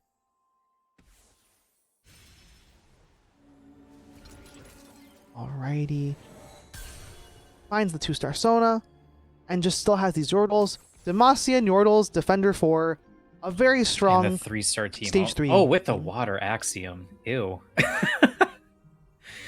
Now, that's I wonder that if you Teemo's just gonna keep carry you playing far. this Teemo. You know, maybe this Teemo is a fake Draven 2. Oh, right? I like that. Maybe this Teemo is a fake Draven 2. Doesn't print any. Oh my gosh, doesn't print any money. Oh wow. And just, offers you a stabilization in stage 3, and the license to, I guess, level already to level 7 right now. Or maybe this becomes a Kaisa team paired with the Teemo, right? Oh, it's true. It could. The Teemo could be a fake Kog'Maw with the Void Emblem, and is a 3-star. So now you have instead of a 3-star Kog'Maw, you get 3-star Teemo as your second unit for the long shot. Not bad. Not a bad comp to have, honestly. I think that Teemo would do a lot of damage. He certainly did that round.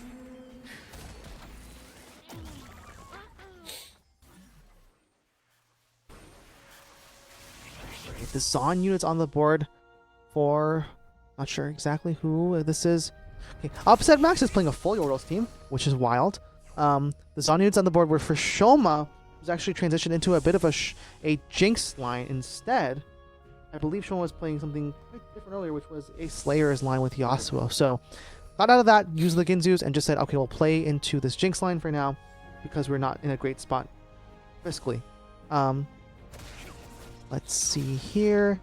JRC still has the Bilgewater. Upset Max with the Yordles, like we said before. Yeah. I mean, still in the transitory stages of the game. A lot can change in the next 3 to 4 fights, as we see folks starting to level up to level 7. Oh my goodness, that's an Ornn. Yasuo 2 on the board. Oh, an Ornn. Yuck. Very. I mean, we very play nice it, pickup right? for a 3/5. You have. Oh. Or not. Do we value? I guess Slayer Vanquisher combo is. I think Kondo One is saying our health is just too low that we can't play this Ornn right now, but I don't know. I think if you want to try to win out, you probably need to... Well, okay. You know what this is? Kondo 1 is at the top of the standings. So as long as Kondo 1 can maintain a reasonable placement, he's saying, I just need a top, 6. And so I'd rather just be strong now and preserve HP Yeah. rather than accidentally like play for the big cap out and lose. It's sensible. It's a very good move in its own right to just play no nonsense, keep as much HP as you can, and keep your spot secure.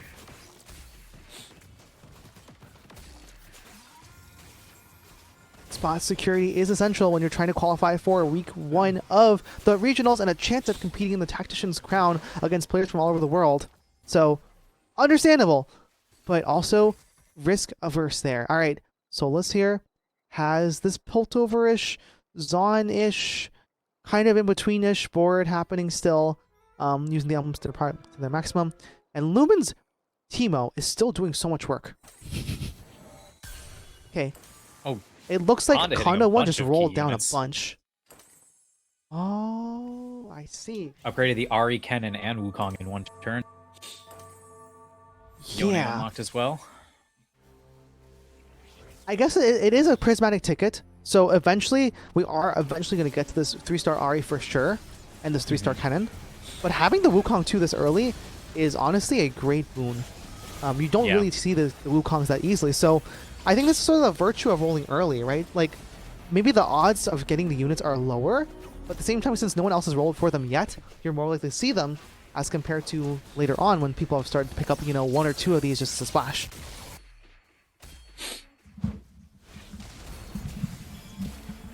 Right.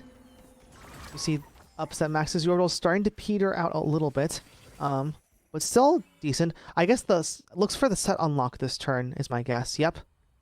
Or not? Wait, never mind. Not enough level. What am I saying?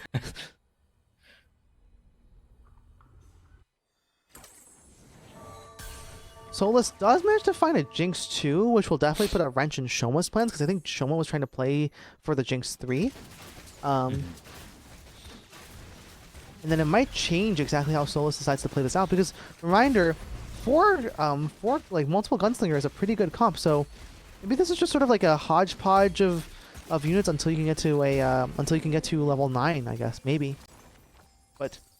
Or maybe it's just reroll, because look at, there's a Mundo 2 on the board, there's a Warwick, and I think we're just going straight into Zaun reroll as well. So now there's contesting happening for the Jinxes and for the Mundos.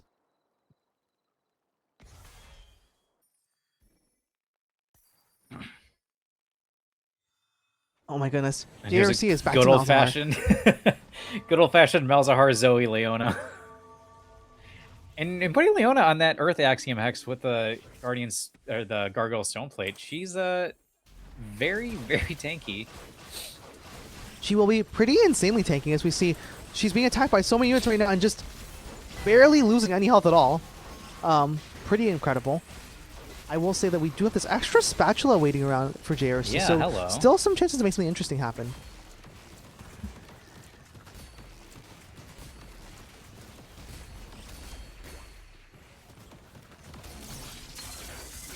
Malzahar. Yep, there's Malzahar. Malzahar moments. You'll love to see it. Don't look now, but Lumen on a 10 streak.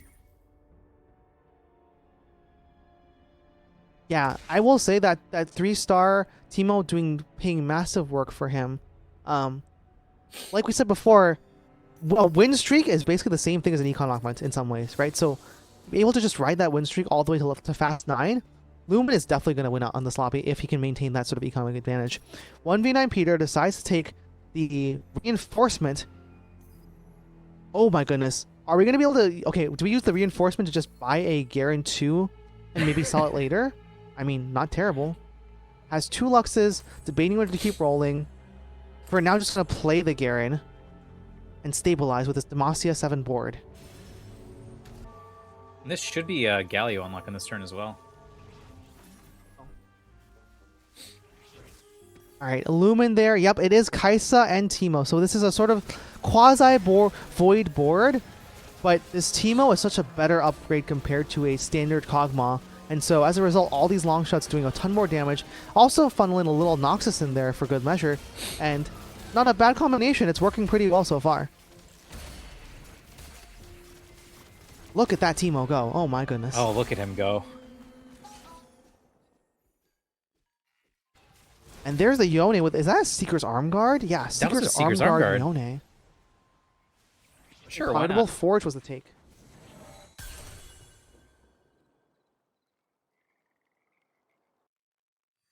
All right, as we see, Kondo and yep, playing around that Slayer emblem, playing around that Seeker's Arm Guard and from the Portable Forge, has the Yone 2, I believe, if I'm not mistaken. And yeah, the rest of the game plan now is just sort of rolling down for these Aris, these Kennons. We're trying to level up to try to find more of, I guess, just stay in this level. Staying on this level, trying to get more Ari, trying to get more Kennon, trying to make that work. Yeah, 6 of each at the moment. It's not right around the corner, but it's not too far. So Kaiwing took malicious monetization, with the idea being that if you basically, like, I think I'm strong right now, and I'll use this as a way to get basically like around 30 to 40 gold of econ. Oh my goodness. I think it's a good idea. And it pays off Kaiwing's here. board quite strong. It was scary staring that Yone in the face with the Seeker's Arm Guard, but just snuck by with a little bit of HP on the backline units. Choma is fully indexed into Zon, has the 7s on, but not doing so hot right now. As we see, here's another carousel. I thought that Bill 6 would be in high demand, but I guess not yet. Senna is gone, which would have been really helpful for Shoma, who's playing the Gunslingers. It looks like Shoma must discern what to do now. Probably just taking... Okay, takes the sword just for better items. Gonna make a Death Blade onto the Jinx is my best guess here for that last item.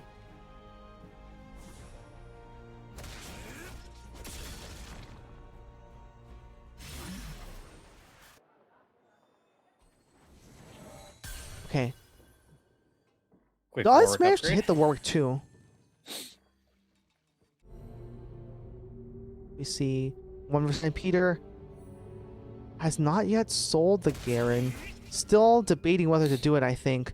I think for now just staying on the board as is. JRC has hit 2-star on the... Oh, 3-star on the Leona. And a pan on the bench. Yeah, still rolling that item. Gonna try to make it into something. Maybe it's a Vanquisher Zoe? Something else? Who knows? Maybe trying to go for Invoker? Yeah, I think maybe we hold off for Invoker, or Arcanist even? For 4 Arcanist? maybe could be Arcanist. I think any of the tank emblems, you'd have to be a little too creative with the rest of your board. Mm-hmm. Well, for now, JRC's board definitely not strong enough to deal with 1v9 Peters. Very strong Demacia board. Upset Mask also taking quite a bit of damage here from Solus, who's the contester on the Jinx line. And here comes the Yordle grab bags. This is what we're talking about. You Yordles your way up to 9, get the rerolls, have an Annie, have a Silas, and play Oh for my this goodness. Arcanist line. The question is it too little too late for Upset Max, who's now down to 15 health?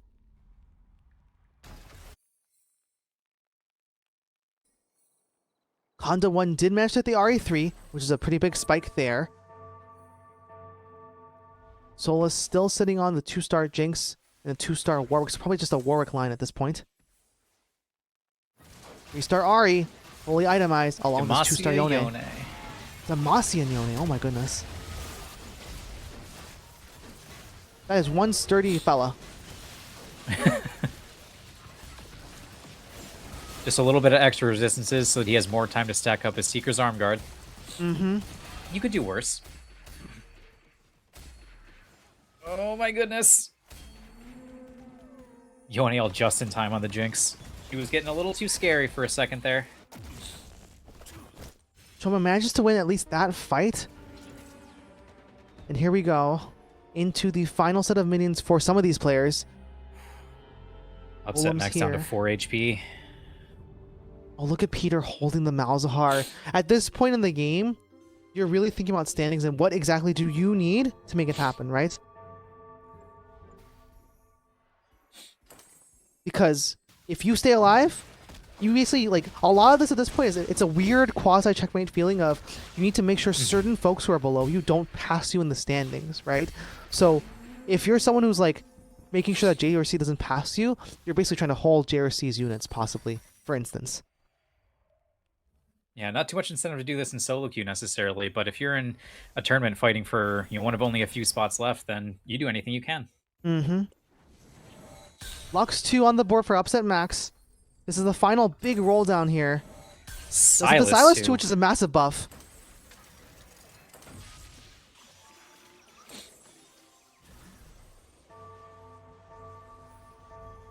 And now it's just the battle of itemization. So Annie, Silas, is it good enough for the Lux 2? Oh, going into the RE3 though. This could be a scary matchup.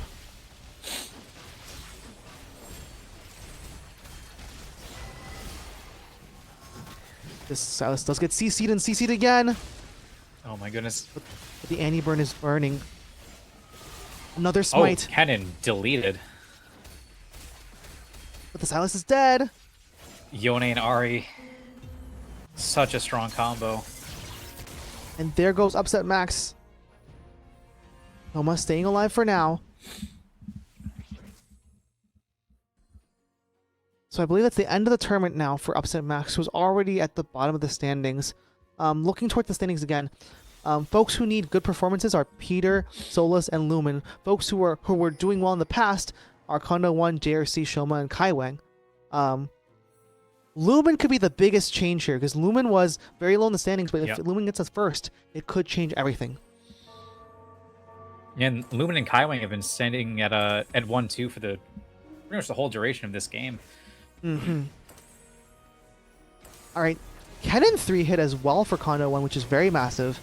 A Slayer Kennen 3, which is honestly, just slap the emblem on, why not? I mean, yeah, hey, whatever. At least we'll do something with this, right? Must be good for something. In any case, I believe Kondo's in a really good spot here. Stabilizing with both the RE3 and the Kennen 3 and the Yone 2 with an artifact must feel very strong. That's a scary Yone.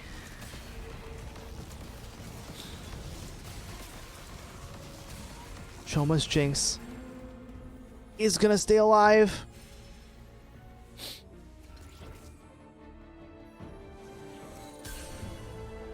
And one more fight before the carousel. 3 folks or so on very low health. Kondo 1 also on low health, but in a good stable spot. Mouse 3 on the board for JRC, but no Zoe 3. Tarek 2 in the shop, but can't play because we need to keep the Galio. Oh, how unfortunate. Peter moving the items around just to try to get any edge. Peter needs to stay alive. Peter was just below the cut line before this game started, but facing into Lumen is probably one of the worst matchups at this point. No. Can Peter stay alive? The Mel is casting. The orb is spinning around. Lux is trying her best with the invokers. So far, it's looking pretty good. Can this team will do enough? I don't think so. I think Peter stays alive for this one. Lives to tell another tale. So do we think Teemo has reached kind of the end of his time on this board, or is he going to stick around and keep chugging along? I think the problem is, what do you even replace at this point, right? Because you kind of want to keep your your long shots, and you've already gotten rid of the Kog'Maw, so it probably makes sense to keep. I guess the main thing is probably you move items over to the Ziggs. If you hit a Ziggs 2-star, I'm going to guess that the red buff, the Void, the Adeptive Palm all go over to that Ziggs, and the Thieves' Gloves will probably go back over onto this Teemo instead. Or to a tank frontliner.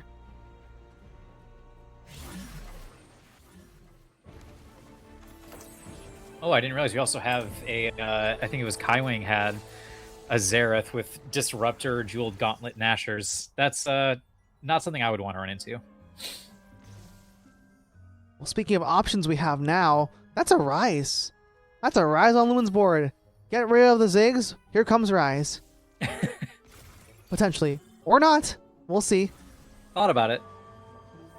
I mean, if we hit Rise 2, it's definitely a good option. Oh, Azir. Oh my goodness. So adding those extra bodies to give the Teemo and the Ziggs time to do some work. Over here, 1v9 Peter. Trying to stay alive. Facing the JRC who hit the Malzahar 3. I think it's Mal's 3, Zoe 3, and the Leona 3. Can the Malzahar do Malzahar things? So far, it's looking like it's taking a lot of lasers. Oh, it's so close. Oh, it's so close. But not enough lasers. Just barely. 1v9 Peter can be knocked out of the tournament with that loss there, I believe. There, Kondo 1 down to 1 health, but I think that should secure Kondo 1's spot in day 2 and next day as well. All right. Oh, 2 goodness. Annies. Wait a second. Hold on. Is Kondo 1 the Annie player now? Has an Annie 2. Oh my gosh. I mean, it's not terrible. Oh, that's a Garen. Wait. Garen 2, can we sell it in time? Can we sell it in time? Played instead of Nico. We can sell it and play it instead of Nico. Oh my goodness. Oh dear. I believe if we make the Garen 2 sell it and yeah, play it instead of that Nico, that would be a stylus would be stronger. We'll see though. Annie on the board. So is the Sari. The Yone doing as much work as it can. Bolus on the other side with this Jinx combo. The burn is up. The burn is up, but is it enough? This Titan's Resolve Yone trying to make it happen. One last ulti! These items on Lumen! Yone are so gross. Lumen went down! Oh, wow. Lumen's already dead! Oh my goodness, so Lumen also probably be knocked out. And that's a huge sigh of relief for a lot of the top players. Definitely. Lumen had just hit a couple of, I thought, pretty nice upgrades. There was a Kaisa 2 fresh that round, Shyvana 2 as well. I mean, they might not have been the core of the board, but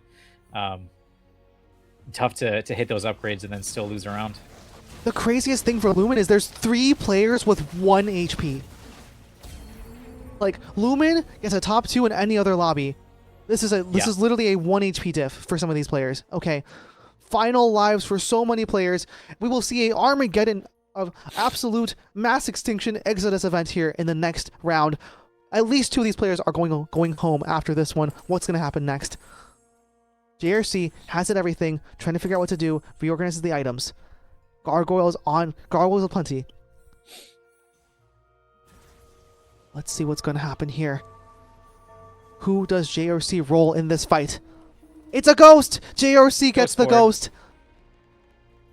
It is the Yone ghost, which is still scary in its own right. Very scary. Solus on 1 health, trying to stay alive. Has the Jinx. He's just firing away, but Kai Wang's board. So much invoking. There's a Xerath Disruptor. The Polar Bear in the back. But Jinx stayed alive though. Pivotally, the Jinx did not get targeted as much by the Xerath cast, but the Jinx is dead now. Down goes Solus to the Xerath. Down goes Kondo 1 as well. JRC is still alive.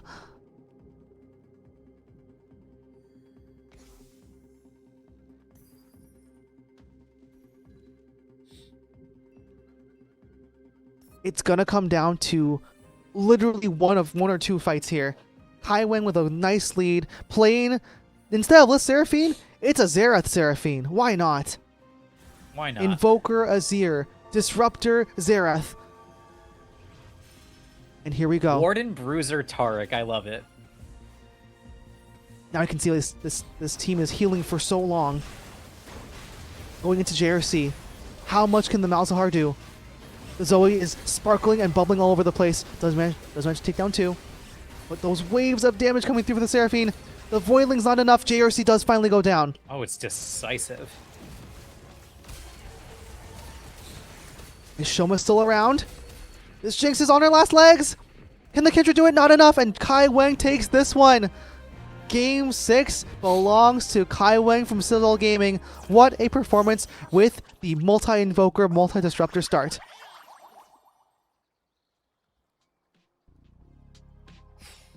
Double Disruptor Emblem, double Invoker. I mean, it was scary at every point of the game. Just knowing that it was going to be something like this in the end game. Xerath with the Disruptor, I hope I never see that in my own games. Unless it's mine.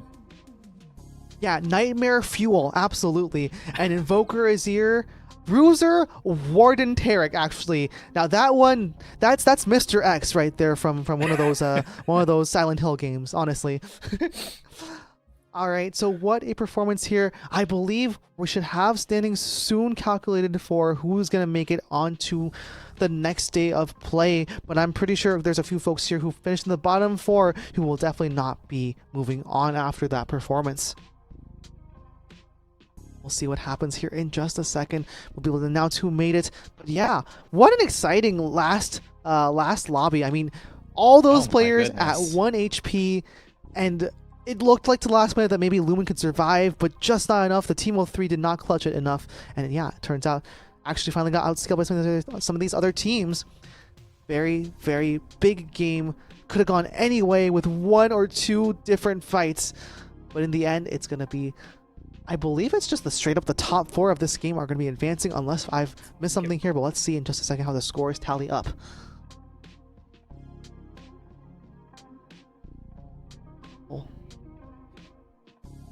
Yep, holding for just a second here on that front wall. But yeah, did you enjoy the games, Al? What are your thoughts on today's play? How do you feel about how things went on these last 3 games? I had a good time. I mean, I love any Emblem game, any Rise portal, especially when I think we had 2 players pick up Trait Tree, so just juggling emblems all over the place. Of course, we saw a lot of 3-cost reroll, which is, a special place in my heart, but a lot of cool stuff too, just like a capped Bilgewater board, some other cool Fast 9 comps, a lot of fun comps that we got to see in the past couple games. Absolutely. Especially like you mentioned those trait tree picks. It kind of felt like some of these folks were practicing for Vegas to put on their own Vegas show, right? All the juggling they were doing with all these emblems, like a magic trick, like they could rival like a Shin Lim or a David Copperfield anytime, honestly, soon when it comes to the TFT Vegas Open in a few months. So looking forward to seeing some of those folks there, hopefully, and maybe some more Rise Emblem games there as well. All right. Yeah, I'm pretty sure, if I do the math right, it's gonna be Kondo 1, JRC, Shoma, and Kaiwing moving on, if I'm not mistaken, because I think they finished in the top 4 in the last game, and they finished top 4 this game. But we're gonna see what happens. We're gonna wait for the broadcast just to verify the final results to make sure you guys have that before we part from you guys for the rest of the day. So hold tight for just a second with us as we bear with us here. We make this happen here. But yeah, should be exciting. I'm just happy to see 3-cost reroll back. I'm very happy to see the playstyle back. I think this is what we needed after so many patches of where is reroll? Reroll is finally back. It can be played. Yeah, we had a little time with things like the Sona Jarvan reroll had a little time in the sun. There were some 2-cost reroll moments, and there's still some 2-costs that are viable now, but 3-costs have really just not had really even a minute or 2 in this set so far until this patch. Absolutely. It's been a tough run for 3-cost rerollers, but finally they are rejoicing. And speaking of rejoicing, Kaiwing, Kondo 1, Shoma, and JRC are all rejoicing. They will be moving on after their performances in that last game. All tied at 31, by the way. Oh my goodness. That's what took so long. The 4-way tiebreaker there. It didn't matter for I guess they all qualify, so it's the same for them either way. But what a hilarious ending to the day. The perfect mirror images of each other, making it happen to get exactly the same score. It's almost like they were in perfect unison. It's like we were seeing quadruple trouble instead of double trouble. Call it double trouble in the scores. And unfortunately, that means we'll be saying goodbye to Solus, to 1v9 Peter, to Lumen, and Upset Max, who had great performances, but not quite enough to move on. All right. That does it here for us today on the cast here for Guardian Angel League. Thank you so much for joining us here for the co-stream of the American Regionals. It was great to have you and great to get a chance to cast with Al. Al, how'd you enjoy your cast today? I had a great time. It was fun hanging out with you and fun watching all these games. Yeah, it was a joy getting to cast with you. Thanks so much for bearing with the burb. And thank you everyone here who was watching for bearing with us today. We are so glad you decided to spend your time with us. We'll see you here again tomorrow for the first day of week 1 for the Americas Regionals. After these play-ins, folks will be competing there. Don't miss it. We'll see you tomorrow, same time. Catch you soon. Bye-bye, everybody. Bye.